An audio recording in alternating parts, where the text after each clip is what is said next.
ಕರ್ತನಲ್ಲಿ ಪ್ರೀತಿ ಅಂತ ಸಹೋದರ ಸಹೋದರಿಯರೇ, ನಾವು ಕಳೆದ ಸುಮಾರು ಒಂದು ಹೆಚ್ಚು ಕಮ್ಮಿ ಒಂದು ತಿಂಗಳಿಂದಾನು ಆತ್ಮ ಬಗ್ಗೆ ನಾವೇನ್ ಮಾಡ್ತಾ ಇದ್ರಿ, ನಾವು ಸತ್ಯವೇದದಲ್ಲಿ ಏನಪ್ಪ ಹೇಳ್ತಾರೆ ಅಂತ ನಾವು ನೋಡ್ತಾ ಇದ್ರಿ. ಅದರಲ್ಲಿ ಪ್ರಮುಖವಾಗಿ ನಾವು ಕಂಡು ಬಂದಿದ್ದು ಏನಪ್ಪಾ ಅಂತಂದ್ರೆ, ಆತ್ಮ ಏನಾಗ್ತದೆ, ಸಾಯ್ತದೆ, ಆತ್ಮಗೆ ಸಾವಿದೆ ಅಂತಂದ್ಬಿಟ್ಟು ಸುಮಾರು ವಾಕ್ಯಗಳು ಏನ್ ಮಾಡಿದ್ವಿ ನಾವು ನೋಡಿದ್ರಿ. ಅಂದ್ರ ಅದಾಗಿದ್ಮೇಲೆ ಎರಡನೇ ಭಾಗದಲ್ಲಿ ಏನಪ್ಪ ನೋಡಿದ್ರೆ, ಮನುಷ್ಯ ಸತ್ಯಮಿಲ್ಲಂಗರಿ ಏನು, ಅವ್ನ ಗತಿ ಏನು, ಅವ್ನ ತಿರ್ಗಾ ಮನೆಗೆ ಬರ್ತಾನ, ಅವನ ಆತ್ಮ ತರ, ಅವನ ಆತ್ಮಕ್ಕೆ ಶಾಂತಿ ಇಲ್ದಿರ್ತಾರ ಅಲ್ಲಿ ಇಲ್ಲಿ ತಿರ್ಗಾಡ್ತಾ ಇರ್ತಾನ ಅಂತ ನಾವು ಕೂಡ ಏನ್ ಮಾಡಿದ್ರಿ, ಅದನ್ನ ವಾಕ್ಯದ ಮುಖಾಂತರ ನೋಡಿದ್ರಿ.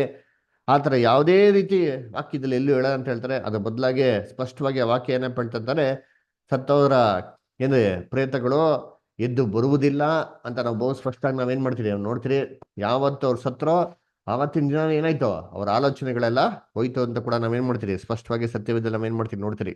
ಅದರ ಅದು ಮಾತ್ರ ಅಲ್ಲ, ಅದಾಗಿದ ನಂತರ ಸತ್ಯವೇದಲ್ಲೇ ಏನ್ರಿ ಒಂದು ಆ ಭಾವನೆ ಬೆಳಗ್ಗೆ ಬರೋಂಥದ್ದು.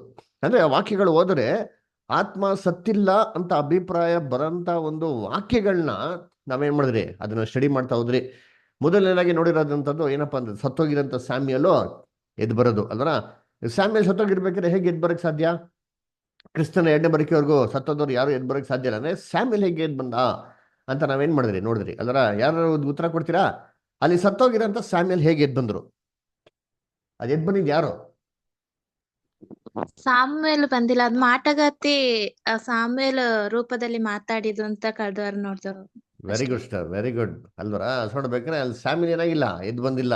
ಅದರ ಪರಿಶುದ್ಧ ಪ್ರವಾದಿಯಾಗಿರೋಂಥ ಸ್ಯಾಮ್ಯಲ್ನ ಒಂದು ಮಾಟಗಾತಿ ಸ್ತ್ರೀ ಎಬ್ಸೋದಿಕ್ಕೆ ಸಾಧ್ಯನಾ? ಖಂಡಿತವಾಗೂ ಸಾಧ್ಯ ಇಲ್ಲ ರೀ. ಅಲ್ವರ ಅದರಿಂದ ಅಲ್ಲಿ ಮಾಟಗಾತಿ ಸ್ತ್ರೀ ಬಂದ್ಬಿಟ್ಟು ಏನ್ರಿ ಸತ್ತೋಗಿರೋ ಸ್ಯಾಮ್ಯಲ್ನ ನೋಡೋ ಥರ ಏನ್ ಮಾಡ್ತಾಳೆ ಅವಳು, ಹೇಳ್ತಾಳೆ ಅಷ್ಟೇ. ಅದರ ಅದನ್ನ ಸೌಲು ದುಡುಕ್ಬಿಟ್ಟು ಏನ್ ಮಾಡ್ಬಿಡ್ತಾನೆ, ಏನ್ರಿ ಹೌದೌದು ಬಿಳಿ ನಿಲ್ವಂಗಿ ಬರ್ತಾ ಇರೋದು ಯಾರು ಅಂತ ಹೇಳಿದ ತಕ್ಷಣ, ಹೌದೌದು ಅದು ಏನ್ ಮಾಡ್ತಾನೆ, ಅದು ಅದು ಸ್ಯಾಮಿಲ್ ಇರ್ಬೇಕಂತ ಅವ್ನು ಊಹೆ ಮಾಡ್ಕೊಂಡ್ಬಿಡ್ತಾನೆ. ಅಲ್ವರ ಅಲ್ಲಿ ನೇರವಾಗಿ ನೋಡಿರಂತದೇನಿಲ್ಲ, ಇಲ್ಲ ಅಲ್ವರ. ಆಮೇಲೆ ಅದನ್ನ ಮಾತಾಡಿದ್ ಯಾರಪ್ಪ ಅಂತ ನೋಡ್ತೀರಿ ಅಂದ್ರೆ, ಸೇತಾನ್ ರೀ. ಸೇತಾನ್ ಹೆಂಗ್ ಮಾತಾಡ್ತಾನೆ ಅಂತಂದ್ರೆ ಏನ್ರಿ, ಅಪ್ಪಟ ಸತ್ತಿ ತರಾನೇ ಮಾತಾಡ್ತಾನ್ರಿ. ಯುದ್ಧಕ್ಕೆ ಹೋದ್ರೆ ಏನಾಗ್ತೀಯಾ, ಅದೇ ಯುದ್ಧಕ್ಕೆ ಹೋದ್ರೆ ಸಾಯ್ತಾರೆ. ಅಲ್ವರ ಯೋಚನೆ ಮಾಡಿರ್ತೀನಿ, ದೇವರು ಕೈ ಬಿಟ್ಟಿರಂತ ಮನುಷ್ಯ ಯುದ್ಧಕ್ಕೆ ಹೋದ್ರೆ ಏನಾಗ್ತಾನೆ, ನೀವ್ ಹೇಳ್ರಿ. ಆಯ್ತು. ಆಯ್ತಾನೆ, ಅದನ್ನ ಹೋಗಿ ಇನ್ನೊಬ್ರು ಯಾರು ಹೇಳ್ಬೇಕಾ? ಯೋಚನೆ ಮಾಡಿರ್ತೀನಿ, ದೇವರು ಅವನ್ನ ಕೈಯೇ ಬಿಟ್ಬಿಟ್ಟವ್ರೆ, ಅವನ ಹತ್ರ ದೇವರು ಎಂತ ಸಂಬಂಧನೇ ಇಟ್ಕೊಂಡಿಲ್ಲ. ಹಂಗಿರ್ಬೇಕು, ಅವನು ಯುದ್ಧಕ್ಕೆ ಹೋದ್ರೆ ಅವನು ಗೆಲ್ತಾನ? ಅದನ್ನ ಹೋಗಿ ಒಂದು ಇನ್ನೊಬ್ರ ಹತ್ರ ಕೇಳ್ಬೇಕಾ? ಅದು ಅವನಿಗೆ ಚೆನ್ನಾಗಿ ಗೊತ್ತಿತ್ತು, ಯುದ್ಧಕ್ಕೆ ಹೋದ್ರೆ ನಾನು ಖಂಡಿತವಾಗಿ ಏನಾಗ್ತೀನಿ, ನಾನು ಸಾಯ್ತೀನಿ, ನಾನು ತಿರ್ಗಾ ಬರಲ್ಲ ಅಂತ ಅಂದ್ಬಿಟ್ಟು. ಅಲ್ವರ ಅನ್ನ ಕರ್ತನಲ್ಲಿ ಪ್ರೀತಿ ಅಂತ ಅಸಲೇ ಅಲ್ಲೇನು ಮುಂದಕ್ಕೆ ಆಗ್ಬೇಕಾಗಿತ್ತು ಅದನ್ನೇ ಹೇಳ್ತಾರೆ. ಏನೋ ಮುಂದಕ್ಕೆ ಆಗಿರೋಂಥ ವಿಚಾರ ಹೇಳಿದ ತಕ್ಷಣ ಅದು ಏನ್ರಿ ಸತ್ಯ ಅಂತ ಹೇಳಕ್ಕೆ ಸಾಧ್ಯನೇ ಇಲ್ಲ. ಅಲ್ವರ ಅದು ಮಾತ್ರ ಅಲ್ಲ, ಅಲ್ಲಿ ಎದ್ದು ಬಂದಂತ ಸ್ಯಾಮ್ಯಲ್ಲು ಅವನು ಅಪ್ಪಟ್ಟ ಸತ್ಯ ಹೇಳದ್ನ, ಸತ್ಯ ಅವನು ಎಲ್ಲಾ ವಿಚಾರ ಹಂಗೆ ಹೇಳ್ಬಿಟ್ಟ. ಹ ಮೋಹನ್ ಬದ ನಿಮ್ ಸೌಂಡ್ ಕೇಳಿಸ್ತಾ ಇಲ್ಲ, ಹೇಳ್ರಿ.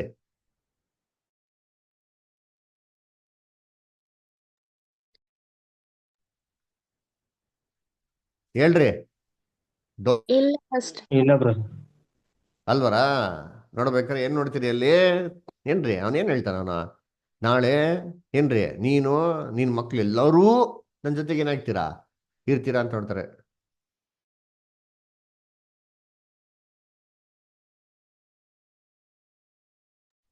ಅಲ್ವರ ಸೊ ಅದಕ್ಕೆ ನೋಡ್ಬೇಕಾರೆ ನಾವೇನ್ ಮಾಡ್ತೀರಿ ಅದನ್ನ, ಅದ್ ನೋಡ್ತೀರಿ ಅಲ್ವರ. ಎಲ್ಲ ಮಕ್ಳು ಸತ್ತೋಗ್ಬಿಟ್ರಾ ಏನ್ರಿ? ಸೌಲಿನ ಎಲ್ಲಾ ಮಕ್ಳು ಸತ್ತೋಗ್ಬಿಟ್ರಾ ಇಲ್ವಾ? ಇಲ್ಲ ಫಸ್ಟ್ ಒಬ್ಬರು ಉಳಿದಿದ್ರು, ವೆರಿ ಗುಡ್. ಒಬ್ಬ ಮಗ. ಏನೋ ಅವ್ರ ಹೆಸರೇನೋ, ಯಾರು ಉಳಿದಿರೋ ಮಗನ ಹೆಸರೇನೋ? ಇಷ್ಬೋಷ. ಈಶ್ಬೋಷತ್. ಅವ್ನು ಬದುಕಿರ್ತಾನೆ ಗೊತ್ತಾ, ಅವ್ರ ಅಪ್ಪ ಸತ್ತೋಗಿದ್ನ ಅವನು ಆಳ್ವಿಕೆ ಮಾಡ್ತಾನೆ ಆಕ್ಚುಲಿ. ಅಲ್ವರ ಮತ್ತೆ ಎಲ್ಲಿ ಸತ್ತೋಗ್ಬಿಟ್ರು? ಅದರ ದೇವರ ಪ್ರವಾದಿ ಹಿಂಗೆಲ್ಲ ಯಾರಾಗಲಿ, ದೇವರ ಪ್ರವಾದಿ ಹೇಳ್ದಂದ್ರೆ ಸತ್ಯ ಹೆಂಗ್ ನೆರವೇರ್ತಾರೆ ಅಂದ್ರೆ 100% ಏನಾಗ್ತದ್ರಿ, ನೆರವೇರ್ತಾರೆ. ಏನು ಸಂದೇಹನೇ ಇರಲ್ಲ ರೀ. ಅದು 100/100% ರೀ. ಹೆಂಗ್ ನೆರವೇರ್ತದೆ?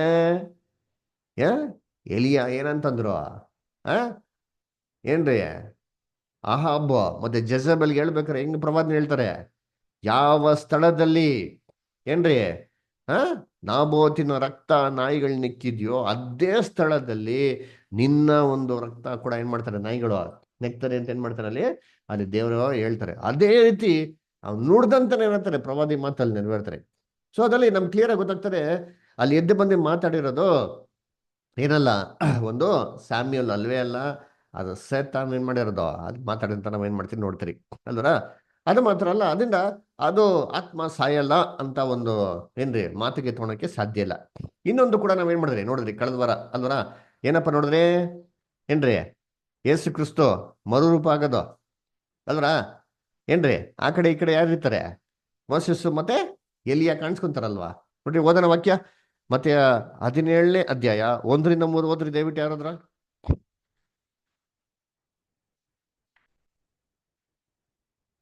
ಮತ್ತೆ 17ನೇ ಅಧ್ಯಾಯ 1-3 ಓದ್ರಿ. 6 ದಿವಸಗಳಾದ ಮೇಲೆ ಯೇಸು ಪೇತ್ರನನ್ನು, ಯಾಕೋಬನನ್ನು, ಇವನ ತಮ್ಮನಾದ ಯೋಹಾನನನ್ನು ಮಾತ್ರ ವಿಂಗಡವಾಗಿ ಕರಕೊಂಡು ಎತ್ತರವಾದ ಬೆಟ್ಟಕ್ಕೆ ಹೋದನು. ಕಂಟಿನ್ಯೂ. ಅಲ್ಲಿ ಅವರ ಕಣ್ಣ ಮುಂದೆ ಆತನ ರೂಪ ಬೇರೆಯಾಗಿತ್ತು. ಆತನ ಮುಖವು ಸೂರ್ಯನ ಹಾಗೆ ಪ್ರಕಾಶಿಸಿತು. ಹ್ಮ್. ಆತನ ವಸ್ತ್ರಗಳು ಬೆಳಕಿನಂತೆ ಬೆಳ್ಳಗಾದವು. ಹ್ಮ್ ಇದಲ್ಲದೆ ಮೋಶೆಯು ಎಲಿಯನು ಹ್ಮ್ ಆತನ ಸಂಗಡ ಮಾತಾಡುತ್ತಾ ಅವರಿಗೆ ಕಾಣಿಸಿಕೊಂಡರು. ನೋಡ್ರ, ಮೋಸೆ ಮತ್ತೆ ಎಲಿಯ ಆತನ ಸಂಗಡ ಮಾತಾಡೋ ಏನ್ ಮಾಡಿದ್ರೆ ಕಾಣಿಸಿಕೊಂಡರು ಅಲ್ವರ. ಇವಾಗ ಸತ್ತೋರು ಯಾರು ಪರಲೋಕಕ್ಕೆ ಹೋಗಿಲ್ಲ, ಯಾರು ಇದ್ದೂ ಇಲ್ಲ ಅಂತ ಸತ್ಯವೇದಲ್ಲಿ ಯೇಸು ಕ್ರಿಸ್ತನೇ ಬಹು ಸ್ಪಷ್ಟವಾಗಿ ಏನ್ರಿ ಯೋಹಾನ 3:13 ಹೇಳ್ತಾರೆ. ಹಂಗಿರ್ಬೇಕಾರೆ ಇಲ್ಲಿ ಮೋಸೆ ಮತ್ತೆ ಎಲಿಯ ಹೆಂಗ್ ಕಾಣಿಸ್ಕೊಳಕ್ ಸಾಧ್ಯ ಕೇಳ್ರಿ. ಮೋಸೆ ಮತ್ತೆ ಎಲಿಯ ಹೆಂಗ್ ಕಾಣಿಸ್ಕೊಂಡ್ರು? ಅದು ದರ್ಶನ ಅಷ್ಟೇ ಬ್ರದರ್. Very good. ಏನದು ಅದು ನಡೆದಿರೋದು ದರ್ಶನ. ದರ್ಶನ. ಅದು ನಿಜವಾಗಿ ನಡೀತಾ ಅಂದ್ರೆ ಇಲ್ಲ ರೀ ಅಲ್ವರ. ನಾವು ಸತ್ಯವೇದದಲ್ಲಿ ಎಷ್ಟೋ ದರ್ಶನದ ಬಗ್ಗೆ ಏನ್ ಮಾಡಿದ್ವಿ ನಾವು ನೋಡಿದಿರಿ ಅಲ್ವರ. ನಾವು ಇದುವರೆಗೂ ನೋಡಿದಂಥ ದರ್ಶನದಲ್ಲಿ ಯಾವ್ದಾದ್ರು ಒಂದು ದರ್ಶನ ಹೇಳ್ತೀರಾ ಯಾರಾದ್ರ? ದಾನಿಯೇಲ್ ಪುಸ್ತಕದ ಒಂದು ದರ್ಶನ ನೋಡೋದಲ್ಲ, ಯಾವ ದರ್ಶನ ನೋಡಿದಿರಿ? ಎಲ್ಲ ಮಾಡ್ತೋಗ್ಬಿಟ್ರ ಜಲ್ದಿ ಹೇಳ್ರಿ. ಎಲ್ಲಿ ಜೇಕಬ್ ಬ್ರದರ್ ಯಾವ ದರ್ಶನ ನೋಡಿದಿರಿ ಸತ್ಯವೇದದಲ್ಲಿ? ದಾನಿಯೇಲ್ ಪುಸ್ತಕದ ಒಂದು ದರ್ಶನ ನೋಡಿದಿಲ್ಲ, ಯಾವ್ದು ನೋಡಿದಿರಿ? ಸೈಮೋನ್ ಬ್ರದರ್, ಶ್ವೇತಾ ಸಿಸ್ಟರ್ ಹೇಳ್ರಿ. ಕೇಳಿ ಗೋಪಾಲ ಬ್ರದರ್, ದಾನಿಯೇಲ್ ಪುಸ್ತಕದಲ್ಲಿ ಏನ್ ದರ್ಶನ ನೋಡಿದಿರಿ?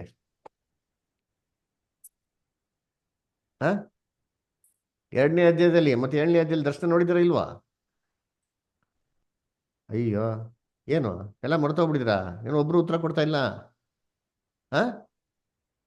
ಏನ್ರಿ? ದಾನಿಯೇಲ್ 2ನೇ ಅಧ್ಯಾಯದಲ್ಲಿ ರಾಜ ಏನ್ ಮಾಡ್ತಾರೆ? ದರ್ಶನ, ಅದ್ಭುತ ಪ್ರತಿಮೆ ದರ್ಶನ. ಹಾ ನೋಡ್ರ, ಅದೇನು ನಿಜವಲ್ಲ ಆಗ್ಬಿಡ್ತಾ? ಪ್ರತಿಮೆ ಬಾಬಿಲೋನ್ನಲ್ಲಿ ಇತ್ತು, ಕಲ್ಬು ನಿಜವಲ್ಲ ಹೊಡ್ಬಿಡ್ತಾ? ದರ್ಶನ ರೀ ಅದು ಅಲ್ವರ. 7ನೇ ಅಧ್ಯಾಯದಲ್ಲಿ ಏನ್ ಮಾಡ್ತೀರಿ ಏನ್ರಿ? ಆ ಮೃಗಗಳ ಬಗ್ಗೆ ದರ್ಶನ ಏನ್ ಮಾಡ್ತೀರಿ ನೋಡ್ತೀರಾ? ಮೃಗಗಳು ನಿಜವನ್ನ ಬಂತ? ಅದೇ ರೀತಿ ಇಲ್ಲಿ ನೋಡ್ಬೇಕಾದ್ರೆ ದರ್ಶನದಲ್ಲಿ ಏನ್ ಮಾಡ್ತಾರೆ? ಮೋಸೆ ಮತ್ತೆ ಎಲಿಯ ಬರೋದನ್ನ ನೋಡ್ತಾರೆ ಅಲ್ವ. ಅದಕ್ಕೆ ಇದು ಒಂದು ದರ್ಶನ ನೋಡಿ. ಬೇಕು ಅದಲ್ಲೇ ಓದೋಣ. ಮತ್ತೆ 17:9 ಓದ್ರಿ. ಮತ್ತೆ 17:9 ಓದ್ರಿ ಯಾರಾದ್ರೂ ಜಲ್ಲಿ. ಇಲ್ಲಿ ರಮ್ಯಾ ಸ್ಟಾರ್ ಓದ್ತೀರಾ? ಶ್ವೇತಾ ಅಷ್ಟ ಓದಿ. ಬೆಟ್ಟದಿಂದ ಇಳಿದು ಬರುತ್ತಿರುವಾಗ ಯೇಸು ಅವರಿಗೆ, ನೀವು ಈಗ ಕಂಡ ದರ್ಶನವನ್ನು ಮನುಷ್ಯಕುಮಾರನು ಸತ್ತು ಜೀವಿತನಾಗಿ ಎಬ್ಬಿಸಲ್ಪಡುವ ತನಕ ಯಾರಿಗೂ ಹೇಳಬೇಡಿರೆಂದು ಖಂಡಿತವಾಗಿ ಹೇಳಿದನು. ನೋಡ್ರ, ನೀನು ಕಂಡಂತ ದರ್ಶನವನ್ನು ದರ್ಶನ ನೋಡ್ಸಿರ್ ಲಿಟ್ರಲ್ಲ. ಅಯ್ಯೋ, ನಮ್ಮ ಮನೆಗೆ ಬನ್ನಿ, ನಾನು ದೂರದರ್ಶನ ನೋಡಿಸ್ತೀನಿ ಅಲ್ವರ.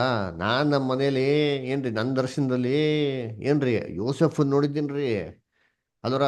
ದಾನಿಯೆಲ್ಲ ನೋಡಿದ್ದೀನಿ ನಾನು ಅಲ್ವರ. ದಾವಿದನ್ ನೋಡಿದ್ದೀನಿ, ಅಬ್ರಾಹ್ಮನ ಕೂಡ ನೋಡಿದ್ದೀನ್ರಿ ಅಲ್ವರ. ಯಾವ ದರ್ಶನ? ದೂರದರ್ಶನ ಅಲ್ವರ, ಟೆಲಿವಿಷನ್ ಅಲ್ವರ. ಅದೆಲ್ಲ ರಿಯಲ್ ಆಗೋಯ್ತಾರ? ಇಲ್ಲ ರೀ ಕರ್ತನಲ್ಲಿ ಪ್ರೀತಿ ಅಂತ ಸರ್ಗಳೇ. ಅದಕ್ಕೆ ದರ್ಶನಕ್ಕೂ ನೇರವಾಗಿ ನಡೆದಿರೋ ವಿಚಾರಕ್ಕೆ ಏನ್ ಮಾಡಕ್ ನಾವು ಅರ್ಥ ಮಾಡ್ಕೊಂಡು, ಅದನ್ನೇ ಯೇಸು ಕ್ರಿಸ್ತ ಹೇಳಿದ್ದು. ಈಗ ನೀವು ಕಂಡಿರೋಂಥ ದರ್ಶನ ದಯವಿಟ್ಟು ಏನ್ ಮಾಡಕ್ ಹೋಗ್ಬೇಡಿ, ಯಾರಿಗೂ ಹೇಳಕ್ ಹೋಗ್ಬೇಡಿ ಅಂತ ಹೇಳ್ತಾರೆ.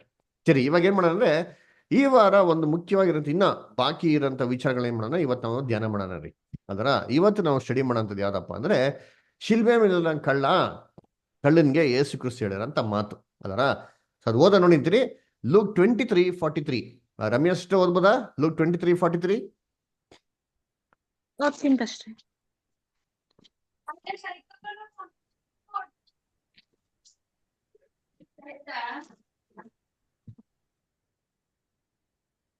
ಲೂಕ್ 23:43. ಇವತ್ತೇ ಅದಕ್ಕೆ ಯೇಸು, ಇವತ್ತೇ ನನ್ನ ಸಂಗಡ ಪರದೈಸಿನಲ್ಲಿರುವಿ ಎಂದು ನಿನಗೆ ಸತ್ಯವಾಗಿ ಹೇಳುತ್ತೇನೆ ಎಂದು ಉತ್ತರ ಕೊಟ್ಟನು. ನೋಡ್ರ, ಅದಕ್ಕೆ ಯೇಸು ಕ್ರಿಸ್ತು ಆ ಕಳ್ಳನಿಗೆ ಏನಪ್ಪ ಹೇಳ್ತಾರೆ, ಈ ಹೊತ್ತೇ ನನ್ನ ಸಂಗಡ ಪರದೇಶನಲ್ಲಿ ಇರುವಿ ಎಂದು ನಿನ್ಗೆ ಏನ್ ಮಾಡ್ತೀನಿ, ನಿಜ ನಿಜವಾಗಿಯೂ ಏನ್ರಿ ಹೇಳ್ತೀನಿ ಅಂತ ಉತ್ತರ ಕೊಟ್ಟ ನೋಡ್ತೀರಿ ಅದರ. ಸೊ ಅದಕ್ಕೆ ಯೇಸು ಕ್ರಿಸ್ತು ಹೇಳ್ತಾರೆ ಕಳ್ಳನಿಗೆ, ಈ ಹೊತ್ತೇ ನನ್ನ ಸಂಗಡ ಎಲ್ಲಿರ್ತೀಯ, ಪರದೇಶದಲ್ಲಿರುವಿ. ಈ ಹೊತ್ತೇ ಅಲ್ವರ, ಈ ಹೊತ್ತೇ ನನ್ನ ಸಂಗಡಲ್ಲಿ ಇರ್ತೀಯ, ಪರದೇಶದಲ್ಲಿರ್ತೀಯ ಅಂತ ಬಿಟ್ರು. ಅದಕ್ಕೆ ಎಷ್ಟೋ ಜನ ಏನ್ ಅಂದ್ಬಿಡ್ತಾರೆ ಅಂದರೆ, ಆ ದಿನಾನೇ ಆ ಹೊತ್ತೇ ಕಳ್ಳ ಎಲ್ಗೋಗ್ಬಿಟ್ಟ ಸೀದಾ ಪರದೇಶಕ್ಕೆ ಹೋಗ್ಬಿಟ್ಟ ಅಲ್ವರ, ಎಲ್ಗೋಗ್ಬಿಟ್ಟ ಸೀದಾ ಪರಲೋಕಕ್ಕೆ ಹೋಗ್ಬಿಟ್ಟ ಅಂತ ಏನ್ ಮಾಡ್ತಾರೆ ಅಲ್ವರ, ಅಲ್ಲೇನ್ ಮಾಡ್ತಾರೆ ಹೇಳ್ತಾರೆ ಅಲ್ವರ. ಸರಿ, ಇವಾಗ ಕಳ್ಳ ಅವತ್ತೇ ಪರದೇಶಕ್ಕೆ ಹೋಗ್ಬಿಟ್ನ, ಅವತ್ತೇ ಪರಲೋಕಕ್ಕೆ ಹೋಗ್ಬಿಟ್ನ, ಯೋಚನೆ ಮಾಡಿರ್ತೀರಿ ಅಲ್ವರ. ಇವಾಗ ಏನ್ರಿ ಯೇಸು ಕ್ರಿಸ್ತು ಏನ್ರಿ ಎಲ್ಲಿದ್ರು, ಆವತ್ತಿನ ದಿನ ಪ್ರಾಣ ಬಿಟ್ರು ಅದರ. 3 ದಿನ ಎಲ್ಲಿದ್ರು ಯೇಸು ಕ್ರಿಸ್ತು? 3 ದಿನ ಎಲ್ಲಿದ್ರು? ಸಮಾಧಿಯಲ್ಲಿ. ಇದ್ರು ಅಲ್ವರ. ಸಮಾಧಿಲಿ ಇದ್ದಿ ದೇವ್ರವ್ರನ್ನ ಎಬ್ಬಿಸಿರೋದೇ 3ನೇ ದಿನ ರೀ ಅಲ್ವರ. ಅಲ್ಲಿವರೆಗೂ ಅವ್ರ ಸಮಾಧಿಯಲ್ಲಿ ಏನಾಗಿದ್ರು ಇದ್ರು. ಆಗಿರ್ಬೇಕ್ರೆ ಇವತ್ತೇ ನೀನ್ ನನ್ ಸಂಗಡ ಏನ್ರಿ ಪರದೇಶದಲ್ಲಿ ಇರ್ತೀಯ ಅಂತ ಹೆಂಗ್ ಹೇಳಕ್ ಸಾಧ್ಯ ಅಲ್ವರ? ಯೋಚನೆ ಮಾಡಿರ್ತೀನಿ, ಸಾಧ್ಯನಾ? ಅವರೇ ಅವತ್ತು ಪರಲೋಕಕ್ಕೆ ಹೋಗಿಲ್ಲ ಅಲ್ವರ. ಮತ್ತೆ ಕಳ್ಳಂಗೆ ಹೆಂಗ್ ಹೇಳಕ್ ಸಾಧ್ಯ? ಇವತ್ತೇ ನೀನು ನನ್ ಸಂಗಡ ಎಲ್ಲಿರ್ತೀಯ, ಪರದೇಶದಲ್ಲಿ ಇರ್ತೀಯ ಅಂತ ಹೆಂಗ್ ಹೇಳಕ್ ಸಾಧ್ಯ ಅಲ್ವರ? ಕರ್ತನಲ್ಲಿ ಪ್ರೀತಿ ಅಂತ ಸೋರಸಗಳೇ, ಅದು ಮಾತ್ರ ಅಲ್ಲ ಏನ್ರಿ, ಎಷ್ಟೋ ಜನ ಏನ್ ತಿಳ್ಕೊಂಡ್ಬಿಡ್ತಾರೆ, ಆ ಕಳ್ಳ ಏನ್ ಕೇಳ್ಬಿಟ್ಟ, ಮಾನಸಾಂತರ ಹೊಂದ್ಬಿಟ್ಟು ತನ್ನ ಪಾಪನೆಲ್ಲ ಹರಿಕೆ ಮಾಡ್ಬಿಟ್ಟ. ಅದಕ್ಕೆ ಏನ್ರಿ ಕ್ರಿಸ್ತನು ಅವನ ಪಾಪನೆಲ್ಲ ಅವತ್ತೇ ಕ್ಷಮಿಸ್ಬಿಟ್ರು ಏನ್ರಿ. ಅದಕ್ಕೆ ಅವತ್ತೇ ಎಲ್ಗೋಗ್ಬಿಟ್ಟ ಅವನು ಪರಲೋಕಕ್ಕೆ ಹೋಗ್ಬಿಟ್ಟ ಅಂತ ಅಲ್ಲರ. ಅದಕ್ಕೆ ಎಷ್ಟೋ ಜನ ಹೇಳ್ತಾರೆ, ಇವತ್ತು ಕೂಡ ನೀವು ಕೂಡ ಕಳ್ಳಂತರಾನೇ, ನೀವು ಪಾಪಗಳನ್ನೆಲ್ಲ ಅರಿಕೆ ಮಾಡಿದ್ರೆ, ಈ ಕ್ಷಣನೇ ಅರಿಕೆ ಮಾಡಿದ್ರೆ ನೀವು ಕೂಡ ಕಳ್ಳಂತರ ಎಲ್ಗೊಟ್ಟೋಗ್ಬಿಡ್ತೀರಾ, ಪರಲೋಕಕ್ಕೆ ಕೊಟ್ಟೋಗ್ಬಿಡ್ತೀರಾ ಅಂತಂದ್ಬಿಟ್ರು ಅಲ್ವರ. ಆ ಕಳ್ಳ ಕ್ಷಮಾಪಣೆ ಕೇಳದ್ನ? ಕಳ್ಳ ಎಲ್ಲೋ ಕ್ಷಮಾಪಣೆನೇ ಕೇಳಿಲ್ಲ ರೀ ಅಲ್ವರ. ನೋಡ್ರಿ ಇಂತೀನಿ, ನೋಡಿ ವಾಕ್ಯ ಓದ ನೋಡಿದ್ದೀನಿ ಏನಂತ ಹೇಳ್ತಾರೆ. ಲೂಕ 23:42 ಕಳ್ಳ ಏನ್ ಕೇಳ್ದ ಓದ ನೋಡಿ. ಲೂಕ 23:42 ಓದಿ. ಯೇಸುವೆ, ನೀನು ನನ್ನ ರಾಜ್ಯವನ್ನು ಪಡೆದವನಾಗಿ ಬರುವಾಗ ನನ್ನನ್ನು ನೆನೆಸಿಕೋ ಅಂದನು. ನೋಡ್ರ, ನಿನ್ನ ರಾಜ್ಯವನ್ನು ಪಡೆದುಕೊಂಡು ಬರ್ಬೇಕಾರೆ ನನ್ನನ್ನೇನ್ ಮಾಡು, ನೀನು ನೆನ್ಸ್ಕೊ ಅಂತಂದ್ರು. ನನ್ನ ಪಾಪನೆಲ್ಲ ಕ್ಷಮಿಸ್ಬಿಡು, ನಾನು ಪಾಪ ಮಾಡಿದೀನಿ, ತಪ್ಪು ಮಾಡ್ಬಿಟ್ಟೆ, ಕಳ್ತನ ಮಾಡ್ಬಿಟ್ಟೆ, ಮೋಸ ಮಾಡ್ಬಿಟ್ಟೆ, ನಾನು ಕ್ಷಮಿಸು ಅಂದ್ರ ಅದೆಲ್ಲ ಕೇಳಲೇ ಇಲ್ಲ ರೀ. ಇವ್ರೇನ್ ಮಾಡ್ತಾರೆ, ಇವರೇ ಇಮ್ಯಾಜಿನೇಷನ್ ಮಾಡ್ಕೊಂಡ್ಬಿಡ್ತಾರೆ, ಊಹೆ ಮಾಡ್ಕೊಂಡ್ಬಿಡ್ತಾರೆ. ಅವ್ನು ತನ್ನ ಪಾಪನೆಲ್ಲ ಅರಿಕೆ ಮಾಡ್ಬಿಟ್ಟ, ಅದಕ್ಕೆ ಯೇಸು ಕ್ರಿಸ್ತು ಕ್ಷಮಿಸ್ಬಿಟ್ರು ಅಂತ ಅಲ್ವರ. ಕರ್ತನಲ್ಲಿ ಪ್ರೀತಿ ಅಂತ ಸೊರಸುಗಳೇ, ಈ ರೀತಿ ಏನ್ರಿ ಸಾಯೋದಕ್ಕಿಂತ ಒಂದು ಸ್ವಲ್ಪ ಕ್ಷಣ ಮುಂಚೆ ನಮ್ಮ ಪಾಪನೆಲ್ಲ ಹರಿಕೆ ಮಾಡ್ಬಿಟ್ರೆ, ನಮ್ಮ ಪಾಪನೆಲ್ಲ ಕ್ಷಮಿಸ್ಬಿಟ್ರೆ ನಾವು ಪರಲೋಕಕ್ಕೆ ಹೋಯ್ತೀನಿ ಅಂತಂದ್ರೆ ನಾವೇ ಕಷ್ಟಪಡ್ಬೇಕು ಹೇಳ್ರಿ ಅಂತೀನಿ. ಬೈಬಲ್ ಇಟ್ಕೊಂಡು ನಾವ್ಯಾಕೆ ಇಷ್ಟೆಲ್ಲ ಕಷ್ಟಪಡ್ಬೇಕು? ಬೈಬಲ್ ಹೇಳ್ತಾರೆ, ನೀವು ಬಹು ಏನ್ರಿ ನೀವು ರಕ್ಷಣೆ, ನೀವು ಸ್ವಂತ ರಕ್ಷಣೆ ಮಾಡಿ ನೀವು ಕಷ್ಟಪಟ್ಟು ನೀವು ಸಾಧಿಸ್ಕೊಳ್ಳಿ ಅಂತ ಹೇಳ್ತಾರೆ. ಬಹು ನಡುಕದಿಂದ ಭಯಭೀತಿಯಿಂದ ನಿಮ್ಮ ರಕ್ಷಣೆ ಸಾಧಿಸ್ಕೊಳ್ಳಿ ಅಂತ ನಮಗೆ ಹೇಳ್ತಾರಲ್ವಾ? ಯಾಕೆ ಹೇಳ್ಬೇಕಾಯ್ತು ಹಂಗಾರೆ? ಯೋಚನೆ ಮಾಡಿ. ಹಂಗಾರೆ ಬೈಬಲ್ ಒಂದೇ ವಾಕ್ಯ ಹೇಳ್ಬೋಯ್ತು, ಸುಮ್ಮನೆ ನಿಮ್ಮ ಪಾಪನೆಲ್ಲ ಕನ್ಫ್ಯೂಸ್ ಮಾಡಿ ಪರಲೋಕಕ್ಕೆ ಹೊಟ್ಟೈತೀರಾ ಅಂತ. ಇಷ್ಟೊಂದೆಲ್ಲ ಬೈಬಲ್ ಹೆಂಗೆ ಬರ್ಸ್ಬೇಕಾಯ್ತು? ನಾವ್ಯಾಕೆ ಬೈಬಲ್ ಇಟ್ಕೊಂಡಿದ್ರೆ ತಲೆ ಕೆಡ್ಸ್ಕೊಬೇಕು? ಎಲ್ಲ ಬಿಟ್ಬಿಟ್ಟು ಹೆಂಗೋ ಸಾಯೋದಕ್ಕಿಂತ 1 ನಿಮಿಷ ಮುಂಚೆ ನಮ್ಗೆ ಖಂಡಿತ ಗೊತ್ತಾಗ್ಬಿಡ್ತದೆ. ಆ ಕ್ಷಣದಲ್ಲಿ ದಯವಿಟ್ಟು ಕರ್ತನೆ ನಮ್ಮ ಪಾಪಗಳನ್ನೆಲ್ಲ ಕ್ಷಮಿಸು ಅಂತ ಬಿಟ್ರೆ ಟಕ್ ಅಂತ ನಮಗೆ ಹೊಡೈತಿ ಸೀದಾ ಪರಲೋಕ ಹೊಟ್ಟೈತಲ್ಲ. ಇಷ್ಟು ಈಜಿನಾ? ಪರಲೋಕಕ್ಕೆ ಹೋಗೋದು ಇಷ್ಟು ಈಜಿನಾ ಏನ್ರಿ? ಪರಲೋಕಕ್ಕೆ ಹೆಂಗ್ ಹೋಗೋದಂತೆ ಹೋದ್ರಿ ವಾಕ್ಯ ಅಂತೀನಿ. ಅಪೊಸ್ತಲ ಕೃತ್ಯಗಳು 14:22. ಅಪೊಸ್ತಲ ಕೃತ್ಯಗಳು 14ನೇ ಅಧ್ಯಾಯ 22ನೇ ವಾಕ್ಯ ಓದಿ ಸಿಸ್ಟರ್. ನಾವು ಬಹು ಸಂಕಟಗಳನ್ನು ತಾಳಿ ದೇವರ ರಾಜ್ಯದೊಳಗೆ ಸೇರಬೇಕೆಂಬುದಾಗಿ ಎಚ್ಚರಿಕೆಯ ಮಾತನ್ನು ಹೇಳಿ ಕ್ರಿಸ್ತ ನಂಬಿಕೆಯಲ್ಲಿ ಸ್ಥಿರವಾಗಿರ್ರಿ ಎಂದು ಅವರನ್ನು ಧೈರ್ಯಗೊಳಿಸಿದರು. ನೋಡ್ರ ಹೆಂಗಂತೆ ಪರಲೋಕ ರಾಜ್ಯಕ್ಕೆ ಸೇರ್ಬೇಕು? ಬಹು ಕಷ್ಟ ಸಂಕಟಗಳನ್ನು ತಾಳಿ ದೇವರಾಜ್ಯಕ್ಕೆ ಸೇರಬೇಕ್ರಿ. ಹಂಗೆ ಸುಮ್ಮನೆ ಹಂಗೆ ಹೋಗ್ಬಿಡ್ಕಾಯ್ತಾರೆ ದೇವರಾಜ್ಯಕ್ಕೆ ಪುಟ್ಟಕ್ಕಂತ. ಬಹು ಕಷ್ಟ ಸಂಕಟಗಳನ್ನ ತಾಳಿ ಹೋಗ್ಬೇಕು. ಅದಕ್ಕೆ ಕರ್ತನಲ್ಲಿ ಪ್ರೀತಿ ಸೊಗಳೇ, ಲಾಸ್ಟ್ ಮುಟ್ಟನ ಪಾಪನೆಲ್ಲ ಅರಿಕೆ ಮಾಡಿದ್ರೆ ಪರಲೋಕಕ್ಕೆಲ್ಲ ಕಾಣೋದಲ್ಲ ರೀ. ಕಳ್ಳ ಕೂಡ ಪಾಪನೆಲ್ಲ ಕ್ಷಮಿಸು ಅಂತ ಕೇಳಲಿಲ್ಲ ರೀ. ನಿನ್ನ ರಾಜ್ಯದಲ್ಲಿ ಬರಬೇಕಾದ್ರೆ ನನ್ನನ್ನು ಏನ್ ಮಾಡು ನೀನು ನೆನೆಸ್ಕೋ ಅಂತ ಕೇಳ್ತಾನೆ. ಸರಿ, ಈ ಕಳ್ಳನ್ಗೆ ಯೇಸು ಕ್ರಿಸ್ತನ ರಾಜ್ಯದ ಬಗ್ಗೆ ಹೆಂಗ್ ಗೊತ್ತಾಯ್ತು? ಇವನ್ ಕಳ್ಳ ತಾನೆ, ಇವನ್ಗೆ ರಾಜ್ಯದ ಬಗ್ಗೆ ಗೊತ್ತಾಯ್ತು ಅಲ್ವರ? ಹೆಂಗ್ ಗೊತ್ತಾಯ್ತು? ಹೆಂಗೆ ಗೊತ್ತಾ? ಯೇಸು ಕ್ರಿಸ್ತು ಸಾಯ್ಬೇಕಾರೆ ಯೇಸು ಕ್ರಿಸ್ತು ತಲೆ ಮೇಲೆ ಒಂದು ಬೋರ್ಡ್ ಹಾಕಿದ್ರು ಅಲ್ವರ? ಏನಂತ ಬೋರ್ಡ್ ಹಾಕಿದ್ರು ಯಾರಿಗೆ ಗೊತ್ತಿದ್ಯಾ? ಇವನು ಯೆಹೂದ್ಯನ ಅರಸ ಅಂತ, INRI. ಅದರ ಓದಿ ವಾಕ್ಯ ಅಂತೀರಿ ಇಲ್ಲಿ, ಲೂಕ 23:38. ಇಲ್ಲಿ ಕೆಂಪರಾಜ ಬ್ರದರ್ ಓದ್ತೀರಾ? ಕೆಂಪರಾಜ ಬ್ರದರ್ ಲೂಕ 23:38 ಓದ್ಬೋದಾ? ಕೆಂಪರಾಜ ಬ್ರದರ್. ಓಕೆ ಬ್ರದರ್, ಓದಿ. ಇದಲ್ಲದೆ ಆತನು ಮೇಲ್ಗಡೆಯಲ್ಲಿ ಇವನು ಯಹೂದ್ಯರ ಅರಸನು ಎಂಬುದಾಗಿ ಒಂದು ವಿಳಾಸವಿತ್ತು. ಯಹೂದ್ಯನ ಅರಸು ಅಂತ ಏನಾಗಿತ್ತು? ವಿಳಾಸವಿತ್ತು. ಇವ್ರು ನೋಡ್ತಾರೆ, ಈಗೇನಪ್ಪ ಇದು ರಾಜ ಅಂತ ಹಾಕಣವ್ರೆ, ಏನ್ ನೋಡಿದ್ರೆ ರಾಜ ತರ ಕಾಣ್ತಾ ಇಲ್ವಲ್ಲ. ಸರಿ, ಇಲ್ಲಿ ಅದಕ್ಕೆ ಏನ್ ಮಾಡ್ತಾರೆ, ಏನೋ ರಾಜ ಅಂತ ಹಾಕಿದ್ದೀರ ಸರ್, ದಯವಿಟ್ಟು ನಿಮ್ಮ ರಾಜ್ಯದಲ್ಲಿ ಬರ್ಬೇಕಾದ್ರೆ ನನ್ನ ಏನ್ ಮಾಡೋದು ನೀವು ನೆನೆಸ್ಕೋ ಅಂತ ಏನ್ ಮಾಡ್ತಾನೆ ಅಲ್ಲಿ ಅಲ್ಲಿ ಕೇಳ್ತಾನೆ ಅಲ್ವರ? ಅದಕ್ಕೆ ನೋಡ್ಬೇಕಾರೆ ಅವನ ಮೇಲೆ ಒಂದು ಬೋರ್ಡ್ ಹಾಕಿತ್ತು. ಏನ್ರಿ ಆ ಭಾಷೆಗಳಲ್ಲಿ ಏನಾಗಿತ್ತಂತೆ, ಇವರು ಯಹೂದ್ಯರ ಅರಸ ಅಂತ ಬೋರ್ಡ್ ಹಾಕಿತ್ತು ಅಲ್ವರ? ಅದಕ್ಕೆ ಕಳ್ಳ ಏನ್ರಿ ಅವ್ರಿಗೆ ಮಾನಸ ಅಂತ ಒಂದೇ ನಮ್ಮ ಪಾಪನೆಲ್ಲ ಕ್ಷಮಿಸು ಅಂತ ಕೇಳಲಿ. ಕಳ್ಳ ಏನ್ ಮಾಡ್ತಾನೆ ಮತ್ತೆ ಅದರ? ಆಕ್ಚುಲಿ ಯೇಸು ಕ್ರಿಸ್ತನ್ಗೆ ಆ ಕಡೆ ಈ ಕಡೆ ಇಬ್ರು ಕಳ್ಳರು ಏನಾಗಿರ್ತಾರೆ, ಶಿಲುಬೆ ಮೇಲೆ ಹಾಕಲ್ಪಟ್ಟಿರ್ತಾರೆ. ಅದರ ಇಬ್ರು ಕಳ್ಳರುಗಳು ಅದರ. ಸರಿ, ಇಬ್ರು ಕಳ್ಳರುಗಳು ಒಬ್ರು ಏನ್ ಮಾಡ್ತಾರೆ, ಯೇಸು ಕ್ರಿಸ್ತನ ದೂಷಣೆ ಮಾಡಕ್ ಶುರು ಮಾಡ್ತಾರೆ. ನಿನ್ ದೇವ್ರ ಮಗನಾಗಿ ಇಳಿದ್ಬಿಡು, ನನ್ನ ಇಳಿಸ್ಬಿಡು ಅಂತಂದ್ಬಿಟ್ಟು, ಹಿಂಗಾರ ಅಟ್ಲೀಸ್ಟ್ ತಪ್ಪಿಸ್ಕೊಂಡ್ಬಿಡೋಣ ಅಂತ ಅಲ್ರ? ಆದ್ರೆ ಯೇಸು ಕ್ರಿಸ್ತು ಏನು ಪ್ರತಿ ಉತ್ತರನೇ ಕೊಡಲ್ಲ ರೀ. ತುಂಬಾ ತಾಳ್ಮೆಯಿಂದ ಎಲ್ಲಾನು ಸಹಿಸ್ಕೊಂತಾರೆ, ಎಲ್ಲಾ ಮನುಷ್ಯರು ಗೇಲಿ ಮಾಡ್ತಿರ್ತಾರೆ, ಅವಮಾನ ಮಾಡ್ತಿರ್ತಾರೆ. ಅದನ್ನ ನೋಡ್ಬಿಟ್ಟು ಇನ್ನೊಬ್ಬ ಕಳ್ಳ ಏನ್ ಹೇಳ್ತಾನೆ, ನೀ ಹಂಗೆಲ್ಲ ಹೇಳ್ಬೇಡಿ, ನಾವಾರು ಏನ್ ಮಾಡ್ತೀರಿ, ನ್ಯಾಯವಾಗಿ ಇದನ್ನೆಲ್ಲ ಅನುಭವಿಸ್ತೀರಿ. ಅವ್ರು ನೋಡಿದ್ರೆ ಆತರ ಕಾಣಿಸೋದಿಲ್ಲ, ಅವ್ರು ಅನ್ಯಾಯವಾಗಿ ಏನ್ ಮಾಡ್ತಾರೆ ಅನುಭವಿಸ್ತವ್ರೆ. ಅದನ್ನ ಏನ್ ಮಾಡ್ಬಿಡಿ ನೀವು, ಆತರ ಅವ್ರನ್ನ ಗೇಲಿ ಮಾಡ್ಬಿಡಿ ಅಂತ ಏನ್ ಮಾಡ್ತಾರೆ, ಯೇಸು ಕ್ರಿಸ್ತನ್ಗೆ ಸಂತೈಸ್ತಾರ್ರಿ. ನೋಡಿ, ಓದನ ವಾಕ್ಯ ಅಂತೀನಿ ಇಲ್ಲಿ, ಲೂಕ 23ನೇ ಅಧ್ಯಾಯದಲ್ಲಿ 39ರಿಂದ 41. ದಯವಿಟ್ಟು ಎಲ್ಲರೂ ಬೈಬಲ್ ತೆಗೆದು ಗಮನಿಸಿ, ಎಲ್ಲರೂ ಹೇಳದ್ನ. Jacob brother, Gopal brother, Kemparaj brother, Naveen brother, ಎಲ್ಲ ಭಾರತಿ ಸಿಸ್ಟರ್, ಎಲ್ಲರೂ ದಯವಿಟ್ಟು, Karthik, Sujatha sister, Sushila sister, Joseph brother ಎಲ್ಲ ದಯವಿಟ್ಟು ಬೈಬಲ್ ಇಟ್ಟು ನೀವು ಗಮನಿಸಿದ್ರೆ ನಿಮ್ಗೆ ಅರ್ಥ ಆಗೋದು ಈ ವಾಕ್ಯನ. ದಯವಿಟ್ಟು ಗಮನಿಸಿ. ಲೂಕ 23ನೇ ಅಧ್ಯಾಯ 39ರಿಂದ 41 ಓದಿ ದಯವಿಟ್ಟು. ಹಾಕಿದ್ದ ಆ ದುಷ್ಟರಲ್ಲಿ ಒಬ್ಬನು ಆತನನ್ನು ದೂಷಿಸಿ, ನೀನು ಬರಬೇಕಾದ ಕ್ರಿಸ್ತನಲ್ಲವೇ, ನಿನ್ನನ್ನು ರಕ್ಷಿಸಿಕೋ, ನಮ್ಮನ್ನು ರಕ್ಷಿಸು ಎಂದು ಹೇಳಿದ್ದಕ್ಕೆ ಎರಡನೆಯವನು ಅವನನ್ನು ಗದರಿಸಿ, ನೀನು ಇದೇ ದಂಡನೆಯಲ್ಲಿ ಇರುವಾಗಲೂ ದೇವರಿಗೆ ಹೆದರುವುದಿಲ್ಲವೋ? ನಾನಂತೂ ನ್ಯಾಯವಾಗಿ ದಂಡನೆಯಲ್ಲಿದ್ದೇವೆ, ನಾವು ಮಾಡಿದ್ದಕ್ಕೆ ತಕ್ಕ ಪ್ರತಿಫಲವನ್ನು ಹೊಂದುತ್ತಾ ಇದ್ದೇವೆ. ನೋಡ್ರ ಏನ್ ಹೇಳ್ತಾರೆ.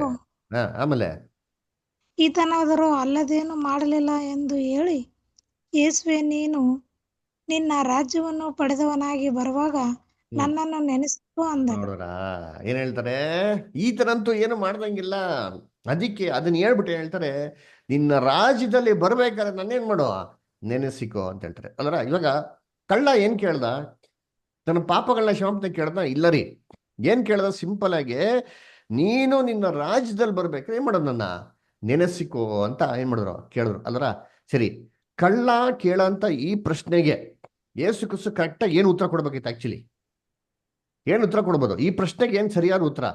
ನನ್ನ ನೆನೆಸ್ಕೋ ಅಂತಂದ್ರೆ ಯೇಸು ಕ್ರಿಸ್ತು ಏನ್ ಹೇಳ್ಬೇಕು ಆಕ್ಚುಲಿ? ಆಯ್ತು, ನಾನು ರಾಜ್ಯ ಪಡ್ಕೊಂಡು ಬಂದಾಗ ನೀನ್ ನೆನೆಸ್ತೀನಿ ಅಂತ ಹೇಳ್ಬೋದಾಗಿತ್ತು. ಎಸ್, ಆಯ್ತು, ಖಂಡಿತವಾಗಿ ಏನ್ ಮಾಡ್ತೀನಿ, ನಾನು ನೆನ್ಸ್ಕೊಂತೀನಿ ಅಂತ ಹೇಳ್ಬೇಕು ತಾನೆ ಅಲ್ವರ? ಅದು ಬಿಟ್ಬಿಟ್ಟು ನೀನ್ ಇವತ್ತೇ ನನ್ನ ಸಂಗಡ ಪರದೇಶದಲ್ಲಿ ಇರ್ತೀಯ ಅಂತ ಹೆಂಗ್ ಹೇಳಿದ್ರು ಅಲ್ವರ?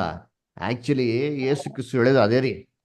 ಆಯ್ತು, ಖಂಡಿತವಾಗೋ ನಿನ್ನ ಏನ್ ಮಾಡ್ತೀನಿ, ನನ್ನ ರಾಜ್ಯದಲ್ಲಿ ನೆನ್ಸ್ಕೊಂತೀನಿ ಅಂತಾನೆ ಯೇಸು ಕ್ರಿಸ್ತು ಏನ್ ಮಾಡಿದಲ್ಲಿ ಅಲ್ಲಿ ಹೇಳಿದ್ದು ಅಲ್ವರ? ಸರಿ, ಅಲ್ಲಿ ಹೇಳಿದ್ದು ಹೇಗಪ್ಪ ಇತ್ತು ಅಂತಂದ್ರೆ, ಬೇರೆ ಒಂದು ಆಂಗಲ್ ಅಲ್ಲಿ ಏನ್ ಮಾಡ್ತಾರೆ ಯೇಸು ಕ್ರಿಸ್ತು ಅದೇ ಮಾತನ್ನ ಏನ್ ಮಾಡ್ತಾರೆ ಹೇಳ್ತಾರೆ.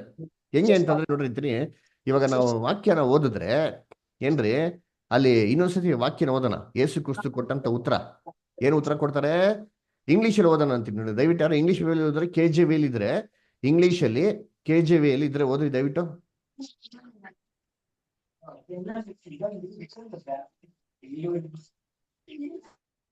ಓದ್ರಿ ಜೋಯಲ್ ಬದರ್ ಓದಿ.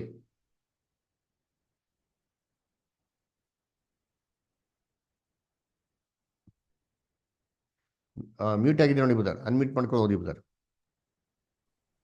And Jesus said unto him, Verily I said unto thee, today shalt thou be with me in paradise. ನೋಡೋಣ, ಇವಾಗ ಇಂಗ್ಲಿಷಲ್ಲಿ ಇದೇ ವಾಕ್ಯ ಹೆಂಗಪ್ಪ ಇದೆ ಅಂತಂದ್ರೆ, Jesus said unto him, verily I say to thee, today shalt thou be with me in paradise. ಅದೇನರ್ಥ ಏನ್ರಿ? ಇದನ್ನ ನಾವು ಓದಿದ್ರೆ ಹೆಂಗಪ್ಪ ಇದೆ ಅಂದ್ರೆ, ಈ ಕಾಮ ಟುಡೇಕ್ಕಿಂತ ಮುಂಚೆ ಏನಾಗಿದೆ ಇದೆ. ಅದರಿಂದ ವಾಕ್ಯ ಓದ್ಬೇಕಾಗಿದೆ ಅಂತಂದ್ರೆ, ನಾನು ಸತ್ಯವಾಗಿ ಹೇಳ್ತೇನೆ, ಇವತ್ತು ನೀನ್ ನನ್ನ ಸಂಗಡ ಎಲ್ಲಿರ್ತೀಯ? ಪರದೇಶಲ್ಲಿರ್ತೀಯ ಅಂತಂದ್ಬಿಟ್ಟು ಅಲ್ವರ. ಇವಾಗ ಇದೇ ವಾಕ್ಯನ ಏನಿಲ್ಲ, ಕಾಮನ ಟುಡೇ ಆಗಿದ ನಂತರ ಹಾಕ್ಬಿಟ್ಟು ಓದಿ ಅಂತೀನಿ ನೋಡೋಣ ಹೆಂಗ್ ಬರ್ತಾರೆ ಅರ್ಥ. ಓದ್ತೀರಾ?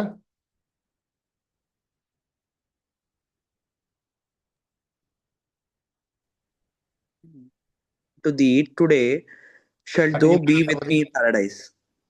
ಕರೆಕ್ಟ್ ಓದಿ ಸ್ಟಾರ್ಟಿಂಗ್ ಇಂದ. And Jesus said unto him, Verily I say unto thee, today shalt thou be with me in paradise. ನೋಡ್ರ ಏನ್ ಹೇಳ್ತಾರೆ? Jesus said unto him, verily I say unto thee, today shalt thou be with me in paradise. ಅದೇನರ್ಥ? ನಾನು ನಿಜವಾಗಿಯೂ ಇವತ್ತು ಹೇಳ್ತಾ ಇದ್ದೀನಿ, ನೀನ್ ನನ್ನ ಸಂಗಡ ಎಲ್ಲಿರ್ತೀಯ? ಪರದೇಶಲ್ಲಿ ಇರ್ತೀಯ ಅಂತ. ನೋಡಿ, ಕಾಮನ ಆ ಕಡೆ ಈ ಕಡೆ ಹಾಕ್ಬಿಟ್ಟು ಓದಿದ್ರೆ ಅರ್ಥನೇ ಏನಾಗ್ಬಿಡ್ತಾರ್ರಿ, ಚೇಂಜ್ ಆಗ್ಬಿಡ್ತಾರೆ ಅಲ್ವರ. ಆಕ್ಚುಲಿ ಕಳ್ಳನ್ ಕೇಳಿರೋ ಪ್ರಶ್ನೆಗೆ ಯೇಸು ಕ್ರಿಸ್ತು ಕೊಟ್ಟಿರೋಂಥ ಸರಿಯಾದ ಉತ್ತರ ಇದೆ ರೀ. ಏನಂತಂದ್ರು, ನಿನ್ನ ರಾಜ್ಯದಲ್ಲಿ ಬರ್ಬೇಕಾದ್ರೆ ನಾನು ನೆನ್ಸ್ಕೊ ಅಂತಂದ್ರಲ್ಲ, ಅದಕ್ಕೆ ಕರೆಕ್ಟಾಗಿ ಯೇಸು ಕ್ರಿಸ್ತು ಹೇಳ್ತಾನೆ, ಆಯ್ತಪ್ಪ ನೆನ್ಸ್ಕೊಂತೀನಿ, ನಾನು ಅದನ್ನ ಇವತ್ತೇ ಹೇಳ್ತಾ ಇದ್ದೀನಿ, ಏನ್ರಿ? ನೀನು ನನ್ನ ಸಂಗಡ ಅಲ್ಲಿರ್ತೀಯ, ಪರದೇಶಲ್ಲಿರ್ತೀಯ. ಅದನ್ನ ಇವತ್ತೇ ಹೇಳ್ತೀನಿ ಅಂತ ಹೇಳಿಲ್ಲ ರೀ, ಇವತ್ತು ಹೇಳ್ತಾ ಇದ್ದೀನಿ, ನೀನು ನನ್ನ ಸಂಗಡ ಇರ್ತೀಯ. ಯಾಕೆ? ಅವ್ರು ಆವತ್ತೇ ಏನಾಗಿಲ್ಲ, ಪರಲೋಕಕ್ಕೆ ಹೋಗೇ ಇಲ್ವಲ್ಲ. ಅವ್ರು ಹೋಗಿರೋ ಸಮಾಧಿಗೆ ತಾನೆ. 5 ಜನ ಇದ್ರು ಸಮಾಧಿಲಿ ಆವತ್ತೆ. 3 ದಿನ ಇರ್ಬೇಕಾರೆ ಅವ್ರ ಕಳ್ಳಿಗೆ ಹೆಂಗೆ ಸುಳ್ಳು ಆಶ್ವಾಸನೆ ಕೊಡಕ್ ಸಾಧ್ಯ ಅಲ್ವರ? ಕರ್ತನಲ್ಲಿ ಪ್ರೀತಿ ಅಂತ ಸೊರಸಗಡೆ ಕನ್ನಡದಲ್ಲೂ ಕೂಡ ಈ ಪದನ ಆ ಕಡೆ ಹಾಕ್ಬಿಟ್ಟು ಓದಿದ್ರೆ ನಮ್ಗೆ ಅರ್ಥ ಆಗ್ತದೆ ನೋಡಿರ್ತೀನಿ ಅಲ್ವರ. ನಾನು ಸ್ಕ್ರೀನಲ್ಲಿ ಓದಿ, ಯಾರಾದ್ರು ಅಂತೀರಿ? ಸ್ಕ್ರೀನ್ ನೋಡ್ಕೊಂಡು ಓದ್ತೀರಾ ಯಾರಾದ್ರು? ಅದಕ್ಕೆ ಯೇಸು ಅಂದದ್ದು, ಹಾ, ಇವತ್ತೇ ನನ್ನ ಸಂಗಡ ಪರದೇಶಿನಲ್ಲಿರುವಿ ಎಂದು ನಿನಗೆ ಸತ್ಯವಾಗಿ ಹೇಳುತ್ತೇನೆ ಎಂದು ಉತ್ತರ ಕೊಟ್ಟನು. ನೋಡ್ರ, ಇವತ್ತೇ ನನ್ನ ಸಂಗಡ ನೀವು ಪರದೇಶದಲ್ಲಿ ಇರ್ತೀಯ ಅಂತಂದ್ಬಿಟ್ಟು. ಇವಾಗ ಅದೇ ಒಂದು ಕಾಮ ಇದೆ ಗೊತ್ತಾ? ಕಾಮನ ಏನ್ರಿ ಇವತ್ತು ಆಗಿ ಮೇಲೆ ಹಾಕ್ಬಿಟ್ಟು ಓದಿ. ಕನ್ನಡದಲ್ಲಿ ಒಂದು ಡ್ಯಾಶ್ ಹಾಕ್ಬಿಟ್ಟಿದ್ರೆ ಅದಕ್ಕೆ ಯೇಸು ಚಿಕ್ಕದಾಗ ಒಂದು ಡ್ಯಾಶ್ ಇರ್ತದೆ ಕನ್ನಡದಲ್ಲಿ, ಅದರ ಅದನ್ನ ಇವತ್ತು ಆಗಿದ್ಮೇಲೆ ಹಾಕ್ಬಿಟ್ಟು ಓದಿ. ಅಲ್ಲಿ ಸ್ಕ್ರೀನಲ್ಲಿ ಕಾಣಿಸ್ ನೋಡ್ರಿ, ಓದ್ರಿ. ಇವತ್ತೇ ನನ್ನ ಸಂಗಡ ಪರದೇಶಿನಲ್ಲಿರುವಿ ಎಂದು ನಿನಗೆ ಸತ್ಯವಾಗಿ ಹೇಳುತ್ತೇನೆ ಎಂದು ಉತ್ತರ ಕೊಟ್ಟನು. ಏನ್ ಹೇಳ್ತಾರೆ ಗೊತ್ತಾ?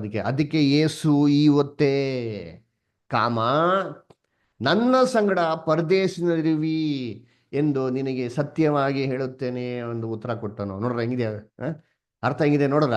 ಅದಕ್ಕೆ ಯೇಸು ಇವತ್ತೇ ಹೇಳ್ತಾ ಇದ್ದೀನಿ, ನೀನು ನನ್ನ ಸಂಗಡ ಪರದೇಶದಲ್ಲಿ ಏನ್ ಮಾಡ್ತೀಯ? ಇರ್ತೀಯ ಅಂತ. ನೋಡ್ರ, ಒಂದು ಪಂಕ್ಚುಯೇಷನ್ ಮಾರ್ಕು ಆ ಕಡೆ ಈ ಕಡೆ ಹಾಕಿದ್ರೆ ಒಂದೇ ಒಂದು ಪದದಿಂದ ಸೆಂಟೆನ್ಸ್ ಅರ್ಥನೇ ಏನಾಗ್ಬಿಡ್ತದ್ರಿ, ಕಂಪ್ಲೀಟ್ ಆಗಿ ಚೇಂಜ್ ಆಗ್ಬಿಡ್ತದ್ರ. ಕರ್ತನಲ್ಲಿ ಪ್ರೀತಿ ಅಂತ ಸೋದರಗಳೇ, ಅದಕ್ಕೆ ಸತ್ಯವೇದದಲ್ಲಿ ಒಂದೊಂದು ಪದಗಳೇನ್ರಿ ತುಂಬಾ ಇಂಪಾರ್ಟೆಂಟು. ಏನಿಲ್ಲ ರೀ, ಇವಾಗ ಈಡನ್ ಗಾರ್ಡನ್ ನಲ್ಲಿ, ಈಡನ್ ತೋಟದಲ್ಲಿ ದೇವ್ರು ಏನಂದ್ರು? ಆದಾಮ್ಗೆ ಏನಂತಂದ್ರು? ಹಣ್ಣೇನ್ ಮಾಡಕ್ ಹೋಗ್ಬೇಡ, ಹೋಗ್ಬೇಡ ಅದರ, ತಿಂದ್ರೆ ಏನಾಗ್ತಿ ಅಂತಂದ್ರು? ಸತ್ತೋಯ್ತು. ನೋಡಿ ಆ ವಾಕ್ಯನ ಓದನ. ಆದಿಕಾಂಡ 2:17, ಆದಿಕಾಂಡ 2ನೇ ಅಧ್ಯಾಯ 17ನೇ ವಾಕ್ಯ. ಪ್ರಜ್ವಲ್ ಬ್ರದರ್ ಓದ್ತೀರಾ?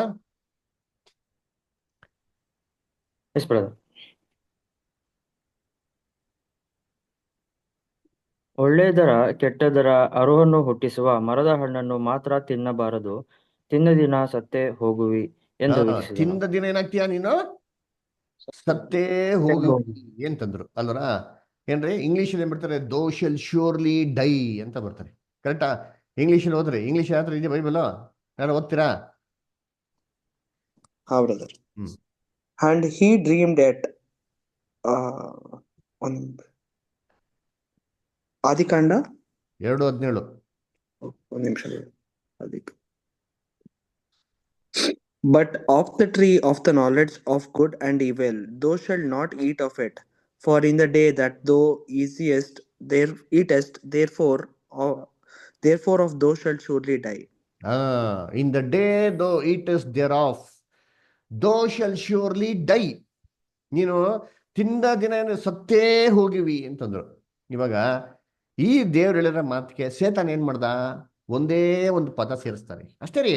ಅರ್ಥ ಏನಾಗ್ಬಿಡ್ತು, ಚೇಂಜ್ ಆಗ್ಬಿಡ್ತು. ಕನ್ನಡದಲ್ಲಿ ಓದಿಂತೀನಿ ನೋಡಿ, ಆದಿಕಾಂಡ 3:4. ಸೇತಾನ್ ಏನ್ ಹೇಳ್ತಾನೆ ನೋಡಿಂತೀನಿ. ಆಗ ಸರ್ಪವು ಸ್ತ್ರೀಗೆ ಅಂದದ್ದು, ನೀವು ಹೇಗೋ ಸಾಯುವುದಿಲ್ಲ. ಏನ್ರಿ? ದೇವರು ನೀವು ಸತ್ತೇ ಹೇಗೋ ಹೋಗಿವಿ ಅಂತಂದ್ರೆ ಸೇತಾನ್ ಏನ್ ಹೇಳ್ತಾನೆ? ಹೇಗೂ ಸಾಯುವುದಿಲ್ಲ. ಒಂದೇ ಒಂದು ಪದ ಚೇಂಜ್ ಮಾಡ್ದ, ಅರ್ಥನೇ ಏನಾಗ್ಬಿಡ್ತು ಅಲ್ರ? ಅರ್ಥನೇ ಚೇಂಜ್ ಆಗ್ಬಿಡ್ತು. ನೋಡಿದ್ರ ಇಂಗ್ಲೀಷಲ್ಲಿ ಕೂಡ ನೋಡಿಂತೀನಿ, ಇಂಗ್ಲೀಷಲ್ಲಿ ಓದಿಂತೀನಿ. Genesis 3:4. ಓದಿ Shweta sir. And the serpent said unto the woman, Ye shall surely die. We shall surely die. Bible ತೆಗೆದು Not surely. ಓದ್ರಿ. Then the serpent said to the woman, You will not surely die. ಅಲ್ವರ? You shall not surely die. ದೇವ್ರೇ ಅಂದ್ರು you shall surely dye ಅಂತ ಅನ್ನೋದನ್ನ ಸೇತಾನ್ not ಅಂತ central ಸೇರಿಸ್ಬಿಟ್ಟಾರಿ. ಮುಗ್ದೋಯ್ತು. ಅರ್ಥನೇ ಏನಾಗ್ಬಿಡ್ತು, ಚೇಂಜ್ ಆಗ್ಬಿಡ್ತು. You shall surely not die. ನಿಜವಾಗಿಯೂ ನೀನು ಸಾಯೋದೇ ಇಲ್ಲ ಅಂತ. ನೋಡ್ರ, ಇವತ್ತು ಜಗತ್ತೆಲ್ಲ ಒಂದೇ ಒಂದು ಪದನ ಆ್ಯಡ್ ಮಾಡಿರೋಂಥ ವಾರ್ತೆನ ಏನು ಮಾಡ್ತಾರೆ, ತುಂಬ ನಂಬ್ತಾರೆ ಅಲ್ಲ. ಅದಕ್ಕೆ ಒಂದು ಪಂಕ್ಚುಯೇಷನ್ ಮಾರ್ಕ್ ಕೂಡ ಲೈಫ್ ಆ್ಯಂಡ್ ಡೆತ್ ಮ್ಯಾಟರ್ ರೀ, ತುಂಬ ಇಂಪಾರ್ಟೆಂಟು. ಅದಕ್ಕೆ ಒಂದು ಕೋರ್ಟಲ್ಲಿ ಏನ್ರಿ ಜಡ್ಜು ಜಡ್ಜ್ಮೆಂಟ್ನ ಡಿಕ್ಟೇಟ್ ಮಾಡ್ತಾ ಇದ್ರಂತೆ. ಕೆಳಗಡೆ ಟೈಪಿಸ್ಟ್ ಏನು ಮಾಡ್ತಾ ಇದ್ದಂತೆ, ಟೈಪ್ ಮಾಡ್ತಾ ಇದ್ದಂತೆ. ಜಡ್ಜ್ ಹೇಳಿದ್ರಂತೆ, ಕಿಲಿಮ್ ನಾಟ್ ಸ್ಪೇರಿಮ್ ಅಂತಂದ್ಬಿಟ್ಟು ಜಡ್ಜು ಡಿಕ್ಟೇಟ್ ಮಾಡಿದಂತೆ. ಇವನು ಟೈಪ್ ಮಾಡ್ಬೇಕಾದ್ರೆ ಕಾಮನ್ ಏನು ಮಾಡಬೇಕಾಗಿತ್ತು, ಕಿಲಿಮ್ ಕಾಮ ನಾಟ್ ಸ್ಪೇರಿಮ್ ಅಂತ ಹಾಕ್ಬೇಕಾಗಿತ್ತು.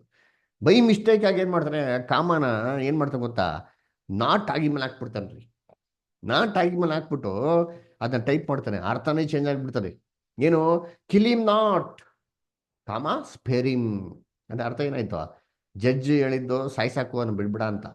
ಈ ಕಾಮ ಈ ಕಡೆ ಆಗಿದ ತಕ್ಷಣ ಏನಾಗ್ಬಿಡ್ತು, ಬಿಟ್ಬಿಡು ಅವನ್ನ ಸಾಯಿಸ್ಬಿಡ ಅಂತ ಹೇಳ್ದಂಗೆ ಆಗ್ಬಿಡ್ತು ಅಲ್ವರ? ಕರ್ತನಲ್ಲಿ ಪ್ರೀತಿ ಅಂತ ಸೊಗಳೆ ಇಲ್ಲೂ ಆಗಿರೋದು ಕೂಡ ಅದೇ ರೀ. ಜಸ್ಟ್ ಒಂದು ಸ್ಮಾಲ್ ಪಂಕ್ಚುಯೇಷನ್ ಮಾರ್ಕ್ ಆ ಕಡೆ ಈ ಕಡೆ ಹಾಕಿರೋದ್ರಿಂದ ಅರ್ಥನೇ ಏನಾಗ್ಬಿಡ್ತೀರಿ, ಕಂಪ್ಲೀಟ್ ಆಗಿ ಚೇಂಜ್ ಆಗ್ಬಿಡ್ತು ಅಲ್ವರ? ಆದರೆ ಕರ್ತನಲ್ಲಿ ಪ್ರೀತಿ ಅಂತ ಸೊಗಳೆ ಇವೆಲ್ಲ ನಾವು ಸತ್ಯವೇದ ಮುಖಾಂತರ ಓದ್ಬೇಕಾದ್ರೆ ಎಲ್ಲ ಕನ್ಫ್ಯೂಷನ್ ಏನಾಗ್ತದೆ, ಟೋಟಲಾಗಿ ಕ್ಲಿಯರ್ ಆಗ್ತಾರೆ ಅಲ್ವರ? ಅದಕ್ಕೆ ಈ ಒಂದು ಪಂಕ್ಚುಯೇಷನ್ ಮಾರ್ಕು, ಈ ಚಾಪ್ಟರ್ ಮತ್ತು ವರ್ಸ್ ಡಿವಿಷನು ಇವೆಲ್ಲ ಯಾವುದು ಒರಿಜಿನಲ್ ಬೈಬಲ್ ಇಲ್ಲ ರೀ. ಇವೆಲ್ಲ ಬಂದ್ಬಿಟ್ಟು 15ನೇ ಶತಮಾನದಲ್ಲಿ ಇವೆಲ್ಲ ಏನಾಗಿರೋದು, ಇವೆಲ್ಲ ಬಂದಿರೋದು.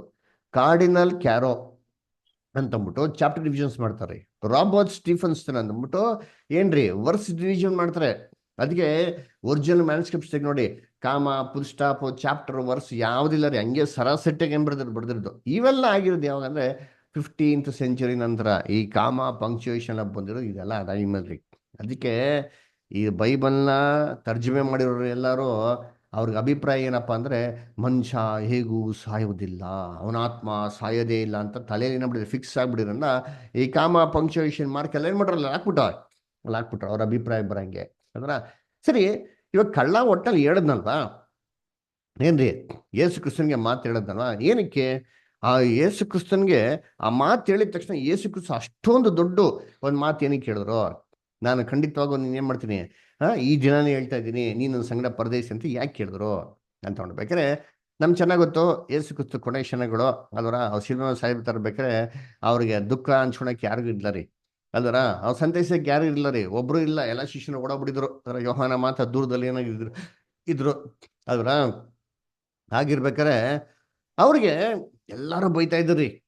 ಆದರೆ ಈ ಕಳ್ಳ ಮಾತ್ರ ಹೇಳ್ತಾನೆ, ಹಂಗೆಲ್ಲ ಬೈಬೇಡ, ನಾವಂತೂ ಏನ್ರಿ ಅನೀತಿವಂತರು, ನಾವು ಮಾಡಿದ ದುಷ್ಕೃತ್ಯಗಳು ಅನ್ಭವಿಸ, ಇವ್ರ ಹತ್ರ ಕಾಣಿಸಲ್ಲ ಅಂತಂದ್ಬಿಟ್ಟು ಏನು ಮಾಡ್ತಾರೆ ಹೇಳ್ಬೇಕಾರೆ, ಅದು ಒಂದು ಮಾತು ಏನಾಯ್ತಾನೆ ಕ್ರಿಸ್ತನ್ಗೆ ಒಂದು ಸಂತೈಸ ರೀತಿಲಿ ಇತ್ತರಿ.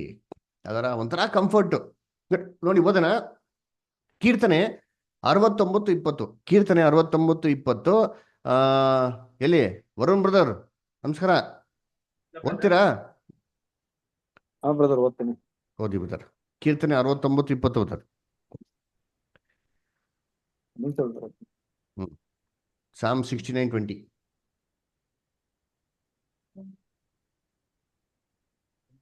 ನಿಂದೆಯಿಂದ ಖಿನ್ನನಾಗಿ ಕುಂದಿ ಹೋಗಿದ್ದೇನೆ, ಕರುಣಾಳುಗಳನ್ನು ನಿರೀಕ್ಷಿಸಿದೇ ದೊರೆಯಲಿಲ್ಲ, ಸಂತೈಸುವವರನ್ನು ಹಾರೈಸಿದ್ದೇ ಸಿಕ್ಕಲಿಲ್ಲ. ನನಗೆ ಉಣ್ಣುವುದಕ್ಕೆ ಕಹಿಯಾದ ವಸ್ತುವನ್ನು, ಬಾಯಾರಿದಾಗ ಉಳಿದ ದ್ರಾಕ್ಷಾರಸವನ್ನು ಕೊಟ್ಟರು. ನೋಡ್ರ ಏನ್ರಿ, ನಿಂದೆಯಿಂದ ಖಿನ್ನನಾಗಿ ಕುಂದು ಹೋಗಿದ್ದೇನೆ, ಕರುಣಾಳುಗಳನ್ನು ನಿರೀಕ್ಷಿಸಿದನೋ ದೊರೆಯಲಿಲ್ಲ, ಸಂತೈಸುವವರನ್ನು ಆರೈಸಿದೇನೋ ಸಿಕ್ಕಲಿಲ್ಲ. ನೋಡ್ರ ಅಂತ ಟೈಮಲ್ಲಿ ಕಳ್ಳ ಇಂಥ ಮಾತು ಹೇಳಿರೋದಕ್ಕೆ ಯೇಸು ಕ್ರಿಸ್ತು ಏನಪ್ಪ ಅಂದ್ರೆ, ಇವತ್ತೇ ನೀನು ಸಂಗಡ ಎಲ್ಲಿರ್ತೀಯ, ಪರದೇಶಲ್ಲಿರ್ತೀಯ. ಪರದೇಶನೇನು? ಪರದೇಶನೇನು? ಪರಲೋಕ. ಅದು ನಾವು ತಿಳ್ಕೊಂಡಿದ್ದೀರಿ. ಬೈಬಲ್ ಐತಾ? ಬೈಬಲ್ ನೋಡಿಸ್ತೀರಾ? ಪರಲೋಕ ಅಂತಿದೆ ಅಂತ ಬೈಬಲ್ ನೋಡಿಸ್ತೀರಾ ವಾಕ್ಯನ? ಇಲ್ಲದೆ ಇಲ್ಲ ಬ್ರದರ್, ಇಲ್ಲ ಇಲ್ಲ. ಅದರ ನಾನು ನೋಡಿಸ್ತೀನಿ ನೋಡ್ರಿ. ಪರದೇಶನ ಏನು ಅಂತ ನಾನು ಸತ್ಯವೇದ ಮುಖಾಂತರ ನೋಡಿಸ್ತೀನಿ ನೋಡ್ರಿ. ಎಲ್ಲಿ ಕೊಟ್ಟಿದ್ದಾರೆ? ದಯವಿಟ್ಟು ಓದಿ. ಪ್ರಕಟಣೆ 2ನೇ ಅಧ್ಯಾಯ 7ನೇ ವಾಕ್ಯ ಓದಿಂತೀನಿ. ಪ್ರಕಟಣೆ 2ನೇ ಅಧ್ಯಾಯ 7ನೇ ವಾಕ್ಯ ನಾನು ನೋಡ್ತೀನಿ ಸತ್ಯವೇದದಲ್ಲಿ ಪರದೇಶನ ಏನು ಅಂತ. ಓದ್ರಿ. ದೇವರಾತ್ಮನು ಸಭೆಗೆ ಹೇಳುವುದನ್ನು ಕಿವಿಯುಳ್ಳವನು ಕೇಳಲಿ. ಯಾವನು ಜಯ ಹೊಂದುತ್ತಾನೋ ಅವನಿಗೆ ದೇವರ ಪರದೈಸಿನಲ್ಲಿರುವ ಜೀವದಾಯಕ ವೃಕ್ಷದ ಹಣ್ಣನ್ನು ತಿನ್ನುವುದಕ್ಕೆ ಕೊಡುವೆನು. ಬೈಬಲ್ ತೆಗೆದು ಓದ್ತಾ ಇದ್ರೆ ಎಲ್ಲಿ ಓದ್ತಾ ಇದ್ದೀರಾ? ಬೈಬಲ್ ಅಲ್ಲಿ ಬ್ರದರ್. ಇನ್ನೊಂದ್ಸತಿ ಓದಿ. ದೇವರಾತ್ಮನು ಸಭೆಗಳಿಗೆ ಹೇಳುವುದನ್ನು ಕಿವಿಯುಳ್ಳವನು ಕೇಳಲಿ. ಯಾವನು ಜಯ ಹೊಂದುತ್ತಾನೋ ಅವನಿಗೆ ದೇವರ ಪರದೈಸಿನಲ್ಲಿರುವ ಜೀವದಾಯಕ ವೃಕ್ಷದ ಹಣ್ಣನ್ನು ತಿನ್ನುವುದಕ್ಕೆ ಕೊಡುವೆನು. ದೇವರ ಪರದೇಶಿನಲ್ಲಿರುವ ಜೀವದಾಯಕ ವೃಕ್ಷದ ಹಣ್ಣನ್ನು ತಿನ್ನುವುದಕ್ಕೆ ಏನ್ ಮಾಡ್ತೀನಿ? ಕೊಡುವೇನು ಅಂತ ಹೇಳ್ತಾರೆ. ನೋಡ್ರ, ಇಲ್ಲಿ ಕೊಟ್ಟಿದ್ದೆ ಬೈಬಲ್ ಪರದೇಶ ಬಗ್ಗೆ. ಅದರ ಏನೋ ಪರದೇಶದಲ್ಲಿ ಏನೈತೆ ಅಂತ, ಅಲ್ಲಿ ಏನಿದೆ ಅಂತೆ ಪರದೇಶದಲ್ಲಿ? ಜೀವದಾಯಕ ವೃಕ್ಷದ ಹಣ್ಣು ಅಲ್ವರ. ಸರಿ, ಇವ್ ನೀವೇ ಯೋಚನೆ ಮಾಡಿ, ಇದೇ ತರ ಎಲ್ಲಾರ ದೇವರು ಜೀವದಾಯಕ ವೃಕ್ಷದ ಹಣ್ಣು ಇಟ್ಟಿದ್ರ? ತೋಟ ಒಳ್ಳೆದರ ಕೆಟ್ಟದರ ಅರಿವು ನುಡಿಸುವಂತ ಮರ ಜೀವದಾಯಕ ವೃಕ್ಷದ ಹಣ್ಣನ್ನ ದೇವ್ರು ಎಲ್ಲಿಟ್ಟಿದ್ರು? ಇದು ಬಿಟ್ರೆ ಭೂಮಿ ಮೇಲೆ ಬ್ರದರ್. ಏದೆನ್ ತೋಟದಲ್ಲಿ. ಈಡೇನ್ ತೋಟದಲ್ಲಿ ಇಟ್ಟಿದ್ರ ಇಲ್ವಾ? ಈಡೇನ್ ತೋಟದಲ್ಲಿ ಇಟ್ಟಿದ್ರು ನೋಡಿತೀನಿ. ವಾಕ್ಯ ಓದ ನೋಡಿತೀನಿ. ಆದಿಕಾಂಡ 2:9 ಓದಿ. ಆದಿಕಾಂಡ 2:9 ಇಲ್ಲಿ ಹೊರಂಬದವ್ರು ಓದ್ತೀರಾ? ಆದಿಕಾಂಡ 2:9 ಓದ್ರಿ. ಓದಿ ಜೋಸೆಫ್ ಓದಿ. ಮತ್ತು ಯೆಹೋವ ದೇವರು ನೋಟಕ್ಕೆ ರಮ್ಯವಾಗಿಯೂ ಊಟಕ್ಕೆ ಅನುಕೂಲವಾಗಿರುವ ಎಲ್ಲಾ ತರದ ಮರಗಳನ್ನು ಆ ಭೂಮಿಯಲ್ಲಿ ಬೆಳೆಯ ಮಾಡಿದನು. ಅದಲ್ಲದೆ ಆ ವನದ ಮಧ್ಯದಲ್ಲಿ ಜೀವದಾಯಕ ವೃಕ್ಷವನ್ನು, ಒಳ್ಳೆದರ ಕೆಟ್ಟದರ ಅರಿವು ನುಡಿಸುವ ವೃಕ್ಷವನ್ನು ಬೆಳೆಸಿದನು. ನೋಡ್ರ, ವನದ ಮಧ್ಯದಲ್ಲಿ ಜೀವದಾಯಕ ವೃಕ್ಷ ಇಟ್ಟಿದ್ರಂತೆ. ಇದೇ ಪ್ರಕಟಣೆ, ಇದೇ ವಾಕ್ಯ ಹೇಳ್ಬೇಕಾದ್ರೆ ಹೇಳ್ತಾರೆ, ಪರದೇಶ ನಡುವೆ ಜೀವದಾಯಕ ವೃಕ್ಷ ಇಟ್ಟಿದ್ದಂತ ಹೇಳ್ತಾರೆ. ವನದ ನಡುವೆ ಪರದೇಶ ನಡುವೆ. ಆಕ್ಚುಲಿ ಎರಡೂ ಒಂದೇ ವಾರ್ತೆ ಅಲ್ರ. ಅದಕ್ಕೆ ಅಲ್ಲಿ ಪರದೇಶನ್ ಬರೋಂಥ ವಾರ್ತೆ ಗ್ರೀಕಲ್ಲಿ ತೆಗೆದು ಹೋದ್ರೆ ಏನ್ ಗೊತ್ತ ಅರ್ಥ? ಅದು ಪ್ಯಾರಡಿಯಾಸ್ ಅಂತ ಪದ ಬರ್ತಾರೆ. ಪ್ಯಾರಡಿಯಾಸ್ ಅನ್ನ ಏನರ್ಥ? ತೋಟ, ಪಾರ್ಕ್ ಅಂತನ್ರಿ ಅರ್ಥ ಅಲ್ವರ. ಈಡೇನ್ ತೋಟದಲ್ಲಿ ಹೆಂಗಿತ್ತು? ಒಂದು ಬ್ಯೂಟಿಫುಲ್ ಆಗಿರೋಂಥ ಒಂದು ಕಂಡೀಷನ್ ನಡುವೆ ದೇವರು ಜೀವದಾಯಕ ವೃಕ್ಷ ಇಟ್ಟಿದ್ರು. ಇದೇ ತರ ಕ್ರಿಸ್ತನ 2ನೇ ಬರುವಿಕೆಯಲ್ಲಿ ಬರ್ಬೇಕಾದ್ರೆ ಏನ್ರಿ, ಇಡೀ ಭೂಲೋಕ ಏನ್ ಮಾಡ್ತಾರೆ? ತನ್ನ ರಾಜ್ಯವನ್ನಾಗಿ ಮಾಡಬೇಕಾದ್ರೆ ಯೇಸು ಕ್ರಿಸ್ತ ಪ್ರಾರ್ಥನೆ ಹೇಳ್ಕೊಟ್ರಲ್ಲ, ನಿನ್ನ ರಾಜ್ಯವು ಬರುವುದಾಗೆ, ನಿನ್ನ ಚಿತ್ತ ಪರಲೋಕದಲ್ಲಿ ನೆರವೇರ್ತಾರ ಪ್ರಕಾರ ಭೂಲೋಕದಲ್ಲಿ ಏನಾಗ್ಲಿ ನೆರವೇರ್ಲಿ ಅಂತ ಹೇಳ್ತಾರ. ಆ ತರ ದೇವ್ರ ಚಿತ್ತ ಭೂಲೋಕದಲ್ಲಿ ನೆರವೇರ್ಬೇಕಾದ್ರೆ ಇಡೀ ಭೂಲೋಕ ಹೆಂಗಿರ್ತಾರೆ? ಭೂಮಂಡಲ ಪರದೇಶ ತರ ಇರ್ತದೆ. ಅದರ ಆ ಪರದೇಶದಲ್ಲಿ ಜೀವದಾಯಕ ವೃಕ್ಷ ಏನ್ ಮಾಡ್ತಾರೆ? ದೇವ್ರು ಕೊಡ್ತಾರಂತೆ. ಅದು ಪರಲೋಕನ? ಅದರ ಪರಲೋಕ ಅಲ್ಲ ರೀ, ಅದೊಂದು ತೋಟ ರೀ, ಈಡೇನ್ ತೋಟ. ಈಡೇನ್ ತೋಟದ ಕಂಡೀಷನು. ಇದನ್ನ ದೇವ್ರು ಏನ್ ಮಾಡ್ತಾರೆ? ತಿರ್ಗಾ ಆತನ 2ನೇ ಬರುವಿಕೆಯಲ್ಲಿ ಬರ್ಬೇಕಾದ್ರೆ ಏನ್ ಮಾಡ್ತಾರೆ ಅಂದ್ರೆ, ಇದು ಭೂಲೋಕದ ಸ್ಥಾಪನೆ ಮಾಡುತ್ತೆ ಕಂಡೀಷನ್ ಬಗ್ಗೆ ಹೇಳ್ತಾ ಇರೋದು ಅಲ್ವರ. ಇದಕ್ಕೆ ನಾವು ಇದ್ರ ಬಗ್ಗೆ ತುಂಬಾ ಚೆನ್ನಾಗಿ ಓದ್ಬಿಡಿದಿರಲ್ಲ. ಕ್ರಿಸ್ತನ 1000 ವರ್ಷದ ಆಳ್ವಿಕೆಯಲ್ಲಿ ಏನಾಗ್ತಾರೆ? ಸಿಂಹ ಏನ್ ತಿಂತದೆ? ಸಿಂಹ ಏನ್ ತಿಂತದೆ? ಹುಲ್ಲನ್ನು ತಿಂತದ್ರಿ ಅಲ್ವರ. ಎಲ್ಲ ಸಸ್ಯಾಹಾರಿಗಳಾಗಿರ್ತಾರೆ ನೋಡ್ತೀನಿ. ಯಾವಾಗ? ಕ್ರಿಸ್ತನ ರಾಜ್ಯದಲ್ಲಿ. ಇದೆಲ್ಲ ಎಲ್ಲಿ ನಡೆದು? ಪರಲೋಕದಲ್ಲ, ಭೂಲೋಕದಲ್ಲಿ ಇರ್ತಾರೆ ನೋಡ್ರಿ. ಯಾವಾಗ ಭೂಮಿ ಹೆಂಗಿರ್ತಾರಂತೆ? ಕಳಕಳೆಯಾಗಿ ತನ್ನ ಒಂದೇನ್ರಿ ಒಂದು ಫಲವತ್ತನ್ನು ಕೊಡ್ತದೆ, ಸಮೃದ್ಧಿಯನ್ನು ಕೊಡ್ತದೆ ಅಂತ ಬೈಬಲ್ ಹೇಳಲ್ವಾ ಅಲ್ವರ. ಆವಾಗ ಭೂಮಿ ಹೆಂಗಿರ್ತಾರೆ ಅಂತಂದ್ರೆ ಏನ್ರಿ, ದೇವರು ತನ್ನ ಪಾದಪೀಠವನ್ನು ವೈಭವಗೊಳಿಸ್ತಾರೆ, ಈಡೇನ್ ತೊಡ್ತಾರೆ, ಏನ್ ಮಾಡ್ತಾರೆ, ವೈಭವಗೊಳಿಸ್ತಾರೆ ಅಲ್ವರ. ಅದಕ್ಕೆ ನೋಡ್ಬೇಕಾರೆ ಆ ಕಳ್ಳನ್ಗೆ ಏನಂತ ಯೇಸು ಕ್ರಿಸ್ತ ಹೇಳಿದ್ರು, ಅದಕ್ಕೆ ಹೇಳಿದ್ದು ಏನ್ರೆ, ಇವತ್ತು ನಾನು ಹೇಳ್ತಾ ಇದ್ದೀನಿ, ನೀನ್ ನನ್ನ ಜೊತೆಗೆ ಎಲ್ಲಿರ್ತೀಯ, ಪರದೇಶದಲ್ಲಿ. ಯೇಸು ಕ್ರಿಸ್ತ ಎರಡನೇ ಬರಿಕೆಯಲ್ಲಿ ಬರ್ಬೇಕಾರೆ ಇಡೀ ಭೂಮಿನ ಪರದೇಶ ಮಾಡ್ಬೇಕಾರೆ ಕಳ್ಳನ್ನ ಅವಾಗ ಏನ್ ಮಾಡ್ತಾರೆ, ನೆನ್ಸ್ಕೊಂತಾರೆ. ಯಾಕೆ ನೆನ್ಸ್ಕೊಂತಾರೆ? ಯಾಕಂದ್ರೆ ಯೇಸು ಕ್ರಿಸ್ತು ಒಂದು ಮಾತು ಹೇಳಿದ್ರು ಭೂಲೋಕದಲ್ಲಿ ಇರ್ಬೇಕಾರೆ. ಏನಂತ ಹೇಳ್ತಾರೆ ಗೊತ್ತಾ? ನನ್ನ ನಾಮದಲ್ಲಿ ಈ ಚಿಕ್ಕವ್ರಿಗೆ ಯಾರಾದ್ರೂ ಕುಡಿಯೋದಿಕ್ಕೆ ಸ್ವಲ್ಪ ನೀರು ಕೊಟ್ರು ಸರಿ, ಅವ್ರ ಪ್ರತಿಫಲ ಏನಾಗಲ್ಲ, ತಪ್ಪಲ್ಲ ಅಂತ ಹೇಳ್ತಾರೆ.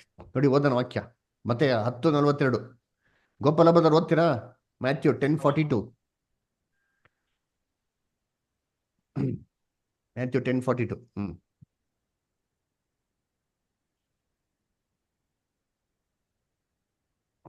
ಓದಿ ಜೋಸಫ್ ಬದರ್, ಓದಿ. ಮತ್ತು ಈ ಚಿಕ್ಕವರಲ್ಲಿ ಒಬ್ಬನಿಗೆ ಯೇಸುವಿನ ಶಿಷ್ಯನೆಂದು ಯಾವನಾದರೂ ಒಂದು ತಂಬಿಗೆ ತಣ್ಣೀರಾದರೂ ಕುಡಿಯುವುದಕ್ಕೆ ಕೊಟ್ಟರೆ ಬರತಕ್ಕ ಪ್ರತಿಫಲವು ಅವನಿಗೆ ತಪ್ಪುವುದೇ ಇಲ್ಲವೆಂದು ನಿಮಗೆ ಸತ್ಯವಾಗಿ ಹೇಳುತ್ತೇನೆ ಎಂದನು. ನೋಡ್ರ, ನೀರ್ ಕೊಟ್ರನೆ ಪ್ರತಿಫಲಕ್ಕೆ ತಪ್ಪೋದಿಲ್ಲ ಅಂತಂದ್ರೆ ಎಷ್ಟು ದೊಡ್ಡ ಮಾತು ಹೇಳ್ಬಿಟ್ಟು ಆ ಯೇಸು ಕ್ರಿಸ್ತನಿಗೆ ಶಿಲ್ಪೆ ಮೇಲೆ ಇರ್ಬೇಕಾರೆ ಎಲ್ಲ ಕುಡಿಯೋದಿಕ್ಕೆ ಉಳಿ ದ್ರಾಕ್ಷಿ ಕೊಟ್ರಂತೆ, ಗೇಲಿ ಮಾಡಿದ್ರಂತೆ. ಅಂತ ಸಂದರ್ಭದಲ್ಲಿ ಕಳ್ಳ ಇವಂಗ ಆತೆಲ್ಲ ಮಾಡಬೇಡಿ, ಇವರು ನೀತಿವಂತರು ಅಂತ ಹೇಳ್ಬೇಕಾರೆ ಯೇಸು ಕ್ರಿಸ್ತನ್ ಹೆಂಗಿರ್ತಾರೆ, ಒಂಥರ ಸಂತೋಷ ಇರುತ್ತೆ. ಅವ್ನಿಗೆ ಪ್ರತಿಫಲ ಕೊಡ್ತಾರೆ. ಹಂಗಂತ ಬಿಟ್ಟು ಪರಲೋಕಕ್ಕೆ ಹೋಗಲ್ಲ ರೀ. ಅದರ ಏನ್ರಿ, ಅವ್ನು ಯೇಸು ಕ್ರಿಸ್ತನ ರಕ್ಷಕನ ಅಂಗೀಕಾರ ಮಾಡೋದನ್ನ ಇಲ್ಲಲ್ಲ ರೀ. ಅದರ ಬೈಬಲ್ ಹೇಳ್ತಾರೆ, ನಿನ್ನ ನಾಲಿಗೆಯಿಂದ ನೀನೇನೋ ಅರಿಕೆ ಮಾಡಬೇಕು, ಕರ್ತನು ಅಲ್ವರ ರಾಜಾದಿ ರಾಜನು ಅಂತ ಅಂದ್ಬಿಟ್ಟು. ಅಲ್ಲರ ಎಲ್ಲೈತೆ ಅರಿಕೆ ಮಾಡ್ದವನು, ಪಾಪಗಳನ್ನ ಅರಿಕೆ ಮಾಡ್ದ ಇಲ್ಲ ರೀ. ಅದರಿಂದ ಪರಲೋಕಕ್ಕೆಲ್ಲ ಕೊಂಡೋಗಲ್ಲ. ಯೇಸು ಕ್ರಿಸ್ತ ಎರಡನೇ ಬರಿಕೆಯಲ್ಲಿ ಬರ್ಬೇಕು, ಭೂಲೋಕದಲ್ಲಿ ಅವ್ನು ಏನ್ ಮಾಡ್ತಾರೆ, ಏನೋ ಒಂದು ನೆನೆಸ್ಕೊಂಡು ಅವ್ನು ಕೃಪೆ ದಯ ಏನ್ ಮಾಡ್ಬೋದು, ಅವ್ನು ಕೊಡ್ಬೋದು ಅಷ್ಟೇ ಹೊರ್ತು ಪರಲೋಕಕ್ಕೆ ಕೊಂಡೋಗ್ತಾನೆ ಅಂತ ಏನೂ ಇಲ್ಲ ರೀ. ಅದರಿಂದ ಶಿಲ್ಬೆ ಮೇಲಂತ ಕಳ್ಳ ಅವತ್ತೇ ಸತ್ತೋಗಿದ ತಕ್ಷಣ ಅವತ್ತೇ ಅವ್ನು ಏನಾಗ್ಬಿಟ್ಟ ಏನ್ರಿ, ಪರಲೋಕಕ್ಕೆ ಹೋಗ್ಬಿಟ್ಟ ಅಂತ ಅಂದ್ಬಿಟ್ಟು ಏನ್ರಿ ಹೇಳಂತ ಮಾತನ್ನ ಖಂಡಿತವಾಗೂ ನಾವು ಸತ್ಯವೇದದಲ್ಲಿ ಅಕ್ಸೆಪ್ಟೇ ಮಾಡೋಕ್ಕಾಗಲ್ಲ. ಅದರಿಂದ ಈ ವಾಕ್ಯನ ಇಟ್ಕೊಂಡು ಆತ್ಮ ಸಾಯಲ್ಲ, ಮನುಷ್ಯ ಸತ್ತಿದ ತಕ್ಷಣ ಪರಲೋಕಕ್ಕೋ ನರಕಕ್ಕೋ ಹೋಗ್ಬಿಡ್ತಾರೆ ಅಂತ ಹೇಳೋದನ್ನ ಏನ್ರಿ ಹೇಳೋದು ನಿಜವಾಗ್ಲೂ ಅದು ಸತ್ಯವೇದಕ್ಕೆ ವಿರುದ್ಧವಾಗಿರೋಂಥದ್ದು. ಸರಿ, ಇನ್ನೊಂದು ಮಾತು ಬರೋಣ ಇವಾಗ. ಎಲ್ಲಿ ಅಂತಂದ್ರೆ, ಯೇಸು ಕ್ರಿಸ್ತು ಏನ್ರಿ ಸೆರೆಯಲ್ಲಿರೋಂಥ ಆತ್ಮಗಳಿಗೆ ಹೋಗಿ ಏನ್ ಮಾಡ್ತಾರೆ, ಉಪದೇಶ ಮಾಡ್ತಾರೆ. ಅದನ್ನ ಓದೋಣ. ಎಲ್ಲಪ್ಪ ಕೊಟ್ಟಿದ್ರು ಅಂದ್ರೆ 1 ಪೇತ್ರ 3ನೇ ಅಧ್ಯಾಯ 19-20. ಸುಶೀಲಾ ಸಿಸ್ಟರ್ ಓದ್ಬೋದಾ? 1 ಪೇತ್ರ 3ನೇ ಅಧ್ಯಾಯ 19-20. ಸುಶೀಲಾ ಸಿಸ್ಟರ್ ಲೈನ್ ಇದ್ದೀರಾ? ಸುಶೀಲಾ ಸಿಸ್ಟರ್, ಸರಿ, okay. Simon brother, Bharathi sister,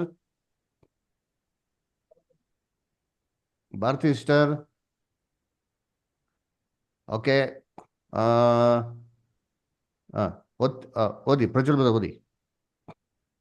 ಇದಲ್ಲದೆ ಆತನು ಆತ್ಮರೂಪನಾಗಿ ಸೆರೆಯಲ್ಲಿದ್ದ ಆತ್ಮಗಳ ಬಳಿಗೆ, ಅಂದರೆ ಪೂರ್ವಕಾಲದಲ್ಲಿ ನೋಹನು ನಾವೆಯನ್ನು ಕಟ್ಟಿಸುತ್ತಿರಲು ದೇವರು ದೀರ್ಘಶಾಂತಿಯಿಂದ ಕಾದಿದ್ದಾಗ ಆತನಿಗೆ ಅವಿಧೇಯರಾಗಿದ್ದವರ ಬಳಿಗೆ ಹೋಗಿ ಸುವಾರ್ತೆಯನ್ನು ಸಾರಿದನು. ಆ ನಾವೆಯೊಳಗೆ ಸಾಕು ಬಿಡಿ, ಥ್ಯಾಂಕ್ ಯು. ಅದಕ್ಕೆ ನೋಡ್ಬೇಕಾರೆ ಅಲ್ಲಿ ಏನ್ರಿ, ಸೆರೆಯಲ್ಲಿರೋಂಥ ಆತ್ಮಗಳಿಗೆ ಹೋಗ್ಬಿಟ್ಟು ಯೇಸು ಕ್ರಿಸ್ತ ಏನ್ ಮಾಡೋರಂತೆ, ಅಲ್ಲಿ ಸುವಾರ್ತೆನ ಸಾರಿದ್ರು ಅಂತ ಹೇಳ್ತಾರೆ. ಯಾರು ಇದು ಸೆರೆಯಲ್ಲಿರೋಂಥ ಆತ್ಮಗಳಿಗೆ? ಅದಕ್ಕೆ ಹೇಳ್ತಾ, ಬದರ್ ನಿಮ್ಗೆ ಗೊತ್ತಿಲ್ವಾ, ಅಷ್ಟು ಪರಲೋಕಕ್ಕೆ ಹೋಗ್ತಾ ಇರ್ಬೇಕಾರೆ ಎಷ್ಟೋ ಆತ್ಮಗಳಿಗೆ ಶಾಂತಿ ಇಲ್ವಲ್ಲ, ಅದೆಲ್ಲ ಒದ್ದಾಡ್ತಿದಲ್ಲ, ಅದಕ್ಕೆ ಯೇಸು ಕ್ರಿಸ್ತ ಹೋಗ್ಬೇಕಾರೆ ಆತ್ಮಗಳಿಗೂ ಬಿಡ್ಲಿಲ್ವಂತೆ. ಅವ್ರಿಗೂ ಸುವಾರ್ತೆ ಸಾರ್ಬಿಟ್ಟು, ಅಯ್ಯೋ ಮಾನಸಾಂತರ ಒಂದಪ್ಪ ಒಂದ್ರೆ ನೀವು ಪರಲೋಕಕ್ಕೆ ಬರ್ಬೋದು ಅಂತ ಯೇಸು ಕ್ರಿಸ್ತ ಹೇಳ್ಬಿಟ್ಟು ಹಂಗೇ ಪರಲೋಕಕ್ಕೆ ಹೋಗ್ಬಿಟ್ರು ಅಂತ ಹೇಳ್ತಾರೆ ಅಲ್ವರ. ಅಲ್ಲಿ ವಾಕ್ಯದಲ್ಲಿ ಕೊಟ್ಟಿದ್ಯಾ? ಹಂಗೆ ನಿಮ್ಗೆ ವಾಕ್ಯದಲ್ಲಿ ಕೊಟ್ಟಿದ್ಯಾ? ಇಲ್ಲ ರೀ, ವಾಕ್ಯದಲ್ಲಿ ಕೊಟ್ಟಿಲ್ಲ. ವಾಕ್ಯದಲ್ಲಿ ಹೆಂಗ್ ಕೊಟ್ಟಿದ್ದಾರೆ? ಇನ್ನೊಂದ್ಸತಿ ಓದಿ ಬದಾರ, ಇನ್ನೊಂದ್ಸತಿ ಓದಿ. ಎಲ್ಲ ದಯವಿಟ್ಟು ಗಮನಿಸಿ, ಎಲ್ಲ ಬೈಬಲ್ ಇಟ್ಕೊಂಡು ಕೂತ್ಕೊಬೇಕು. ಓದ್ರಿ ಬದಾರ. ಇದಲ್ಲದೆ ಆತನು ಆತ್ಮರೂಪನಾಗಿ ಸೆರೆಯಲ್ಲಿದ್ದ ಆತ್ಮಗಳ ಬಳಿಗೆ, ಅಂದರೆ ಪೂರ್ವಕಾಲದಲ್ಲಿ ಏನ್ರಿ ಸೆರೆಯಲ್ಲಿದ್ದಂಥ ಆತ್ಮಗಳು ಅಂದರೆ ಅಂತ ಅಂದ್ಬಿಟ್ಟು ಯಾರಪ್ಪ ಅವರು ಅಂತ ಅಲ್ಲೇ ಉತ್ತರ ಕೊಡ್ತಾರೆ ನೋಡಿರ್ತೀನಿ. ಅದಕ್ಕೆ ಹೇಳೋದು ಸತ್ಯವೇದ ಡಿಕ್ಷನರಿ ರೀ. ಸತ್ಯವೇದಕ್ಕೆ ಪ್ರಶ್ನೆಗಳಿಗೆ ಉತ್ತರಗಳು ಸತ್ಯವೇದ ನೋಡ್ಬೇಕು. ಇಲ್ಲಿ ಸ್ವಲ್ಪ ಅಲ್ಲಿ ಸ್ವಲ್ಪ ಯೆಹೋವನ ಗ್ರಂಥದಲ್ಲಿ ಹುಡುಕಿ ಓದಿರಿ ಅಂತ ಹೇಳ್ತಾರಲ್ಲ. ಅದ್ರಲ್ಲಿ ಸೆರೆಯಲ್ಲಿದ್ದಂಥ ಆತ್ಮಗಳನ್ನು ಯಾರು ನಾವೇನೋ ಊಹೆ ಮಾಡ್ಕೊಳ್ಳೋದು ಬೇಡ, ಅಲ್ಲೇ ಕೊಟ್ಟಿದ್ದೆ ವಾಕ್ಯದಲ್ಲಿ. ಅಂದರೆ ಏನು ಅಂದರೆ ಮುಂದಕ್ಕೋದಿ. ಅಂದರೆ ಹ್ಮ್ ಪೂರ್ವ ಕಾಲದಲ್ಲಿ ಹ್ಮ್ ನೋಹನು ನಾವೆಯನ್ನು ಕಟ್ಟಿಸುತ್ತಿರಲು ಹ್ಮ್ ದೇವರು ದೀರ್ಘಶಾಂತಿಯಿಂದ ಕಾದಿದ್ದಾಗ ಹ್ಮ್ ಆತನಿಗೆ ಅವಿಧೇಯರಾಗಿದ್ದವರ ಬಳಿಗೆ ಹೋಗಿ ಸುವಾರ್ತೆ ಸಾಕ್ಬಿಡಿ. ಏನ್ ಹೇಳ್ತಾರೆ, ನೋವ ನಾವೇ ಕಟ್ತಾ ಇರ್ಬೇಕಾರೆ ಅವ್ರಿಗೆ ದೇವರಿಗೆ ಅವಿಧೇಯರಾಗಿದ್ರಲ್ಲ ಅವ್ರ ಹತ್ರಕ್ಕೆ ಹೋಗಿ ಏನ್ ಮಾಡೋದಂತೆ ಇವರು, ಏನ್ರೆ ಸುವಾರ್ತೆ ಸಾರದಂತೆ. ಯಾರಿಗ ಹೋಗಿ ಸುವಾರ್ತೆ ಸಾರಿದ್ರು? ಎಲ್ಲಾರ್ಗುನ? ಎಲ್ಲಾರ್ಗು ಅಂತ ಕೊಡ್ಲಾರ ಇಲ್ಲಿ. ಏನಂತ ಕೊಟ್ಟಾರ ಇಲ್ಲಿ? ನೋವ ನಾವೇ ಕಟ್ತಾ ಇರ್ಬೇಕಾರೆ ಯಾರು ದೇವ್ರಿಗೆ ಅವಿಧೇಯರಾಗಿದ್ರು ಅವ್ರ ಹತ್ರ ಹೋಗಿ ಏನ್ ಮಾಡಿದಂತೆ ಇವ್ರು ಸುವಾರ್ತೆ ಸಾರಂತೆ. ನೋಡಿ ಇವಾಗ ನೋಡಿ ಇಲ್ಲಿ ಅಬ್ಸರ್ವ್ ಮಾಡಿ ಏನ್ರಿ. ಹಾ, ಅದಕ್ಕೆ ಎಷ್ಟೋ ಜನ ಹೇಳ್ತಾರೆ, ಬ್ರದರ್ ಇದು ಹೆಂಗೆ ಅಂತಂದ್ರೆ ಏಸು ಕ್ರಿಸ್ತು ಬರೋದಕ್ಕಿಂತ ಮುಂಚೆ 2 ಕಾಲಗಳಿತ್ತು. ಒಂದು ಏನ್ರಿ ನ್ಯಾಯ ಪ್ರಮಾಣದ ಕಾಲ, ಮೋಸೆ ಮುಖಾಂತರ ನ್ಯಾಯ ಪ್ರಮಾಣ ಕೊಟ್ಟಾಗಿಂದ ನ್ಯಾಯ ಪ್ರಮಾಣದ ಕಾಲ ಇತ್ತು. ನ್ಯಾಯ ಪ್ರಮಾಣ ಮುಖಾಂತರ ಅವ್ರಿಗೆ ತೀರ್ಪು ಮಾಡ್ತಾರೆ. ಅದಕ್ಕಿಂತ ಮುಂಚೆ ನ್ಯಾಯ ಪ್ರಮಾಣ ಇಲ್ವಲ್ಲಪ್ಪ ಅಂತ ಅಂದ್ಬಿಟ್ರೆ ಅವಾಗೇನು ಹೇಳ್ತಾರೆ, ಇದು ಬ್ರದರ್ ಅವಾಗ ಮನಸ್ಸಾಕ್ಷಿ ಇತ್ತು. ಮನಸ್ಸಾಕ್ಷಿ ಆಧಾರದ ಮೇಲೆ ಅವ್ರಿಗೆ ಏನ್ ಮಾಡ್ತಾರೆ ದೇವರು? ನ್ಯಾಯ ತೀರ್ಪು ಮಾಡ್ತಾರೆ. ಮನಸ್ಸಾಕ್ಷಿ ಪ್ರಕಾರ ನಡ್ಕೊಂಡ್ರೆ ಪರಲೋಕ, ಮನಸ್ಸಾಕ್ಷಿ ಪ್ರಕಾರ ನಡ್ಕೊಂಡಿದ್ರೆ ನರಕ ಅಂತಂದ್ಬಿಟ್ಟು ಅಲ್ವರ. ಸರಿ, ಹಂಗಾರೆ ಯೇಸು ಕ್ರಿಸ್ತು ಏನ್ ಮಾಡ್ಬೇಕಾಯ್ತು? ಆದಾಮಿಂದ ಮೋಸೆವರೆಗೂ ನ್ಯಾಯ ಪ್ರಮಾಣ ಇಲ್ವಲ್ಲ, ಆ ಕಾಲದಲ್ಲಿ ಎಲ್ಲಾ ಜನಗಳಿಗೂ ಹೋಗ್ಬಿಟ್ಟು ಏನ್ ಮಾಡ್ಬೇಕು? ಸುವಾರ್ತೆನ ಸಾರ್ಬೇಕಾಗಿತ್ತಲ್ವಾ? ಅದೇ ಬಿಟ್ಬಿಟ್ಟು ಯಾರ ಹತ್ರ ಹೋದ್ರಂತೆ? ಏನ್ರಿ ಹೇಳ್ತಾರಲ್ಲಿ, ನೋವನ ಕಾಲದಲ್ಲಿ ನೋವ ನಾವೇ ಕಟ್ಬೇಕಾಗಿದ್ರೆ ಮಾತ್ರ, ಆ ಸಮಯದಲ್ಲಿ ಮಾತ್ರ ಯಾರ ಅವಿಧರಾಗಿದ್ರೆ ಅವ್ರ ಹತ್ರ ಮಾತ್ರ ಹೋಗಿರಂತೀರಿ. ಎಲ್ಲರೆಲ್ಲ ರೀ, ಆದಾಮಿಂದ ನೋವನ ಕಾಲದಲ್ಲಿ ಎಲ್ಲರ ಹತ್ರ ಹೋಗಿಲ್ಲ. ನೋವ ನಾವೇ ಕಟ್ತಾ ಇದ್ರು ಗೊತ್ತಾ, 120 ವರ್ಷ. ಆ 120 ವರ್ಷ ಕಾಲದಲ್ಲಿ ಯಾರಿದ್ರು ಅವ್ರ ಹತ್ರಕ್ಕೆ ಮಾತ್ರ ಏನ್ ಮಾಡಿದಂತೆ ಹೋಗಿರಂತೆ. ಹಾಗಾದ್ರೆ ಇವ್ರು ಯಾರಿದು? ಅದಕ್ಕೆ ಯಾಕೆ ಸ್ಪೆಷಲ್ ಆಗಿ ಇವ್ರ ಹತ್ರಕ್ಕೆ ಹೋಗ್ಬೇಕು?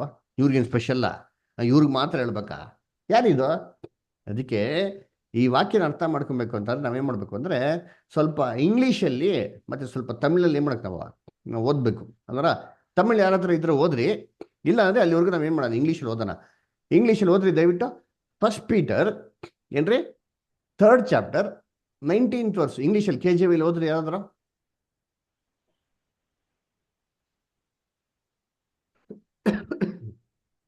by whom also he went and preached to the spirit in prison. ಅಲ್ವರ, by which also he went and preached unto spirits in Spirit. Prison. Spirit soul ಅಂತ ಕೊಟ್ಟಿದ್ದ? ಸೋಲ್ ಅಂತ ಕೊಟ್ಟಿದ್ಯಾ? ಸೋಲ್ಸ್ ಇನ್ ಪ್ರಿಸನ್ ಕೊಟ್ಟಿದ್ಯಾ? ಇಲ್ಲ ರೀ, ಸ್ಪಿರಿಟ್ಸ್ ಇನ್ ಪ್ರಿಸನ್ ಅಲ್ವರ. ಇದು ತಮಿಳ್ ಓದೋಣ. ತಮಿಳ್ ಇದೆಯಾ ಯಾರ ಹತ್ರನ? ಓದ್ತೀರಾ? ஓத்தின் பிரதர். 1 Peter 3:19 brother.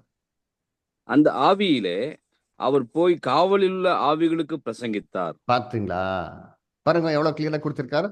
என்ன கொடுத்திருக்காரு இங்க? அந்த ஆவியிலே போய் என்னங்க சிறையில் இருக்கிற ஆவிகளுக்கு என்ன பண்ணிருக்காரோ பிரசங்க பண்ணிருக்காரு. சிறையில் இருக்கிற ஆவிகளுக்கு போயிட்டு என்ன பண்ணிருக்க? பிரசங்க பண்ணிருக்காரோ. யார் இந்த சிறையில் இருக்க ஆவிகள்? சிறையில் இருக்கிற ಆತ್ಮன்னு சொன்னாರಾ? ಸಿರೆಯಲ್ಲಿ ಇರುವಂತ ಆತ್ಮ ಅಂತ ಹೇಳಿದ್ರಾರ? ಇಲ್ಲ ರೀ, ಏನಂತ ಹೇಳಿದ್ರೆ ಸೆರೆಯಲ್ಲಿರುವಂತ ಆವಿಗಳು, ಸ್ಪಿರಿಟ್ಸ್ ಅಲ್ಲರ. ಇದೇನು ಸೋಲು ಅಂತ ಕೊಟ್ಟಿದ್ರೆ ಏನೋ ಬಿಡಾಯ್ತು, ಓದಪ್ಪ ಆತ್ಮ ಇಲ್ಲಿಬಿಟ್ಟು ಅಂತ. ಕನ್ನಡದಲ್ಲಿ ಏನು ನಾವು ಅವಾಗ ಹೇಳ್ಬಿಡಿದಿರಿ. ಈ ಸ್ಪಿರಿಟ್ ಸೋಲ್ಗೂ ಎರಡು ಒಂದೇ ವಾರ್ತೆ ಏನಾಗಿರೋದು ಹಿಂಗಿರೋದು. ಹಂಗಂದ್ರೆ ನೋವನ್ ಕಾಲದಲ್ಲಿ ಅವಿಧೇಯರಾಗಿರೋಂಥ ಆವಿಗಳು ಯಾವುದು? ಅದರ ನೀವು ಮೊದಲನೇ ಲೋಕ ಪಾಠ ಕೇಳಿದ್ರಲ್ವಾ? ಇವಾಗ ನೀವು ಹೇಳಿರ್ತೀನಿ, ಮೊದಲನೇ ಲೋಕದಲ್ಲಿ ದೇವ್ರ ವಿರುದ್ಧವಾಗಿ ಪಾಪ ಮಾಡಿರೋಂಥ ಆವಿಗಳು ಯಾವುದು? ಯಾರು ಹೇಳ್ತೀರಾ? ರಮ್ಯಾ ಸ್ಟರ್ ಹೇಳಿ. ಯಾರ ಬದರ್? ದೇವದೂತರು. ವೆರಿ ಗುಡ್ ಅಲ್ವರ. ಬಿದ್ದೋಗಿರೋ ದೂತರುಗಳು ಅದರ ನಮ್ ಚೆನ್ನಾಗಿ ಜ್ಞಾಪನ ಐತಲ್ವರ. ಏನ್ರಿ ನೋವನ ಕಾಲದಲ್ಲಿ ಏನ್ರಿ ಮೊದಲನೇ ಲೋಕದಲ್ಲಿ ದೇವದೂತರಿಗೆ ಏನು ವರ ಕೊಟ್ಟಿದ್ರು? ಆತ್ಮಿಕ ಶರೀರ ಅಂತ ದೇವದೂತರಿಗೆ ಮಾಂಸಿಕ ಶರೀರ ಬರಕ್ಕೆ ಏನ್ ಮಾಡಿದ್ರು? ಒಂದು ಗಿಫ್ಟ್ ಕೊಟ್ಟಿದ್ರು ಅಲ್ವರ. ಅವ್ರ ಮಾಂಸಿಕ ಶರೀರದಲ್ಲಿ ಬಂದ್ರೆ ಏನ್ ಮಾಡ್ಬೋದಾಗಿತ್ತು? ಅವರು ಮನುಷ್ಯನ ನಡುವೆ ವಾಸ ಮಾಡಬಹುದಾಗಿತ್ತು. ಆದ್ರೆ ಆ ಮಾಂಸಿಕ ಶರೀರ ಬಂದವಾಗ ಭೂಲೋಕದಲ್ಲಿ ಅಂತ ಸುಂದರವಾಗಿರೋ ಸ್ತ್ರೀಗಳು ನೋಡ್ಬಿಟ್ಟು ಅವ್ರ ಸಂಬಂಧ ಇಟ್ಕೊಳಕ್ಕೆ ಶುರು ಮಾಡಿದ್ರು. ಇದು ದೇವ್ರಿಗೆ ಏನಾಗಿಲ್ಲ, ಇಷ್ಟ ಆಗಿಲ್ಲ. ಅವಾಗ ಅವ್ರು ಹುಟ್ಟಿದ ಮಕ್ಳುಗಳು ಯಾರು ಹುಟ್ಟಿದ್ರು? ರಾಕ್ಷಸಗಳು ಹುಟ್ಟೋರು ಅಂತೀವಿ. ಅವಾಗ ಏನ್ ಮಾಡಿದ್ರು ದೇವರು? ಜಳಪಳಯದಲ್ಲಿ ಈ ರಾಕ್ಷಸಗಳನ್ನ ಎಲ್ಲಾ ಮನುಷ್ಯರು ಏನ್ ಮಾಡಾಕಿದ್ರು? ಅವಾಗ ನಾಶ ಮಾಡಾಕಿದ್ರು. ಈ ಬಿದ್ದೋಗಿರೋ ದೂತರು ಏನಾದ್ರು? ಮಾಂಸದಲ್ಲಿದ್ರಂತ ಬಿದ್ದೋಗಿರೋ ದೂತರುಗಳು ಯಾವಾಗ ಜಳಪಳಯ ಬಂತೋ ಮಾರ್ಪಾಡಾಗಿ ಏನ್ ಮಾಡ್ಬಿಟ್ರು, ಆತ್ಮಿಕ ಶರೀರದಲ್ಲಿ ಎಸ್ಕೇಪ್ ಆಗೋದ್ರು. ಎಲ್ಲಿಗೆ ಹೋದ್ರು? ಪರಲೋಕಕ್ಕೆ ಹೋದ್ರ? ವಾಯುಮಂಡಲ. ಎಸ್, ಪರಲೋಕಕ್ಕೆಲ್ಲ ಹೋಗಿಲ್ಲ. ಅವ್ರನ್ನ ದೇವರು ಭೂಮಿಯ ವಾಯುಮಂಡಲದಲ್ಲಿ ಕಟ್ಟಾಕಿದ್ದಾರೆ. ಅದನ್ನೇ ಸತ್ಯವೇದದಲ್ಲಿ ಹೇಳೋದು ಕತ್ತಲೆ ಗುಂಡಿ ಅಂತ. ಅದರ ಓದಿಂತೀರಿ 2ನೇ ಪೇತ್ರ 2:4. ಬ್ರದರ್ ಇಮ್ಯಾನ್ಯುಯಲ್ ಬ್ರದರ್ ಓದ್ತೀರಾ? 2ನೇ ಪೇತ್ರ 2:4. Emmanuel brother. Okay. Lakshmi sister ಓದ್ತೀರಾ? 2ನೇ ಪೇತ್ರ 2:4. ಓದ್ತೀನಿ ಬ್ರದರ್. ಹಾ. ಹೇಗೆಂದರೆ ದೇವದೂತರು ಪಾಪ ಮಾಡಿದಾಗ ದೇವರು ಅವರನ್ನು ಸುಮ್ಮನೆ ಬಿಡದೆ ನರಕಕ್ಕೆ ದೊಬ್ಬಿ ನ್ಯಾಯ ತೀರ್ಪನ್ನು ಹೊಂದುವುದಕ್ಕೆ ಇಡಲ್ಪಟ್ಟವರಾಗಿರಬೇಕೆಂದು ಕತ್ತಲೆ ಗುಂಡಿಗಳಿಗೆ ಒಪ್ಪಿಸಿದನು. ನೋಡ್ರಾ, ಕತ್ತಲೆ ಗುಂಡಿಗಳಿಗೆ ಏನ್ ಮಾಡೋಣ ತಪ್ಪಿಸ್ಕೊಂತ. ಎಲ್ಲಿ ಕತ್ತಲೆ ಗುಂಡಿಗಳಂತಂದ್ರೆ ವಾಯುಮಂಡಲ ರೀ. ಅಲ್ಲರ ಬ್ರಹ್ಮಾಂಡದಲ್ಲಿ ಏನೈತೆ? ತಲೆ ತೊಟ್ಟಕ್ಕೆ ಬರೀ ಕತ್ಲೆ ಇರೋದು. ಯೂನಿವರ್ಸಲ್ಲಿ ಏನಿದೆ? ಬರೀ ಕತ್ಲು. ಅದಕ್ಕೆ ಬೈಬಲ್ ಹೇಳೋದು ಸೇತಾನ ಏನ್ ಹೇಳ್ತಾರೆ ಅಂದ್ರೆ ವಾಯುಮಂಡಲ ಅಧಿಕಾರ ನಡೆಸಂತ ಅಧಿಪತಿ. ಅಂದರೆ ನಂಬಲ್ಲದವರನು ಈಗ ಅವಿಧೇಯತೆಗೆ ಪ್ರೇರಣೆ ಮಾಡೋಂಥ ದುರಾತ್ಮ ಅಂತ ಏನ್ ಮಾಡ್ತಾರೆ ಸತ್ಯವೇದದಲ್ಲಿ ಹೇಳ್ತಾರೆ. ನೋಡ್ತೀನಿ ಎಫಿಷಿಯನ್ಸ್ 2:7 ಹೇಳ್ತಾರಲ್ಲ ಸ್ಪಷ್ಟವಾಗಿ. ಅದರ ಸೇತಾನು ಈ ಬಿದ್ದೋಗಿರೋ ದೂತರನ್ನ ಇಟ್ಕೊಂಡು ಇವತ್ತು ಏನ್ ಮಾಡ್ತಾನೆ? ಆಳ್ವಿಕೆ ಮಾಡ್ತಾನೆ. ಈ ದೂತರುಗಳಿಗೆ ಯೇಸು ಕ್ರಿಸ್ತ ಏನ್ ಮಾಡಿದ್ದು? ಹೋಗ್ಬಿಟ್ಟು ಏನ್ರಿ ಸುವಾರ್ತೆ ಸಾರಿದ್ದು. ಹೆಂಗೆ ಸುವಾರ್ತೆ ಸಾರಿದ್ರು? ಅದರ ಯಾರು ಈ ದೂತರುಗಳು? ಯೇಸು ಕ್ರಿಸ್ತ ಭೂಲೋಕದಲ್ಲಿ ಇರ್ಬೇಕಾದ್ರೆ ಏನ್ರಿ ದೆವ್ವಗಳನ್ನ ಓಡಿಸೋದಲ್ವಾ? ಅವೇ ಇವೆಲ್ಲ. ಅಂದ್ರೆ ಮನುಷ್ಯನ ಹಿಡ್ಕೊಂಬಿಡೋದು, ಆ ಮನುಷ್ಯನ ದೇಹದ ಮುಖಾಂತರ ಎಲ್ಲ ದುಷ್ಟ ಕೆಲಸಗಳು ಏನ್ ಮಾಡ್ತಾರೆ. ಅದಕ್ಕೆ ಆ ದೆವ್ವಗಳು ಯೇಸು ಕ್ರಿಸ್ತ ನೋಡಿದ ತಕ್ಷಣ ಹೇಳ್ತಾರೆ, ಅಯ್ಯೋ ಏನ್ರಿ ಏನ್ರಿ ಕರ್ತನೆ, ನೀವ್ ಯಾರೆಂದು ಬಲ್ಲೆವು, ನಮ್ಮ ಗೊಡವೆ ನಿಮಗೆ ಏಕೆ? ಇವ್ರಿಗೆ ಹೆಂಗ್ ಗೊತ್ತು ಯೇಸು ಕ್ರಿಸ್ತ ಯಾರು ಅಂತ? ಯಾಕಂದ್ರೆ ಒಂದ್ ಕಾಲದಲ್ಲಿ ಇವತ್ತನೇ ಅವನ್ನೆಲ್ಲ ಸೃಷ್ಟಿ ಮಾಡಿರೋದ. ಇವ್ರ ಜೊತೆಗಿದ್ದವ್ರಲ್ಲ, ಇವ್ರ ಜೊತೆಗಿದ್ದವ್ ತಾನೆ. ಅದಕ್ಕೆ ಚೆನ್ನಾಗಿ ಗೊತ್ತು ರೀ ಅಲ್ವರ, ನಮ್ಮ ಗೊಡವೆ ನಿಮಗೆ ಏಕೆ? ಅದರ ಕಾಲ ಬರೋದಕ್ಕಿಂತ ನಮ್ ನಾಶ ಮಾಡಕ್ ಬಂದಿದ್ಯಾ ಅಂತ ಏನ್ ಮಾಡ್ತಾರೆ? ನಮ್ಮನ್ನ ಕಾಡಿಸ್ಬೇಡ, ಪೀಡಿಸ್ಬೇಡ ಅಂತ ಸಹಾಯ ಎಲ್ಲ ಕೇಳ್ತಾರೆ. ಅದರ ಈ ದೆವ್ವಗಳು ಯೇಸು ಕ್ರಿಸ್ತನ ಕಾಲದಲ್ಲಿ ಏನ್ರಿ ಎಲ್ಲ ಇರ್ತಾಯ್ತು ನೋಡ್ರಿ. ಅಲ್ವರ ಏನ್ರಿ ದೇವದೂತರುಗಳು ಮನುಷ್ಯನ ದೇಹನ ಇಟ್ಕೊಂಡು ಎಲ್ಲ ದುಷ್ಟ ಕೆಲಸಗಳು ಮಾಡ್ತಾ ಇದ್ರು. ಅದರ ಆದ್ರೆ ಯೇಸು ಕ್ರಿಸ್ತು ಇವ್ರ ತರಾನೇ ಎಲ್ಲಿದ್ರು? ಪರಲೋಕದಲ್ಲಿದ್ರು. ದೂತರುಗಳು ಪರಲೋಕದಲ್ಲಿದ್ದಾರ. ಅದೇ ತರ ಯೇಸು ಕ್ರಿಸ್ತು ಕೂಡ ಎಲ್ಲಿದ್ದು? ಪರಲೋಕದಲ್ಲಿ ಇದ್ದಿದ್ದು. ಆದ್ರೆ ಭೂಲೋಕಕ್ಕೆ ಬರ್ಬೇಕಾದ್ರೆ ಯೇಸು ಕ್ರಿಸ್ತು ಹೇಗಪ್ಪ ಬಂದ್ರು?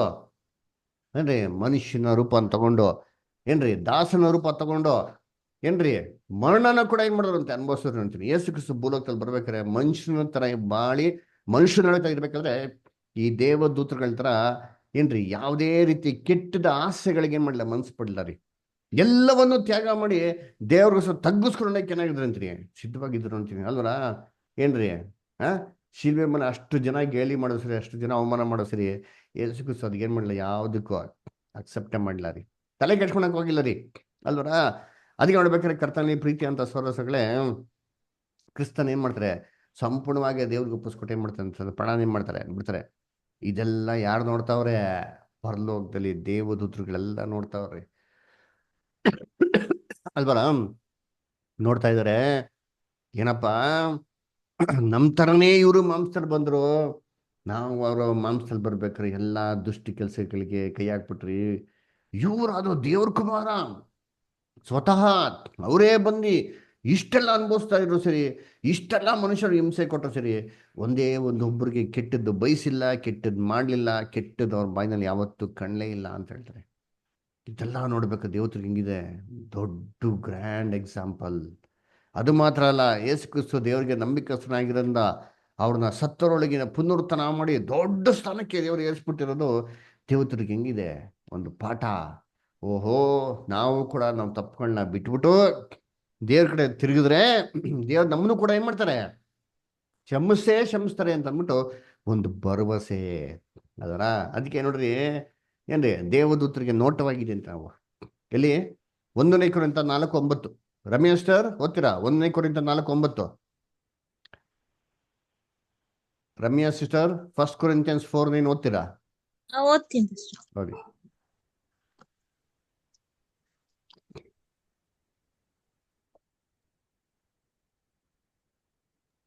ಆಗ ಆಗಾದ ಆಗಾಗದೆ ದೇವರು ಅಪೊಸ್ತಲರಾದ ನಮ್ಮನ್ನು ಮರಣವಿಧಿ ಹೊಂದಿದವರನ್ನೋ ಎಂಬಂತೆ ಕಡೆಯವರಾಗಿ ತೋರಿಸಿದ್ದಾನೆಂದು ನನಗೆ ತೋಚುತ್ತದೆ. ನಾವು ದೇವದೂತರಿಗೂ ಹಾ ಮನುಷ್ಯರಿಗೂ ಅಂತೂ ಜಗತ್ತಿಗೆಲ್ಲ ನೋಟವಾದೆವು. ನೋಡ್ರ, ಅಂತೂ ಜಗತ್ತಿಗೆಲ್ಲ ನಾವೇನದವ ನೋಟವಾದೆವು. ನೋಡ್ರ, ಜಗತ್ತಿಗೆಲ್ಲ ನಾವೇನ್ರಿ ನೋಟ ಅಂತೀರಿ? ಜಗತ್ತೆಲ್ಲ ನಮ್ ನೋಡ್ತಿದೆ. ದೇವದೂತರು ನಮ್ ನೋಡ್ತಾವ್ರಿ. ದೇವದೂತರು ನಮ್ ನೋಟವಾದಂತೆ. ನಮ್ಮನ್ನೇ ನೋಡಿ ದೇವತರು ಪಾಠ ಕಲ್ತಿರ್ಬೇಕ್ರಿ. ಯೇಸು ಕ್ರಿಸ್ತ ನೋಡಿ ಪಾಠ ಕಲ್ತಿರಲ್ಲ. This is the greatest sermon ರೀ. ದ ಗ್ರೇಟೆಸ್ಟ್ ಸರ್ಮನ್ ಇದುವರೆಗೂ ಆಗಿರೋಂಥ ದೊಡ್ಡ ಉಪದೇಶ ಏನಪ್ಪ? ಸುವಾರ್ತೆ ಅಂದ್ರೆ ಯಾವ ಸುವಾರ್ತೆ ಗೊತ್ತಾ? ಕ್ರಿಸ್ತನ ಒಂದು ಶಿಲ್ಬೆಯ ಮರಣದ ಸುವಾರ್ತೆ. ಪ್ಯಾಷನ್ ಆಫ್ ಕ್ರೈಸ್ಟ್ ನೋಡಿದ್ದೀರಾ ಏನ್ರಿ? ಪ್ಯಾಷನ್ ಆಫ್ ಕ್ರೈಸ್ಟ್ ನೋಡಿ ಎಷ್ಟೋ ಜನ ಕ್ರಿಸ್ತನ ರಕ್ಷಣೆಗೆ ಬಂದಿದಾರಂತ್ರಿ. ಯೋಚನೆ ಮಾಡಿ, ಅದು ನೋಡಿದ್ರೆ ನಾವೇನ್ರಿ ಒಂದು ಸಿನಿಮಾ ರಿಯಲ್ ಅಲ್ಲ ರೀ, ರಿಯಲ್ ಆಗಿ ನೋಡಿರ್ಬೇಕ್ರಿ. ಏನು ಮನಸ್ಸಂತರ ಆಗಿರ್ಬೇಕು ಅಲ್ವರ? ಕರ್ತನಲ್ಲಿ ಪ್ರೀತಿ ಅಂತ ಸೋದರಗಳೇ, ಅದಕ್ಕೆ ನೋಡ್ಬೇಕ್ರೆ ಯೇಸು ಕ್ರಿಸ್ತ ಜೊತೆಗಿರ್ಬೇಕಾದ್ರೆ ಬರೀ 12 ಜನ ಅಪೊಸ್ತಲರು. ಅವ್ರು ಸತ್ತಿದ ಮೇಲೆ 500 ಜನ ಬಂದ್ರು ಅಂತ ಸತ್ಯವೇದ ರೆಕಾರ್ಡ್ ಇದ್ದರಿ. ಅದರ ಪೆಂಟಿಕಾಸ್ಟ್ಗಿಂತ ಮುಂಚೆ ಅಲ್ವರ? ಕರ್ತನಲ್ಲಿ ಪ್ರೀತಿ ಅಂತ ಸೊಳ್ಳೆ ಇನ್ನು ದೇವದೂತರು ಮಾನಸಂತರ ಆಗಿರಲ್ವಾ? ಖಂಡಿತವಾಗಿರ್ತಾರೆ. ಅದರ ಕರ್ತನಲ್ಲಿ ಪ್ರೀತಿ ಅಂತ ಸೊಳ್ಳೆ. ಅದರಿಂದ ಏನ್ರಿ, ಈ ಸೆಲ್ಲಿರೋಂಥ ಆತ್ಮಗಳು ಅಂದ್ರೆ ಯಾವುದೋ ಸತ್ತಾಗಿರೋಂಥ ಆತ್ಮಗಳು, ಪೂರ್ವಿಕರ ಆತ್ಮಗಳು ವಿಲ ಅಂತ ಪರಲೋಕದಲ್ಲಿ ಏನು ಉದ್ರಿಕ ಸ್ಥಳದಲ್ಲಿ ಒದ್ದಾಡ್ತಿರೋದು ಅದೆಲ್ಲ ಯಾವುದಿಲ್ಲ ರೀ. ಇದೆಲ್ಲ ಬಿದ್ದೋಗಿರೋ ದೂತರುಗಳು. ಅವರಿಗೆ ಯೇಸು ಕ್ರಿಸ್ತ ಒಂದು ಮಾದರಿಯಾಗಿರೋ ಬಗ್ಗೆ ಏನು ಮಾಡ್ತಾ ಇದ್ದಾರೆ ಅಲ್ಲಿ ಹೇಳ್ತಾರೆ. ಓಕೆನಾ? ಸರಿ, ಏನ್ರಿ ಇನ್ನೊಂದು ವಾಕ್ಯ ಓದೋಣ. ಎಲ್ಲೇನ್ರಿ? ಅಪೊಸ್ತಲ ಕೃತ್ಯಗಳು 10ನೇ ಅಧ್ಯಾಯ 11ನೇ ವಾಕ್ಯ. Brother Emmanuel brother, brother Emmanuel brother ಎಲ್ಲಿ ರೆಸ್ಪಾನ್ಸ್ ಮಾಡ್ತಾ ಇಲ್ವಲ್ಲ? ಭಾರತಿ ಸಿಸ್ಟರ್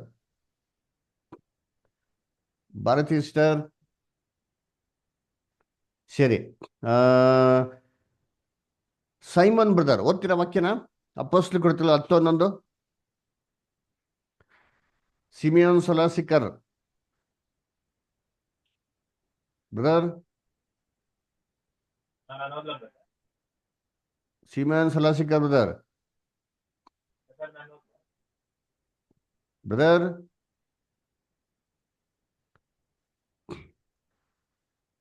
ಓಕೆ, ಯಾರು ಓದ್ತೀರಾ? ಅಪೊಸ್ತಲ ಕೃತ್ಯಗಳು 10:11. ದಯವಿಟ್ಟು ಎಲ್ಲ ಕ್ಲಾಸಿಗೆ ಜಾಯ್ನ್ ಆದ್ರೆ ಅಟೆಂಟಿವ್ ಆಗಿ ಕೇಳ್ರಿ. ಸುಮ್ಮನೆ ಮೊಬೈಲ್ ಇಟ್ಬಿಟ್ಟು ಒಂದು ನಿಮಿಷ ಮೊಬೈಲ್ ಇಟ್ಬಿಟ್ಟು ಅಲ್ಲಿ ಇಲ್ಲಿ ನೀವು ಸುಮ್ಮನೆ ನೀವು ಟೈಮ್ ಪಾಸ್ ಮಾಡಂಗಿದ್ರೆ ದಯವಿಟ್ಟು ಜಾಯ್ನ್ ಆಗ್ಬಿಡಿ ಆಯ್ತಾ? ಬೇಜಾರಿಲ್ಲ ನಮಗೆ ಆಯ್ತಾ? ಇದು ಉಚಿತವಾಗಿ ನಾವು ಮಾಡ್ತಾರಂತ ಒಂದು ಸೇವೆ ಆಯ್ತಾ?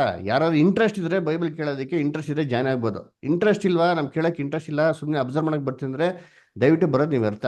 ನಿಮ್ಮ ಕಾಲಗಳನ್ನ ವೇಸ್ಟ್ ಮಾಡ್ತೀರಾ. ಸುಮ್ಮನೆ ಮೊಬೈಲ್ ಇಟ್ಬಿಟ್ಟು ನೀವು ಪಕ್ಕದಾಗ ಕೂತ್ಕೊಳ್ಳೋದಲ್ಲಿ ಅದು ನಿಮ್ಮಿಂದ ದೇವ್ರು ನಮಗೆ ದೂಷಣೆ ಆಗ್ತದೆ. ತಿಳ್ಕೊಳ್ಳಿ, ಬೈಬಲ್ ಏನು ಹೇಳ್ತಾರೆ? ಸತ್ಯವೇದಕ್ಕೆ ಯಾರು ಇಂಪಾರ್ಟೆನ್ಸ್ ಕೊಟ್ಟಿಲ್ವೋ ದೇವ್ರವ್ರಿಗೆ ಇಂಪಾರ್ಟೆನ್ಸ್ ಕೊಡೋದು ಸತ್ಯವೇದ ಹೇಳ್ತಾರೆ. ಅದರ ದೇವ್ರ ಮೇಲೆ ಭಯ ಭಕ್ತಿ ಇತ್ತು. ದಯವಿಟ್ಟು ಇದಕ್ಕೆ ಸೀರಿಯಸ್ನೆಸ್ ಕೊಟ್ಟು ಕೇಳಿ.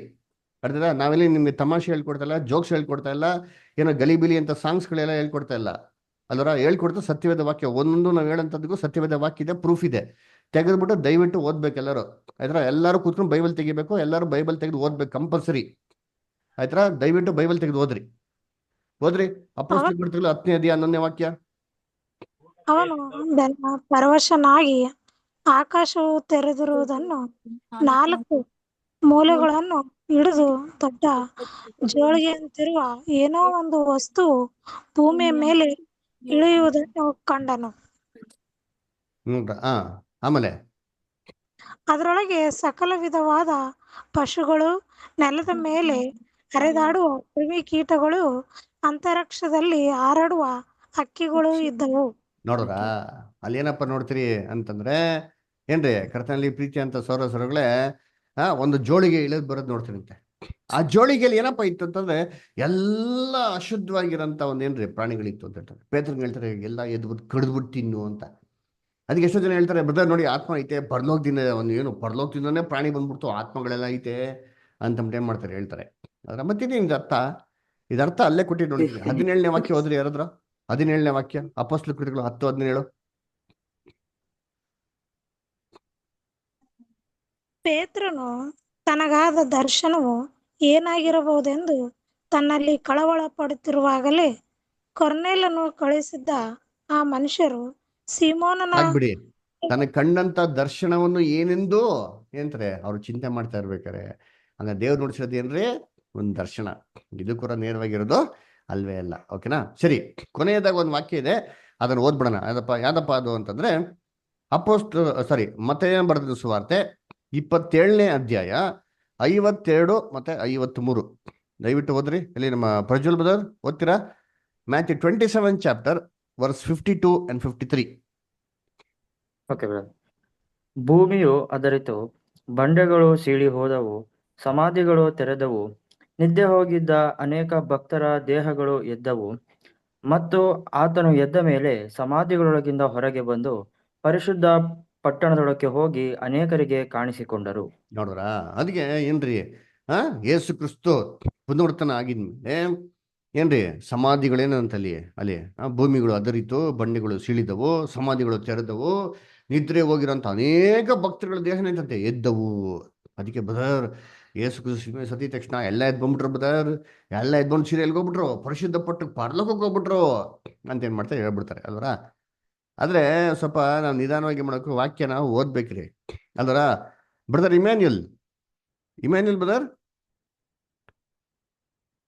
Brother okay. ಸೊ ಅದಕ್ಕೆ ನೋಡ್ಬೇಕಾರೆ ಏನ್ರಿ ಇಲ್ಲಿ ಏನಂತ ಹೇಳ್ತಾರೆ ಅಂತಂದ್ರೆ ಅವ್ರು ಏನ್ ಮಾಡ್ಬಿಟ್ರು ಅಲ್ಲಿ ಅವರು ಒಟ್ಟೋಗ್ಬಿಟ್ರು. ಇಮ್ಯಾನ್ಯುಲ್ ಬ್ರದರ್ ನಮಸ್ಕಾರ.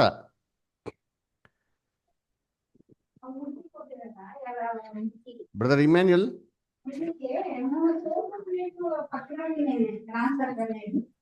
ಹಲೋ, ಬ್ರದರ್ ಇಮ್ಯಾನ್ಯುಲ್ ನಮಸ್ಕಾರ.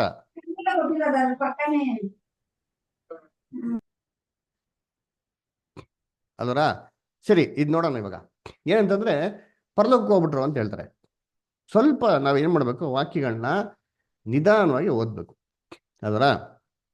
ಫಸ್ಟ್ ಏನ್ ಹೇಳ್ತಾರೆ ಇಲ್ಲಿ ಏನ್ರಿ, ಯೇಸು ಕ್ರಿಸ್ತು ಪುನರುತ್ಥಾನ ಆಗಿದ್ಮೇಲೆ ಇವರು ಪರಿಶುದ್ಧ ಪಟ್ಟಣಕ್ಕೆ ಬಂದ್ರು ಅಂತ ನೋಡ್ತೀರಿ. ಸರಿ, ಇವಾಗ ಸತ್ತವರೆಲ್ಲ ಎದ್ದೊಳೋದು ಯಾವಾಗ ಹೇಳ್ರಿ? ಎಲ್ಲಾ ಸತ್ತೋಗಿರೋಂಥವ್ರು ಪುನರುತ್ಥಾನಕ್ಕೆ ಬರೋದು ಯಾವಾಗ?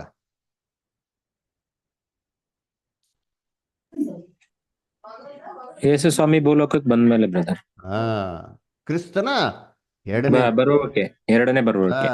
ಕ್ರಿಸ್ತನ ಎರಡನೇ ಬರುವಿಕೆಲೇನೆ ನೋಡಿ. ವಾಕ್ಯ ಓದನ 1 ಥೆಸಲೋನಿಕ 4:16 ಓದ್ರಿ.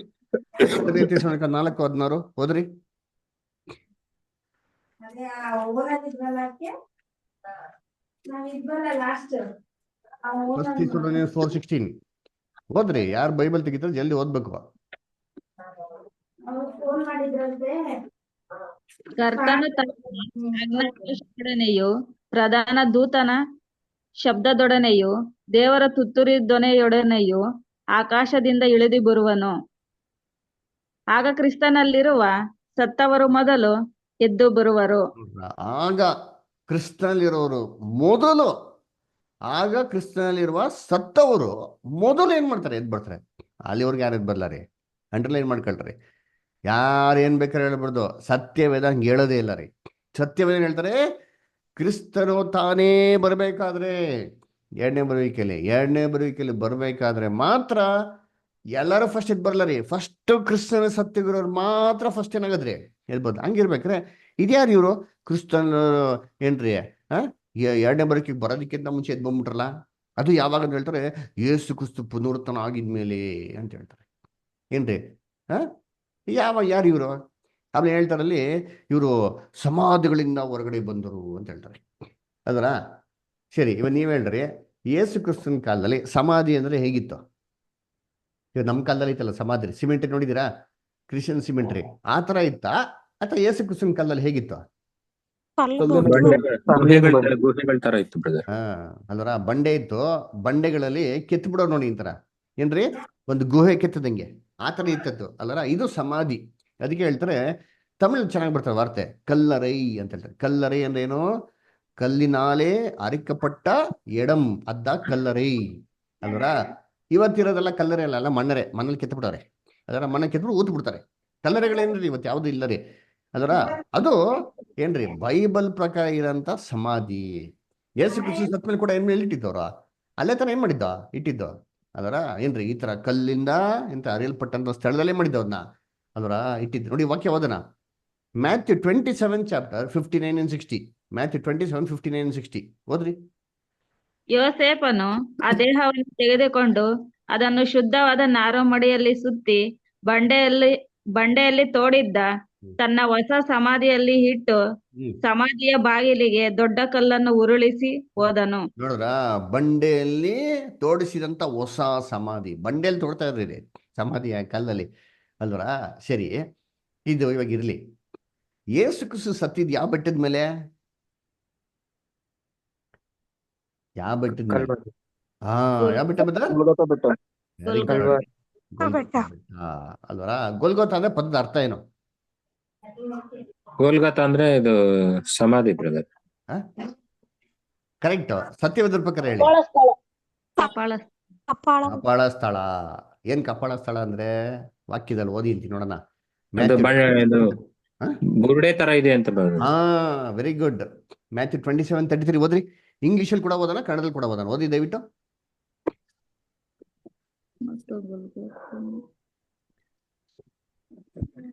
ಮತ್ತು ಗೋಲ್ಗೊಥ ಅಂದರೆ ಕಪಾಳ ಸ್ಥಳ ಎಂಬ ಸ್ಥಾನಕ್ಕೆ ಬಂದಾಗ. ನೋಡ್ರ, ಗೋಲ್ಗೊಥ ಅಂದ್ರೆ ಏನ್ರಿ? ಕಪಾಳ ಸ್ಥಳಕ್ಕೆ ಬಂದಾಗ. ಏನ್ ಕಪಾಳ ಅಂದ್ರೆ? ಇಂಗ್ಲಿಷ್ ಓದಿ ನೋಡೋಣ. ಇಂಗ್ಲಿಷ್ ಓದ್ತಿರ್ಬೋದಾರೆ ಯಾರಾದ್ರೂ? ಕಪಾಲ ಅಂದ್ರೆ ಬುರುಡೆ ಆಗುತ್ತೆ ಬ್ರದರ್. ಬುರುಡೆ, ಕರೆಕ್ಟ್. ಓದಿ ಕನ್ನಡದಲ್ಲಿ ಓದ್ರಿ. ಸಾರಿ, ಶಂಶಿ ಇಂಗ್ಲಿಷ್ ಓದ್ರಿ. And when they came to a place called Golgotha, that is to say, place of a skull. Place of A skull. ಏನಕ್ಕೆ ಸ್ಕಲ್ ಅಂತಾರೆ? ಬರೀ ಬುರುಡೆಗಳಿತ್ತ ಇಲ್ಲಿ, ಬುರುಡೆಗಳಿಲ್ಲ ರೀ. ಅದ್ ಹೆಂಗಪ್ಪ ಇತ್ತು ಅಂದ್ರೆ, ಬೆಟ್ಟ ದೂರದಿಂದ ನೋಡಿದ್ರೆ ಒಂದು ಏನ್ರಿ ಮನುಷ್ಯನ ಬುಡೆ ತರ ಕಾಣಿಸ್ಕೊಂಡಿ ಎಲ್ಲೋ ರಿಂಗ್ ಹಾಕಿ ನೋಡಿ, ಗ್ರೀನ್ ಕಲರ್ ರಿಂಗು. ಅದ್ರ ಆ ತರ ಕಾಣಿಸೋದು ನೋಡಿ. ಈ ಇಮೇಜಲ್ಲಿ ನಿಮ್ಗೆ ಕ್ಲೀನಾಗಿ ಕಾಣಿಸ್ತಾರೆ ನೋಡಿರ್ತೀನಿ ಏನ್ರಿ. ಯೇಸು ಕ್ರಿಸ್ತು ಅವ್ರ ಶಿಲ್ಬೆ ಮೇಲೆ ಹಾಕಿರೋಂಥ ಬೆಟ್ಟ ಅದು ದೂರದಿಂದ ನೋಡಿದ್ರೆ ಮನುಷ್ಯನ ಒಂದು ಬುರುಡೆ ತರ ಕಾಣಿಸೋದು. ಮನುಷ್ಯನ ಬುರುಡೆನೇನ್ರಿ? ಇಲ್ಲೊಂದು ತೂತು, ಇಲ್ಲೊಂದು ತೂತು, ಇಲ್ಲೊಂದು ತೂತು ಇಟ್ಟು ಗುಹೆಗಳು. ಅಂದ್ರೆ ಯೇಸು ಕ್ರಿಸ್ತು ಸತ್ತಿರಂತ ಗೊಲ್ಗೊಟ್ಟ ಬೆಟ್ಟದ ಕೆಳಗಡೆ ಅನೇಕ ಗುಹೆಗಳೇನಾಗಿತ್ತು ಇತ್ತು. ಗುಹೆಗಳೇನೇನ್ರಿ? ಸಮಾಧಿಗಳಿತ್ತು. ಅರ್ಥ ಆಯ್ತಾ? ಇಲ್ಲಿ ಆಕ್ಚುಲಿ ಈ ಒಂದು ಗುಹೆಗಳಲ್ಲಿ ಸಮಾಧಿಗಳ ಹತ್ರ ಶವಗಳೇನ್ ಮಾಡ್ತಾ ಇರ್ಲಿಲ್ಲ, ಇರ್ತಾ ಇರಲಿಲ್ಲ. ಮತ್ತೆ ಏನಪ್ಪ ಇದ್ರು? ಯಾರಿದ್ರು ಅಂತ ನೋಡ್ದಂದ್ರೆ, ಈ ಒಂದು ಗುಹೆಗಳಲ್ಲಿ ಯಾರಪ್ಪ ವಾಸ ಮಾಡ್ತಾ ಇದ್ರು ಅಂತಂದ್ರೆ ಕುಷ್ಠರೋಗಿಗಳು ವಾಸ ಮಾಡ್ತಿದ್ರು. ಇದೆಲ್ಲಿತ್ತು? ಇದು ಊರೊಳಗೆ ಇರಲಿಲ್ಲ. ಚೆನ್ನಾಗಿ ಜ್ಞಾಪಕ ಇಟ್ಕೊಳ್ಳಿ. ಗೊಲ್ಗೊಥ ಬೆಟ್ಟ ಊರು ಒಳಗಡೆ ಇರ್ಲಿಲ್ಲ. ಅದೆಲ್ಲಿತ್ತು? ಊರು ಹೊರಗಡೆ ಇತ್ತು, ಊರಾಚೆ ಇತ್ತು. ನಮ್ಗೆ ಚೆನ್ನಾಗಿ ಗೊತ್ತು. ಅದಕ್ಕೆ ಪಿಲಾತ್ ಏನ್ ಮಾಡ್ತಾನೆ? ಊರಿನ ಆಚೆ ತಗೊಂಡ್ ಹೋಗ್ತಾರೆ. ಯಾಕಂದ್ರೆ ಇಸ್ರೇಲ್ ಜನಗಳು ಶವನ ಮುಟ್ಟಬಾರ್ದ್ರಿ. ಶವನ ಮುಟ್ಟಿದ್ರೆ ಅವರು ಅಶುದ್ಧ ಆಗ್ಬಿಡ್ತಾರೆ ಅಲ್ವರ. 7 ದಿನ ಅಶುದ್ಧ ಆಗ್ಬಿಡ್ತಾರೆ. ಅದಕ್ಕೆ ನೋಡ್ಬೇಕಾದ್ರೆ ಎಲ್ಲಾ ಶವಗಳನ್ನ ಊರು ಹೊರಗಡೆ ಏನ್ ಮಾಡೋರು? ಅವರು ದಫನ್ ಮಾಡೋರು ಅಥವಾ ಏನ್ ಮಾಡೋರು? ಸಾಯಿಸಾಕ್ಬಿಡೋರು ಅಲ್ವರ. ಸರಿ, ಇವಾಗ ಯೇಸು ಕ್ರಿಸ್ತನ ಕಾಲದಲ್ಲಿ ನಮ್ಗೆ ಚೆನ್ನಾಗಿ ಗೊತ್ತು ಎಷ್ಟೋ ಕುಷ್ಠರೋಗಿಗಳೇನಾಗಿದ್ರು ಇದ್ರು ಅಲ್ವರ. ಈ ಕುಷ್ಠರೋಗ ಬಂದ್ಬಿಟ್ಟ ಅಂತಂದ್ರೆ ಯಾರು ನಗರದೊಳಗೆ ಬರಂಗಿಲ್ಲ ರೀ. ಯಾಕಂದ್ರೆ ಆ ಕಾಲದಲ್ಲಿ ಈ ಕುಷ್ಠರೋಗ ಅಂಟ್ರೋಗ ತರ ಏನ್ರಿ, ಇದಕ್ಕೆ ಟ್ರೀಟ್ಮೆಂಟ್ ಇರಲಿಲ್ಲ, ವಾಸಿನೇ ಆಗ್ತಾ ಇರ್ಲಿಲ್ಲ ರೀ ಅಲ್ವರ. ಇದು ಯಾರಿಗಾರೋ ಒಬ್ರು ಬಂದ್ಬಿಟ್ಟ ಅಂದ್ರೆ ಇನ್ನೊಬ್ರು ಟಚ್ ಮಾಡ್ಬಿಟ್ರೆ ಮುಗೀತು, ಹಂಗೆ ಅಂಟ್ಕೊಂಡು ಹೋಗ್ಬಿಡ್ತಾ ಇತ್ತು ಅಲ್ವರ. ಅದಕ್ಕೆ ನೋಡ್ಬೇಕಾದ್ರೆ ಕುಷ್ಠರೋಗ ಇರೋರು ನಗರದಲ್ಲಿ ಬರಂಗಿಲ್ಲ. ಇವಾಗ ಕೊರೋನಾ ಇತ್ತಲ್ಲ ನೋಡಿ, ಇವಾಗೆಲ್ಲ ಏನು ವಾಪಸ್ ತಿರ್ಗಾ ಬಂದ್ಬಿಟ್ಟಿತ್ತು ಅಂತ ಹೇಳ್ತಾರೆ ಅಲ್ವರ. ಹೋಯ್ತಲ್ಲ ಒಂದ್ 2-3 ವರ್ಷ ಕೊರೋನಾ. ಏನ್ರಿ ಕೊರೋನಾ ಬಂದ್ಬಿಟ್ರೆ ಎಲ್ಲರಿಗೂ ಸ್ಪ್ರೆಡ್ಡು, ಅವನೇ ಐಸೋಲೇಟ್ ಮಾಡ್ಬೇಕು, ಅವ್ನು ಊರಲ್ಲಿ ಸೇರ್ಸಂಗಿಲ್ಲ, ಎಲ್ಲ ಒಂದ್ ಕಡೆ ಹಾಕ್ಬಿಡೋರು. ಆ ತರ ಕುಷ್ಠರೋಗ ರೀ. ಅದಕ್ಕೆ ನಿಮ್ಗೆ ಚೆನ್ನಾಗಿ ಅರ್ಥ ಇದೆಯಾ? ಯೇಸು ಕ್ರಿಸ್ತು ಒಂದ್ಸರಿ ಏನ್ರಿ ಅಲ್ಲಿ ನಡ್ಕೊಂಡ್ ಬರ್ತಾ ಇರ್ಬೇಕಾರೆ 10 ಜನ ಕುಷ್ಠರೋಗಿಗಳು ದೂರ ದಿನ ಕುಕ್ಕೊಂತಾರೆ. ಯಾಕೆ ದೂರ ದಿನ ಕುಕ್ಕೊಂಡ್ರು? ಹತ್ರ ಬರಂಗಿಲ್ಲ ರೀ. ಅದರ ಯೇಸು ಸ್ವಾಮಿ ನೋಡ್ಬಿಟ್ಟು, ಅಯ್ಯೋ ಸ್ವಾಮಿ ಕರುಣೆ ನೋಡ್ಸು, ಕೃಪೆ ನೋಡ್ಸು, ದಾವೀದನ ಕುಮಾರನೇ ಅಂತ ಹೇಳ್ತಾರೆ. ಯೇಸು ಕ್ರಿಸ್ತು ಏನ್ ಮಾಡ್ತಾರೆ? ಕುಷ್ಠರೋಗನ ವಾಸಿ ಮಾಡ್ತಾರೆ. ಅದರ ಕುಷ್ಠರೋಗನ ವಾಸಿ ಮಾಡ್ತಾರ್ರಿ. ಕುಷ್ಠರೋಗ ಇರೋರು ಯಾರು ನಗರದಲ್ಲಿ ಇರಂಗಿಲ್ಲ ರೀ ಅದರ. ಅದಕ್ಕೆ ನಮ್ಗೆ ಬೈಬಲ್ ರೆಕಾರ್ಡ್ ಇದೆ. ನೀವು ಬೇಕಾದ್ರೆ ಯಾಚಕ ಕಾಂಡದಲ್ಲಿ ಬರ್ತಾರ್ರಿ, ಅಲ್ಲಿ ಹೋದ್ರಿ. ಕುಷ್ಠರೋಗ ಬಂದ್ರೆ ಅವನು ಸಿಟಿಯಲ್ಲಿ ಇರಂಗಿಲ್ಲ. ಅದು ಕುಷ್ಠರೋಗಕ್ಕೆ ಬಂದ್ರೆ ಕೆಲವೊಂದು ಟ್ರೀಟ್ಮೆಂಟ್ಗಳು ಮಾಡ್ತಾರೆ. ಆಮೇಲೆ ಕೆಲವೊಂದು ಕುಷ್ಠರೋಗ ವಾಸಿ ಆದ್ರೆ ಅದು ವಾಸಿ ಆಗಿದೆ ಅಂತ ಕಂಡುಹಿಡಿಯೋದಕ್ಕೆ ಕೆಲವೊಂದು ಟೆಸ್ಟ್ಗಳಿದೆ. ಅದನ್ನ ಮಹಾಜಕ ಮಾಡಬೇಕು. ಮಹಾಜಕ ಮಾಡಿ ಅವ್ನು ಕುಷ್ಠರೋಗ ವಾಸಿಯಾಗಿದೆ ಅಂತ ಸರ್ಟಿಫೈ ಮಾಡಿದ್ರೆ ಮಾತ್ರ ಅವನು ವಾಪಸ್ ಏನ್ ಮಾಡೋದು? ಮನೆಗೆ ನಗರದಲ್ಲಿ ಬರ್ಬೋದು. ಅಲ್ಲಿವರೆಗೂ ಬರಂಗಿಲ್ಲ. ಬಂದ್ರೆ ಕಲ್ಲು ಹೊಡೆದು ಸಾಯ್ಸಾಕೋರು. ವಾಕ್ಯ ಓದ ನೋಡಿಂತೀರಿ ಎಲ್ಲಿ? ಯಾಜಕ ಕಂಡ 13ನೇ ಅಧ್ಯಾಯ 45-46. ಯೇಸು ಸ್ವಾಮಿ ಅವ್ರನ್ನ ಮುಟ್ಟಿದ್ರು ಬ್ರದರ್, ಮುಟ್ಟಿ ವಾಸ ಮಾಡಿದ್ರು. ಹಾ ಓದ್ರಿ. ಯಾರು ಮುಟ್ತಾ ಇರ್ಲಿಲ್ಲ ಅಂತವ್ರನ್ನ ಅವ್ರು ಮುಟ್ಟಿ ವಾಸ ಮಾಡಿದ್ರು. ಖಂಡಿತವಾಗೂ ಯೇಸು ಕ್ರಿಸ್ತನ್ಗೆ ಯಾವ್ದು ಅಂಟಾನೇ ಇರ್ಲ್ವಲ್ಲ. ಓದಿಂತೀನಿ Leviticus 13 chapter 45 and 46. Leviticus 13 chapter 45-46 ಓದಿ. ಯಾರಲ್ಲಿ ಕುಷ್ಠದ ಗುರುತು ಕಾಣಬಂತೋ ಅವನು ತನ್ನ ಬಟ್ಟೆಗಳನ್ನು ಹರಿದುಕೊಂಡು ತಲೆಯನ್ನು ಕೆದರುಕೊಂಡು ಬಾಯನ್ನು ಬಟ್ಟೆಯಿಂದ ಮುಚ್ಚಿಕೊಂಡು ನಾನು ಅಶುದ್ಧನು ಅಶುದ್ಧನು ಎಂದು ಕೂಗಿಕೊಳ್ಳಬೇಕು. ನೋಡ್ರ ಏನ್ ಮಾಡಬೇಕು? ಅಶುದ್ಧನು ಅಶುದ್ಧ ಅಂತ ಕೂಗಿಕೊಳ್ಳಬೇಕು. ಆಮೇಲೆ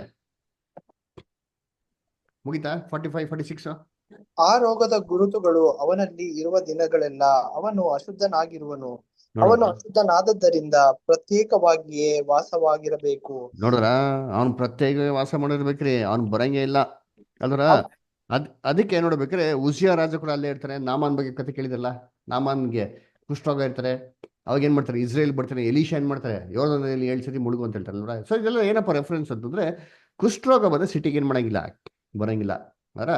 ಯೇಸು ಕ್ರಿಸ್ತು ಎಷ್ಟೋ ಜನ ಕುಷ್ಠರೋಗಿಗಳಿಗೆ ಏನ್ ಮಾಡ್ತಾರೆ? ವಾಸಿ ಮಾಡ್ತಾರೆ ಅಲ್ವರ. ಆದ್ರೆ ನೀವು ಅಬ್ಸರ್ವ್ ಮಾಡಿ, ಪ್ರತಿಯೊಬ್ಬ ಕುಷ್ಠರೋಗಿಗೂ ವಾಸಿ ಮಾಡ್ಬೇಕಾದ್ರೆ ಯೇಸು ಕ್ರಿಸ್ತು ಒಂದು ಮಾತು ಹೇಳ್ತಾರೆ. ಏನ್ ಮಾತು ಹೇಳ್ತಾರೆ? ದಯವಿಟ್ಟು ಮಹಾಯಾಜಕನಿಗೆ ಹೋಗಿ ನೋಡ್ಸ್ಬಿಟ್ಟು ಏನೆಲ್ಲ ಬಲಿಗಳು ಕೊಡಬೇಕು ನಿಮ್ ಬಲಿಗಳು ಕೊಡು ಅಂತ ಹೇಳ್ತಾರೆ. ನೋಡಿ ವಾಕ್ಯ ಓದೋಣ. ಮತ್ತೆ 8ನೇ ಅಧ್ಯಾಯ 3 ಮತ್ತು 4 ಓದ್ರಿ. ಮ್ಯಾಥ್ಯೂ 8 ಚಾಪ್ಟರ್ 3 and 4 ಓದಿ.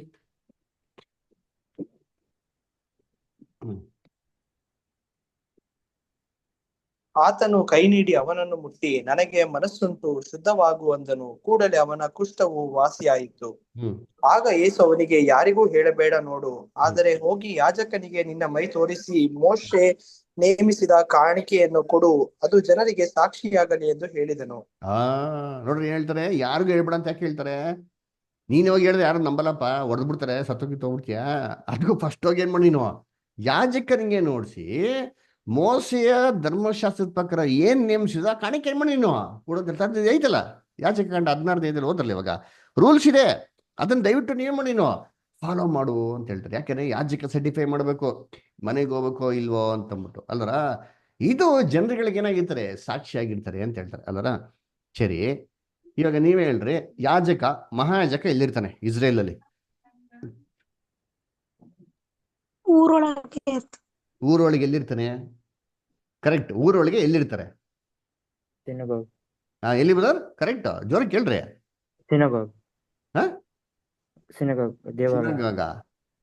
ಬಲಿ ಎಲ್ಲಿ ಕೊಡ್ತಾ ಇದ್ರು? ಪರಿಶುದ್ಧ ಸ್ಥಳ. ಬಲಿ ಎಲ್ಲಿ ಕೊಡ್ತಾ ಇದ್ರು? ಇಸ್ರೇಲ್ ಅಲ್ಲಿ ದೇವರಿಗೆ ಬಲಿಗಳನ್ನ ಎಲ್ಲಿ ಕೊಡ್ತಾ ಇದ್ರು? ಅಲ್ಲರ, ದೇವರ ಆಲಯ ಅಲ್ಲರ. ಇಸ್ರೇಲ್ ಅಲ್ಲಿ ದೇವರ ಆಲಯ ಇರ್ತಂದ್ರೆ ಬಲಿಗಳನ್ನ ಕೊಡ್ತಾ ಇದ್ದ. ಸರಿ, ಈ ದೇವರ ಆಲಯ ಎಲ್ಲಿತ್ತು? ದೇವರ ಆಲಯ ಎಲ್ಲಪ್ಪ ಇತ್ತು? ಅಯ್ಯಯ್ಯೋ, ನಾನೇನು ಕೇಳ್ಬಿಟ್ನಾ? ಯೆರೂಸಲೇಮ್. ಅಷ್ಟೇ, ಸಿಂಪಲ್ ಅಲ್ವರ. ದೇವರ ಆಲಯ ಎಲ್ಲಿತ್ತು? ಯೆರೂಸಲೇಮ್ ಅಲ್ಲಿ ಇತ್ತು. ಯೆರೂಸಲೇಮ್ಗೆ ಏನ್ ಹೆಸರು? ಪರಿಶುದ್ಧ ಪಟ್ಟಣ. Very good. ಯೆರೂಸಲೇಮ್ ಏನ್ ಗೊತ್ತಾ ಹೆಸರು? ಪರಿಶುದ್ಧ ಪಟ್ಟಣ ಅಂತ ಏನ್ರಿ ಹೆಸರು. ಎಲ್ಲಿದೆ? ಬೈಬಲ್ ಇದೆ ಅಂತೀನಿ. ಎಲ್ಲಿ? Matthew 4 chapter verse 5. ಮ್ಯಾಥ್ಯೂ 4:5 ಓದ್ರಿ ಯಾರಾದ್ರ?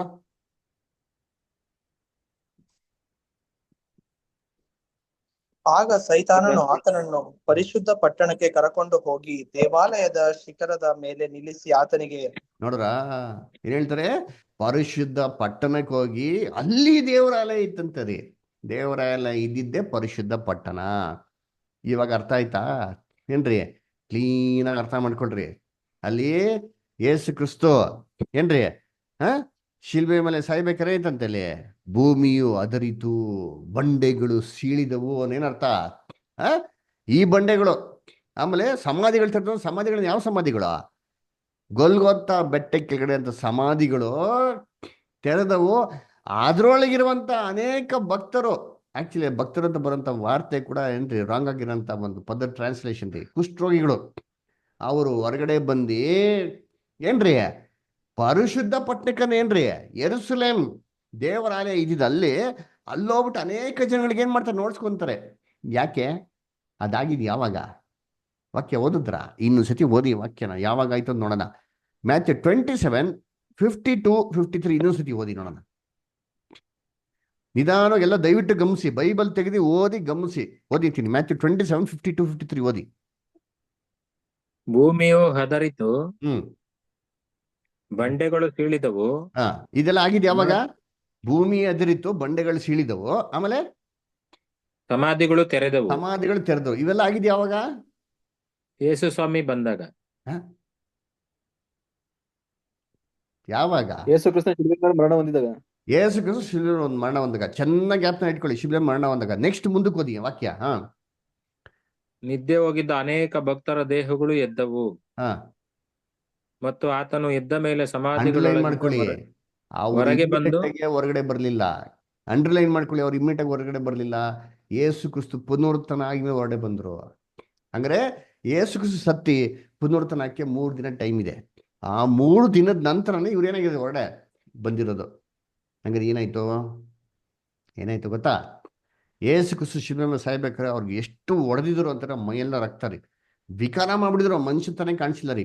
ಅದರ ಬಂಡೆಗಳು ಸೀಳಿತು, ಭೂಮಿ ಅದರಿತು, ಆಕಾಶ ಹಂಗಿತ್ತಂತೆ, ದಟ್ಟವಾಗಿರಂತ ಮೋಡ ಮುಚ್ಕೊಂತ ಬೈಬಲ್ ನಾವು ಓದ್ತೀರಿ. 3 ಗಂಟೆ ಕಾಲ ಮೊಟ್ಟ ಮಧ್ಯಾಹ್ನ 12 ಗಂಟೆನ 3 ಗಂಟೆವರೆಗೂ ದೇವ್ರು ಏನ್ರಿ ಒಳ್ಳೆ ಮೋಡ ಮುಚ್ಬಿಡ್ರಿ. ಭಯಂಕರ ಮೋಡ ಮುಚ್ಕೊಂಡ್ರೆ ನೆಕ್ಸ್ಟ್ ಏನ್ ಬರ್ತದೆ? ಸಿಡಿಲು ಬರ್ತದೆ. ಆಮೇಲೆ ಗುಡುಗು ಸಿಡ್ಲು, ಆಮೇಲೆ ಕತ್ತಲೆ ಉಂಟಾಗುತ್ತೆ. ಆಮೇಲೆ ಏನ್ ಬರ್ತದೆ ಹೇಳಿ? ಗುಡುಗು ಸಿಡ್ಲು, ಆಮೇಲೆ ನೆಕ್ಸ್ಟ್ ಏನ್ ಬರ್ತದೆ? ನೀವ್ ಯಾವ ಊರಲ್ಲಪ್ಪ ಇರೋದು? ಗುಡುಗು ಸಿಡ್ಲು ಆಮೇಲೆ ಏನ್ ಬರ್ತದೆ? ಮಳೆ ಬರುತ್ತೆ. ಅಯ್ಯೋ, ಅದನ್ನ ಯೋಚನೆ ಮಾಡ್ತಿರಲ್ಲ. ಗುಡುಗು ಸಿಡ್ಲು ಮಳೆ ಬರ್ತದೆ ಅಂತ ಹೇಳಲ್ವಾ? ಮಳೆ ತಾನೇ ಬರ್ತದೆ. ಗುಡುಗು ಮಿಂಚು ಹೊಡೆದ್ಮೇಲೆ ಮಳೆ ಬರ್ಬೇಕಾ ಬೇಡವಾ? ಬರ್ಬೇಕು ಅಲ್ವರ? ಮಳೆ ಬಂದಿರ್ತದೆ. ಮಳೆ ಬಂದು ಏನಾಗಿರುತ್ತೆ ಗೊತ್ತಾ? ಯೇಸು ಕ್ರಿಸ್ತನ ದೇಹದ ಮೇಲೆ ಏನಂತ ರಕ್ತ ಇರುತ್ತಲ್ಲ ಮಿಕ್ಸ್ ಆಗಿ ಎಲ್ಲೋಗಿರ್ತಾರೆ ಹರ್ಕೊಂಡಂಗೆ. ಆ ಗುಹೆ ಕೆಳಗಡೆ ಇರಂತ ಆ ಬೆಟ್ಟದ ಕೆಳಗಡೆ ಗುಹೆಗಳಿತ್ತಲ್ಲ, ಆ ಕುಷ್ಠರೋಗಿಗಳ ಮೇಲೆ ಏನಾಗಿರ್ತಾರೆ ಇವೆಲ್ಲ ಹರ್ಕೊಂಡೋಗಿರ್ತಾರೆ. ಯೇಸು ಕ್ರಿಸ್ತನ ರಕ್ತದಲ್ಲಿ ಎಷ್ಟು ಪವರ್ ಇದೆ ಏನ್ರಿ? ಅವ್ರ ಬಟ್ಟೆನ ಮುಟ್ಟಿದ್ರೇನೆ ರಕ್ತ ಕುಸುಮ ರೋಗ ವಾಸ ಆಗ್ಬಿಡೋದ್ರಿ. ಯೇಸು ಕ್ರಿಸ್ತು ಟಚ್ ಮಾಡಿದ್ರೆ ಎಲ್ಲಾ ಕಾಯಿಲೆಗಳು ವಾಸಿ ಆಗ್ಬಿಡೋದು. ಆತನ ರಕ್ತದಲ್ಲಿ ಏನ್ರಿ ಪವರು. ಕುಷ್ಠರೋಗಿಗಳು ಬಿದ್ದ ತಕ್ಷಣ ಕುಷ್ಠರೋಗಿಗಳು ವಾಸಿ ಆಗಿದೆ. ಅವ್ರಿಗೆ ಗೊತ್ತಾಗಿಲ್ಲ, ಯಾಕಂದ್ರೆ ಕುಷ್ಠರೋಗಿಗಳು ಅವಾಗ ಬರ್ತಾ ಇರಲ್ಲ ಆಚ ಕಡೆ. ಅವ್ರೇನ್ ಮಾಡಿದಾರೆ, ಸಮಾಧಿಯಲ್ಲಿ ಅಲ್ಲೇ ನಿಂತೀನಿ. ಯೇಸು ಕ್ರಿಸ್ತು ಪುನರುತ್ಥಾನ 3 ದಿವಸ ಆಗೋಯ್ತು ಅಲ್ವರ? ಹೊರಗಡೆ ಎಷ್ಟು ದಿನ ಇರುತ್ತೆ? ಊಟಕ್ಕೆ ಬೇಕಲ್ಲ, ಅವಾಗ ಸ್ವಲ್ಪ ಹೊರಗಡೆ ಬರ್ಬೇಕಲ್ಲ. ಅವಾಗ ಹೊರಗಡೆ ಬಂದಾಗ ನೋಡ್ತಾರೆ ಏನಾಗಿದೆ, ಕುಷ್ಠರೋಗ ಎಲ್ಲ ವಾಸಿ ಆಗ್ಬಿಟ್ಟಿತ್ರಿ ಅಲ್ವರ? ಈ ಘಟನೆ ಬಗ್ಗೆನೇ ಇಲ್ಲಿ ಸತ್ಯವೇದಲ್ಲಿ ಹೇಳ್ತಾರದು. ಏನ್ರಿ? ಗೊಲ್ಗೊತ್ತಾ ಬೆಟ್ಟಕ್ಕೆ ಕೆಳಗಡೆ ಇರೋಂಥ ಲೆಪ್ರಸಿ ಪೇಷಂಟ್ಸ್ಗಳು, ಅವರೆಲ್ಲ ಲೆಪ್ರಸಿ ರೋಗಗಳು ಕುಷ್ಠರೋಗಗಳಲ್ಲಿ ವಾಸಿಯಾಗಿರೋದ್ ಬಗ್ಗೆ ಅವರು ಪರಿಶುದ್ಧ ಪಟ್ಟಣ ಏನ್ರಿ ಆಲಯದಲ್ಲಿ ಇರೋಂಥ ಯಾಜಕನಿಗೆ ಯಜ್ಞಗಳು ಕೊಟ್ಟು ಅನೇಕ ಜನಗಳಿಗೆ ಸಾಕ್ಷಿಯಾಗಿ ಕಾಣಿಸ್ಕೊಳ್ಳೋದ್ರ ಬಗ್ಗೆ ಏನ್ ಮಾಡ್ತಾ ಇದ್ದಲ್ಲ ಅಲ್ಲಿ ಹೇಳ್ತಾರದು ಹೊರತು ಯಾವುದೋ ಎದ್ಬಂದ್ಬಿಟ್ಟು ಸಮಾಧಿಲಿರೋರು ಎಲ್ಲರೂ ಪರಲೋಕಕ್ಕೆ ಹೋಗ್ಬಿಟ್ರು ಅಂತ ಎಲ್ಲೂ ಕೊಟ್ಟಿಲ್ಲ ರೀ. ಅದರ ಇದಕ್ಕೆ ಪ್ರೂಫ್ ಇದೆ. ಎಲ್ಲಿದೆ ಪ್ರೂಫ್ ಅಂತಂದ್ರೆ, ನೀವು ಬೆನರ್ ಅಂತ ಪಿಕ್ಚರ್ ನೋಡಿರ್ಬೋದು, ಸೀನ್ ನೋಡಿದ್ದೀನಿ. ಈ ಬೆನರ್ ಅಂತ ಪಿಕ್ಚರು ಕ್ರಿಶ್ಚಿಯನ್ ಒಂದು ರೆಕಾರ್ಡ್ ಬೇಸಿಸ್ ಮೇಲೆ ತೆಗೆದಿರೋದ್ರಿ. ಅದರ ಕ್ರೈಸ್ತರ ಒಂದು ಏನ್ರಿ ಇತಿಹಾಸದ ರೆಕಾರ್ಡ್ ಮೇಲೆ ನೋಡಿರ್ತೀನಿ. ಅಲ್ಲಿ ಬೆನರ್ ಅವರು ತಂಗಿಗೆ ಮತ್ತೆ ತಾಯಿಗೆ ಕುಷ್ಠರೋಗ ಬಂದಿರ್ತಾರೆ.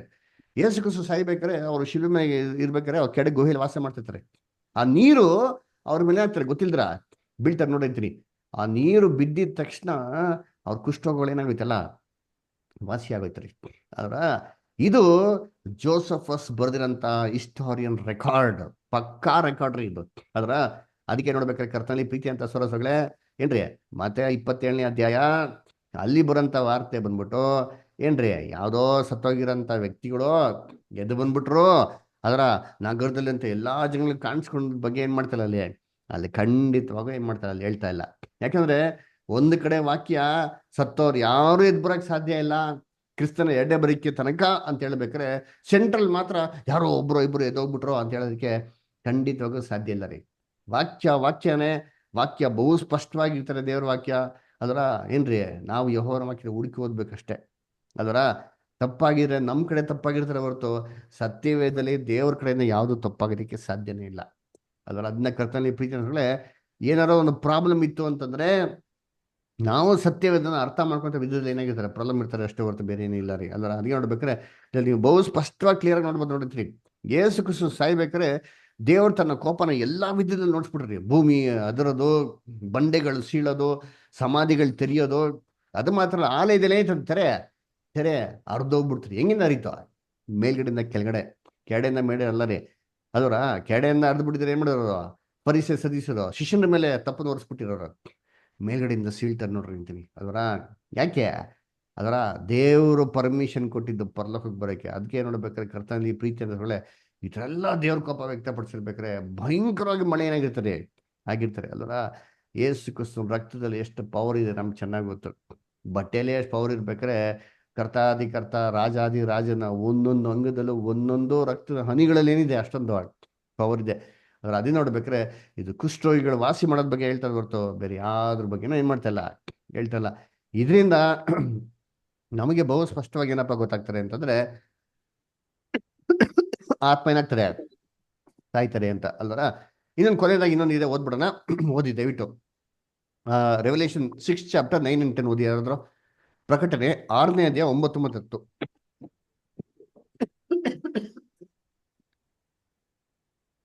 ಆತನು 5ನೇ ಮುದ್ರೆಯನ್ನು ಹೊಡೆದಾಗ ದೇವರ ವಾಕ್ಯದ ನಿಮಿತ್ತವಾಗಿಯೂ ತಾವು ಹೇಳಿದ ಸಾಕ್ಷಿ ನಿಮಿತ್ತವಾಗಿಯೂ ಹತವಾದವರ ಆತ್ಮಗಳು ಯಜ್ಞವೇದಿಯ ಕೆಳಗಿರುವುದನ್ನು ಕಂಡೆನು. ಅವರು, ಒಡೆಯನೇ, ಪರಿಶುದ್ಧನೂ ಸತ್ಯವಂತನೂ ಆಗಿರುವಾತನೇ, ಭೂನಿವಾಸಿಗಳು ನಮ್ಮನ್ನು ಕೊಂದದ್ದಕ್ಕಾಗಿ ನೀನು ಎಷ್ಟು ಕಾಲದವರೆಗೂ ನ್ಯಾಯ ವಿಚಾರಿಸದೆಯೂ ಪ್ರತಿದಂಡನೆ ಮಾಡದೆಯೂ ಇರುವಿ ಎಂದು ಮಹಾಶಬ್ದದಿಂದ ಕೂಗಿದರು. ನೋಡ್ರ, ಅಲ್ಲಿ 5ನೇ ಮುದ್ರೆ ಹೊಡೆದವಾಗ ಬಲಿಪೀಠದ ಕೆಳಗಡೆ ಏನ್ರಿ ಸತ್ತೋಗಿರೋ ಆತ್ಮಗಳಿದಂತೆ. ಅವು ದೇವತೆ ಕೂಗ್ಕೊಂಡಂತೆ, ದೇವರೇ ನಮ್ಮನ್ನು ಸಾಯಿಸಿದ್ದಕ್ಕಾಗಿ ಇನ್ನು ಎಷ್ಟು ವರ್ಷ ಹಿಂಗೆ ಇರ್ತೀರಾ, ಅದಕ್ಕೆ ನ್ಯಾಯ ತೀರ್ಪು ಯಾವಾಗ ಕೊಡ್ತೀರಾ ಅಂತಂದ್ಬಿಟ್ರು. ಅದಕ್ಕೆ ಇದಂಗೆ ಆತ್ಮ ಸತ್ತೋಗಿದ್ಮೇಲೆ ಅಲ್ವರ ಈ ಆತ್ಮ ಹಿಂಗೆ ಮಾತಾಡಕ್ಕೆ ಸಾಧ್ಯ ಅಲ್ವರ. ಅದು ಈ ಆತ್ಮ ಹೆಂಗಿತ್ತಂತೆ, ಬಲಿಪೀಠ ಕೆಳಗಡೆ ಇತ್ತಂತೆ. ಅದಕ್ಕೆ ನೋಡ್ಬೇಕಾದ್ರೆ ಕರ್ತನಲ್ಲಿ ಪ್ರೀತಿ ಇದು ಅರ್ಥ ಏನು? ಇದು ಅರ್ಥ ಏನಪ್ಪ ಅಂತಂದ್ರೆ, ಪ್ರಕಟಣೆ ಪುಸ್ತಕ ನೇರವಾಗಿರೋ ಭಾಷೆಯಲ್ಲೇ ಬರ್ದಿಲ್ಲ. ಪ್ರಕಟಣೆ ಬರ್ದಿದ್ದು ಹೆಂಗೆ ಏನ್ರಿ? Symbolic language. ಸಿಂಬಾಲಿಕ್ ಲ್ಯಾಂಗ್ವೇಜ್ ಅಂದ್ರೆ ಏನ್ರಿ? ಚಿಹ್ನೆಗಳ ಭಾಷೆಗಳಲ್ಲಿ ನಮಗೆ ಬರ್ದಿದ್ದಾರೆ. ಅವರ ಓದ ನೋಡಿ, ಬೈಬಲಲ್ಲಿ ಕೊಟ್ಟಿದ್ದಾರೆ. ಪ್ರಕಟಣೆ 1:1 ಓದಿ.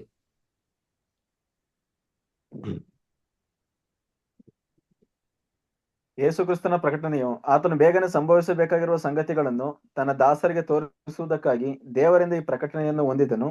ಇದಲ್ಲದೆ ಆತನು ತನ್ನ ದೂತನನ್ನು ಕಳುಹಿಸಿ ಅವನ ಮೂಲಕ ಆ ಸಂಗತಿಗಳನ್ನು ತನ್ನ ದಾಸನಾದ ಯೋಹಾನನಿಗೆ ಸೂಚಿಸಿದನು. ಏನ್ ಮಾಡದಂತೆ? ದಾಸನಾದ ಯೋಹಾನನಿಗೆ ಏನ್ ಮಾಡದಂತೆ? ಸೂಚಿಸಿದನು. ಸೂಚಿಸಿದ್ರು. ಏನ್ ಸೂಚಿಸಿದ್ರು ಅಂತೆ ಹೇಳಿದ್ರು? ನೋಡ್ಸು ಅಂತ ಹೇಳ್ಬಿಟ್ಟು ಸೂಚಿಸು ಅಂತ ಯಾಕೆ ಹೇಳಿದ್ರು? ಸೂಚಿಸಿದ್ರು ಅನ್ನೋ ತಮ್ಮನಿಗೆ ಸೂಚನೆಗಳ ಮುಖಾಂತರ ತಿಳಿಸಿರೋದ್ರಿ. ಅದಕ್ಕೆ ಪ್ರಕಟಣೆ ಏನ್ ನೋಡ್ತೀರಿ ಏನ್ರಿ? ಕುದುರೆ ನೋಡ್ತೀರಿ, ರಥಗಳು ನೋಡ್ತೀರಿ ಅಲ್ವರ, ಮುದ್ರೆಗಳನ್ನ ನೋಡ್ತೀರಿ, ಸಿಂಹಾಸನ ನೋಡ್ತೀರಿ ಅಲ್ವರ, ಒಂದು ಸ್ತ್ರೀನ ನೋಡ್ತೀರಿ, ಘಟಸರ್ಪ ನೋಡ್ತೀರಿ. ಇವೆಲ್ಲ ಲಿಟ್ರಲ್ಲ, ಇವಾಗ ನೇರವಾಗಿರೋ ಭಾಷೆನ. ಉದಾಹರಣೆಗೆ ಒಂದು ವಾಕ್ಯ ಓದೋ ನೋಡಿದ್ದೀನಿ. ಎಲ್ಲಿ? ಪ್ರಕಟಣೆ 13:1-2 ಯಾರಾದ್ರೂ ಓದ್ರಿ. ರೆವಲ್ಯೂಷನ್ 13 ಚಾಪ್ಟರ್ 1 and 2 ಯಾರಾದ್ರೂ ಓದ್ರಿ. ಪ್ರಕಟಣೆ 13ನೇ ಅಧ್ಯಾಯ 1 ಮತ್ತು 2. ಯುದ್ಧ ಮಾಡುವುದಕ್ಕೆ ಹೊರಟು ಸಮುದ್ರ ತೀರದ ಮರಳಿನ ಮೇಲೆ ನಿಂತನು. ಸಮುದ್ರದಿಂದ ಮೃಗವು ಏರಿ ಬರುವುದನ್ನು ಕಂಡೆನು. ಅದಕ್ಕೆ 7 ತಲೆಗಳು, 10 ಕೊಂಬುಗಳು, ಕೊಂಬುಗಳ ಮೇಲೆ 10 ಮುಕುಟಗಳು, ತಲೆಗಳ ಮೇಲೆ ನಾಮಗಳು ಇದ್ದವು. ಎಷ್ಟು ತಲೆ ಐತೆ, ಎಷ್ಟು ಕೊಂಬಿತ್ತು? 7 ತಲೆಗಳು. ಇರಿ ವರುಂಬುದರ್, ಎಷ್ಟು ತಲೆ ಐತೆ, ಎಷ್ಟು ಕೊಂಬಿತ್ತು? 7 ತಲೆ 10 ಕೊಂಬು. Very good. ನಿಧಾನವಾಗಿ ಕೂದಿ. ಮುಂದೆ ಕೂದಿ. ಹೆಂಗೆ ನೆಕ್ಸ್ಟ್? 10 ಮುಕುಟಗಳು, ತಲೆಗಳ ಮೇಲೆ ದೇವದೂಷಣ ನಾಮಗಳು ಇದ್ದವು. ಆಮೇಲೆ ನಾನು ಕಂಡ ಮೃಗವು ಚಿರತೆ ಅಂತಿತ್ತು. ಹೆಂಗಿತ್ತು ಬ್ರದರ್? ಚಿರತೆ ಅಂತಿತ್ತು. ಚಿರತೆ ಅಂತಿತ್ತು. ನೆಕ್ಸ್ಟ್? ಅದರ ಕಾಲುಗಳು ಕರಡಿಯ ಕಾಲುಗಳಂತೆಯೂ. ಕಾಲುಗಳು ಹೆಂಗಿದೆ? ಕರಡಿ ಕಾಲು. ಕರಡಿ ತರ. ನೆಕ್ಸ್ಟ್? ಅದರ ಬಾಯಿ ಸಿಂಹದ ಬಾಯಿ ಅಂತೆಯೂ ಇದ್ದವು. ಬಾಯಿ ಹೆಂಗಿದೆ? ಸಿಂಹದ ಬಾಯಿ. ಸಿಂಹದ ಬಾಯಿ. ನೆಕ್ಸ್ಟ್? ಅದಕ್ಕೆ ಘಟಸರ್ಪನು ಶಕ್ತಿಯನ್ನು ಸಿಂಹಾಸನವನ್ನು ಮಹಾ ಅಧಿಕಾರವನ್ನು ಕೊಟ್ಟನು. ಇವಾಗ ಈ ಮೃಗ ನೋಡಕ್ ಹೆಂಗಿದೆ ಯೋಚನೆ ಮಾಡಿರ್ತೀನಿ. ಏನ್ರಿ? ತಲೆಗಳು, ಕೊಂಬುಗಳು, ಅದ್ರಲ್ಲಿ ಮುಕ್ಕುಟಗಳೈತಂತೆ. ಅದರ ಬಾಡಿ ನೋಡಕ್ ಹೆಂಗಿದೆ? ದೇಹ ಹೆಂಗಿದೆ ಅಂತೆ? ದೇಹ ಹೆಂಗಿದೆ? ಚಿರತೆ ತರ ಇದೆ ಅಲ್ವರ. ಮುಖ ಹೆಂಗಿದೆ? ಸಿಂಹದ ತರ ಇದೆ. ಕೈಗಳು, ಕೈಕಾಲುಗಳು ಹೆಂಗಿದೆ ಅಂತೆ? ಕರಡಿ ತರ ಇದೆ ಅಂದ್ರ. ಇವಾಗ ಈ ಮುರುಘ ಎಲ್ಲಿ ಸಿಗ್ತದೆ? ಎಲ್ಲೈತೆ ಮುರುಘ? ಈ ಮುರುಘ ಎಲ್ಲೈತೆ? ಇಲ್ಲೆಲ್ಲೂ ಇಲ್ಲ. ಎಲ್ಲೂ ಇಲ್ಲ. ಅದು ಒಂದು ಚಿಹ್ನೆ ರೂಪದಲ್ಲಿ ನಮ್ಮ ಹತ್ರ ಮಾತಾಡಿರೋದು ಅಲ್ವರ. ಇದು ನೇರವಾಗಿರೋ ಭಾಷೆ ಅಲ್ಲ ರೀ. ಇದೇ ರೀತಿ ಪ್ರಕಟಣೆಯಲ್ಲಿ ಇವಾಗ ನಾವು ಓದಿರೋಂಥ ವಾಕ್ಯ ಬಂತಲ್ಲ ಏನ್ರಿ, ಅಲ್ಲಿ 5ನೇ ಮುದ್ರೆ ಹೊಡೆದವಾಗ 6ನೇ ಅಧ್ಯಾಯ 9 ಮತ್ತು 10 ಅದು ಕೂಡ ನೇರವಾಗಿರೋ ಭಾಷೆ ಇಲ್ಲ ರೀ. ಅದು ಫಸ್ಟ್ ಆಫ್ ಆಲ್ ಏನ್ ಮಾಡ್ಬೇಕು, ಮುದ್ರೆ ನೋಡ್ಬೇಕು. ಯಾಕೆ ಮುದ್ರೆ? ಆ ಮುದ್ರೆ ಹೊಡೆದವಾಗ ಏನಾಯ್ತು, ಏನದು ಮುದ್ರೆ ಅಂತ ನೋಡ್ಬೇಕು. ಫಸ್ಟ್ ಓದ್ಬೇಕು. ಬಲಿಪೀಠ ಎಷ್ಟಿತ್ತು ಸೈಜು? ಬಲಿಪೀಠದ ಅಳತೆ ಏನು? 7x7 ಫೀಟ್ ಆಯ್ತಾ? ಆ 7x7 ಫೀಟ್ ಬಲಿಪೀಠಕ್ಕೆ ಕೆಳಗಡೆ ಯಾಕೆ ಹೋದ್ವು ಆತ್ಮಗಳು? ಮೇಡನೆ ಇರ್ಬೋಯ್ತಲ್ಲ, ಯಾಕೆ ಆತ್ಮಗಳು ಕೆಡಕ್ಕೆ ಹೋದ್ವು? ಏನಾಗ ಬಲಿಪೀಠ ಅಂತ ಅರ್ಥ ಅಲ್ವರ? ಇವೆಲ್ಲ ಏನ್ ಮಾಡೋದು, ನಾವು ಓದ್ಬೇಕ್ರಿ ಅಲ್ವರ? ಅದಕ್ಕೆ ಕುದುರೆಗಳು, ಆ ಮುದ್ರೆಗಳು, ಒಂದೊಂದೇ ಮುದ್ರೆ ಹೊಡೆದವಾಗ ಕುದುರೆಗಳ ಬಣ್ಣಗಳು ಏನಾಯ್ತು, ಅಲ್ಲಿ ಏನಕ್ಕೆ ಚೇಂಜ್ ಆಯ್ತು, ಇವೆಲ್ಲ ಓದಬೇಕು. ಇವೆಲ್ಲ ಓದಿದ್ಮೇಲೆ ಆ ಒಂದು ಆತ್ಮ ಮಾತಾಡ್ತಾನೆ ಅರ್ಥ ನಮ್ಗೆ ಏನಾಗ್ತದೆ, ಅದು ಗೊತ್ತಾಗ್ತಾರೆ ಅದರ. ಆದರೆ ಒಂದು ಮಾತ್ರ, ಇದು ನೇರವಾಗಿರೋಂಥ ಭಾಷೆ ಅಲ್ಲ. ಈ ವಾಕ್ಯನ ಇಟ್ಕೊಂಡು ಆತ್ಮ ಸಾಯಲ್ಲ ಅಂತ ಹೇಳೋದಕ್ಕೆ ಖಂಡಿತವಾಗೇನಿಲ್ಲ, ಏನ್ರಿ, ಸಾಧ್ಯನೇ ಇಲ್ಲ. ಅದಕ್ಕೆ ಬೈಬಲ್ನಲ್ಲಿ ಏನ್ರಿ, ಇದನ್ನ ನಾವು ಪ್ರಕಟಣೆ ಅಂತ ಒಂದು ಅಧ್ಯಯನ ಇದೆ, ರೆವಲ್ಯೂಷನ್ ಸ್ಟಡೀಸ್ ಅಂತ ಇದೆ, ದೇವಸ್ಥಿತದ ನೋಡೋಣ. ಆದರೆ ಇವೆಲ್ಲ ವಾಕ್ಯಗಳನ್ನ ನಮ್ಗೆ ಕ್ಲಿಯರ್ ನೋಡ್ಬೇಕಾದ್ರೆ ನಮ್ಗೆ ಬಹು ಸ್ಪಷ್ಟವಾಗಿ ಏನಪ್ಪ ಗೊತ್ತಿರ್ತಾರೆ, ಆತ್ಮ ಏನಾಗ್ತದೆ, ಸಾಯ್ತದೆ. ಆತ್ಮ ಏನಿದೆ, ಸಾವಿದೆ. ಅದರಿಂದ ಬೈಬಲ್ನಲ್ಲಿ ಆತ್ಮ ಸಾಯ್ದಿರೋಂಥ ರೀತಿಯಲ್ಲಿ ಅಭಿಪ್ರಾಯ ಕೊಡಂತ ಒಂದೇ ಒಂದು ವಾಕ್ಯ ಕೂಡ ಏನಾಗಿಲ್ಲ, ಇಲ್ಲ. ನಾವು ಇದುವರೆಗೂ ಎಲ್ಲ ವಾಕ್ಯಗಳು ಏನು ಮಾಡಿದ್ರಿ, ಪರಿಗಣಿಸ್ಬಿಡಿದ್ರಿ. ಓಕೆನಾ? ಸರಿ, ಇವಾಗ ಯಾರಿಗೆ ಏನಾರ ಡೌಟ್ಸ್ ಇತ್ತು ಅಂದರೆ ಧಾರಾಳವಾಗಿ ಸಂಕೋಚ ಇಲ್ಲದ್ರೆ ಕೇಳಿ, ನಿಮ್ಮೆಲ್ಲ ಪ್ರಶ್ನೆಗಳು ಸತ್ಯವೇದ ಮುಖಾಂತರ ಉತ್ತರ ಕೊಡೋಣ. ಯಾರಿಗೇನೇನು ಡೌಟ್ಸ್ ಇದೆಯಾ ಧಾರಾವಾಳಿ ಕೇಳಿ. ಗೋಪಾಲ ಬ್ರದರ್ ಏನೋ ಪ್ರಶ್ನೆ? ಬ್ರದರ್, ಇದು ಏದೇನ್ ತೋಟದಲ್ಲಿ ಒಳ್ಳೇದ್ರ ಕೆಟ್ಟದ್ರನ್ನ ಅರಿವುಂಟು ಮಾಡುವ ಜೀವವೃಕ್ಷವನ್ನು ಇಟ್ಟಿದ್ರು. ಅಲ್ಲಿ ತಿನ್ಬಾರ್ದು ಅಂತ ಹೇಳಿದ್ರು. ಆದ್ರೆ ಇಲ್ಲಿ ಪರದೇಶಿನಲ್ಲಿ ಅಲ್ಲಿ ಜೀವದಾಯಕ ವೃಕ್ಷವನ್ನು ಇಟ್ಟಿದ್ದೀನಿ ಅಂತ ಹೇಳ್ತಾರೆ. ಅಲ್ಲಿ ಅದನ್ನ ತಿನ್ಬೋದ? ಅಲ್ಲಿ ಎಲ್ಲಿ ಪರದೇಶಿ ಇಲ್ಲಿ ತಿನ್ನೋದಕ್ಕೆ ಕೊಡೋದು ಅಂತ ತಿನ್ನೋದಿಕ್ ಕೊಡ್ತೀನಿ ಅಂತ ಹೇಳಿರತ್ತಾನೆ. ಜಯ ಒಂದನ್ಗೆ ತಿನ್ನೋದಿಕ್ ಕೊಡ್ತೀನಿ. ಅದೇ ಅಲ್ಲಿ ಏದೇನ್ ತೋಟದಲ್ಲಿ ತಿನ್ಬಾರ್ದು ಅಂತ ಹೇಳಿ. ಏನೇನು ತಿನ್ಬೇಡ ಅಂತಂದ್ರ? ಒಳ್ಳೇದ್ ಕೆಟ್ಟದ್ರ ಅರಿವನ್ನು ಉಂಟು ಮಾಡುವಂತ ಹಣ್ಣನ್ನು ತಿನ್ಬೇಡ ಅಂತ ಅಷ್ಟೇ ಹೇಳಿದ್ದು. ಜೀವದಾಕಿ ವೃಕ್ಷ ತಿನ್ಬೇಡ ಅಂತ ಹೇಳಿಲ್ಲ ಅಲ್ಲಿ, ಅಲ್ವರ? ಹೌದು. ಓಕೆ, ಬೇರೆ ಬೇರೆ ಪ್ರಶ್ನೆ? ಸ್ವಾಮಿ ಸತ್ತಾಗ ಅಲ್ಲಿ ಸಮಾಧಿಗಳು ತೆರೆದವು ಅಂತ ಇದೆಯಲ್ಲ, ತೆರೆದ್ಮೇಲೆ ಏನಾಯ್ತು ಬರೋದು? ಅದೇ ಸಮಾಧಿಗಳಂತ ಏನೋ ನೋಡೋದಲ್ಲ. ಸಮಾಧಿಗಳಂದ್ರೆ ನಮ್ಮ ಕಾಲದ ಸಮಾಧಿಗಳಲ್ಲ. ಆ ಕಾಲದ ಸಮಾಧಿಗಳು ಹೆಂಗಿತ್ತು? ಕಲ್ಲಿಂದ ಕೆತ್ತಲ್ಪಟ್ಟಿತ್ತು.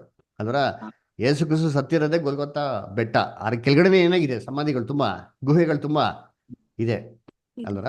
ಆ ಗುಹೆಯಲ್ಲೇ ವಾಸ ಮಾಡಂತ ಕುಷ್ಠರೋಗಿಗಳು ಏನಾಗಿರೋದಲ್ಲಿ ಹೊರಗಡೆ ಬಂದಿರೋದು. ಸತ್ತೋರು ಹೆಂಗೆದ್ ಬರ್ತಾರೆ? ಸತ್ತೋರು ಯಾವಾಗ ಎದ್ ಬರೋದು? ಮತ್ತೆ ಇವ್ರು ಹೆಂಗೆ ಎದ್ ಬಂದ್ಬಿಟ್ರು?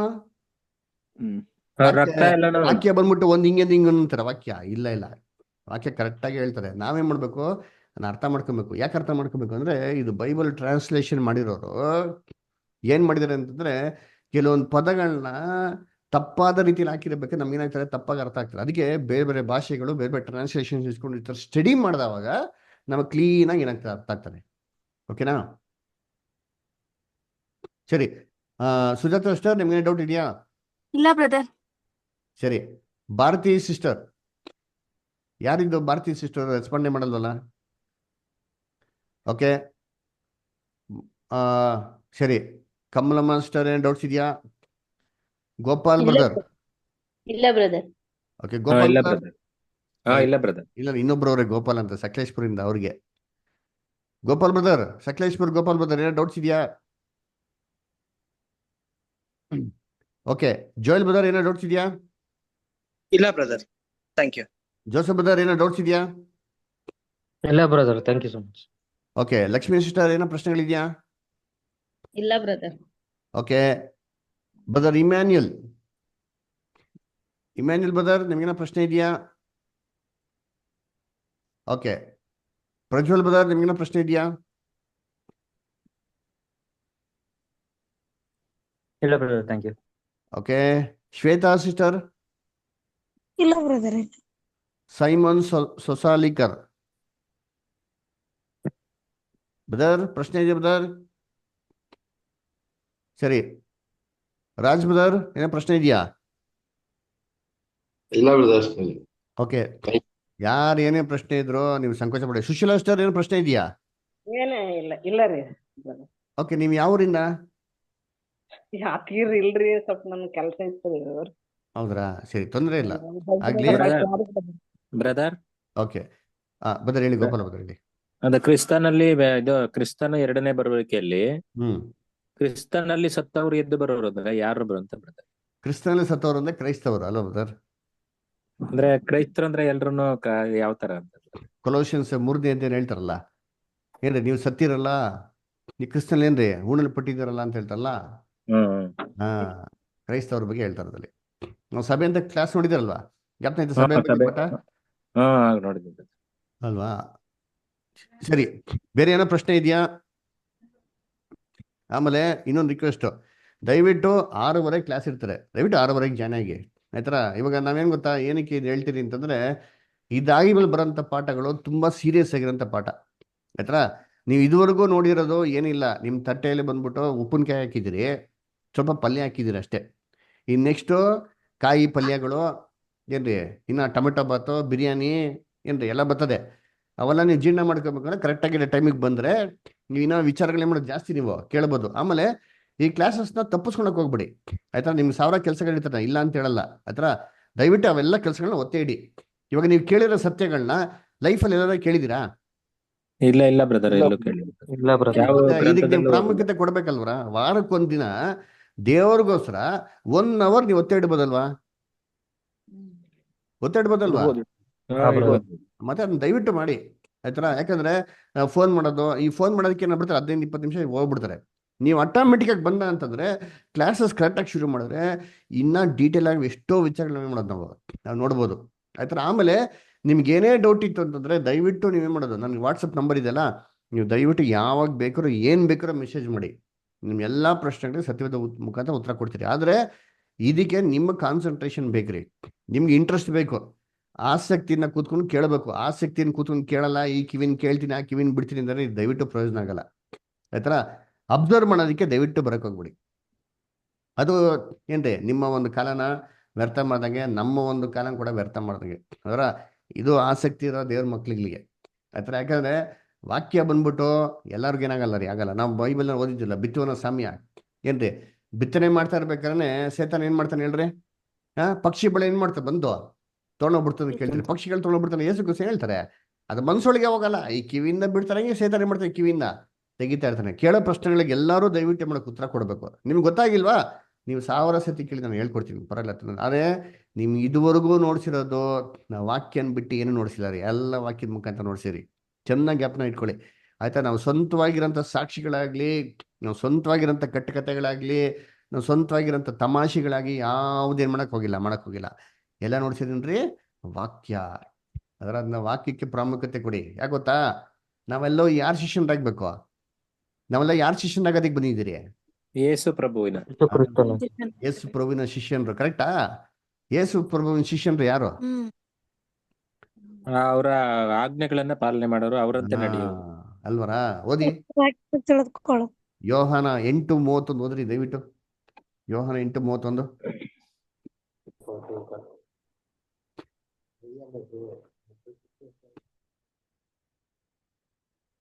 ಯೋಹಾನ 8:31 ಬೈಬಲ್ ಓದಿ ಅಂತ ಹೇಳಿದ ತಕ್ಷಣ ಪಟ ಇರ್ಬೇಕು. ಓದಿ.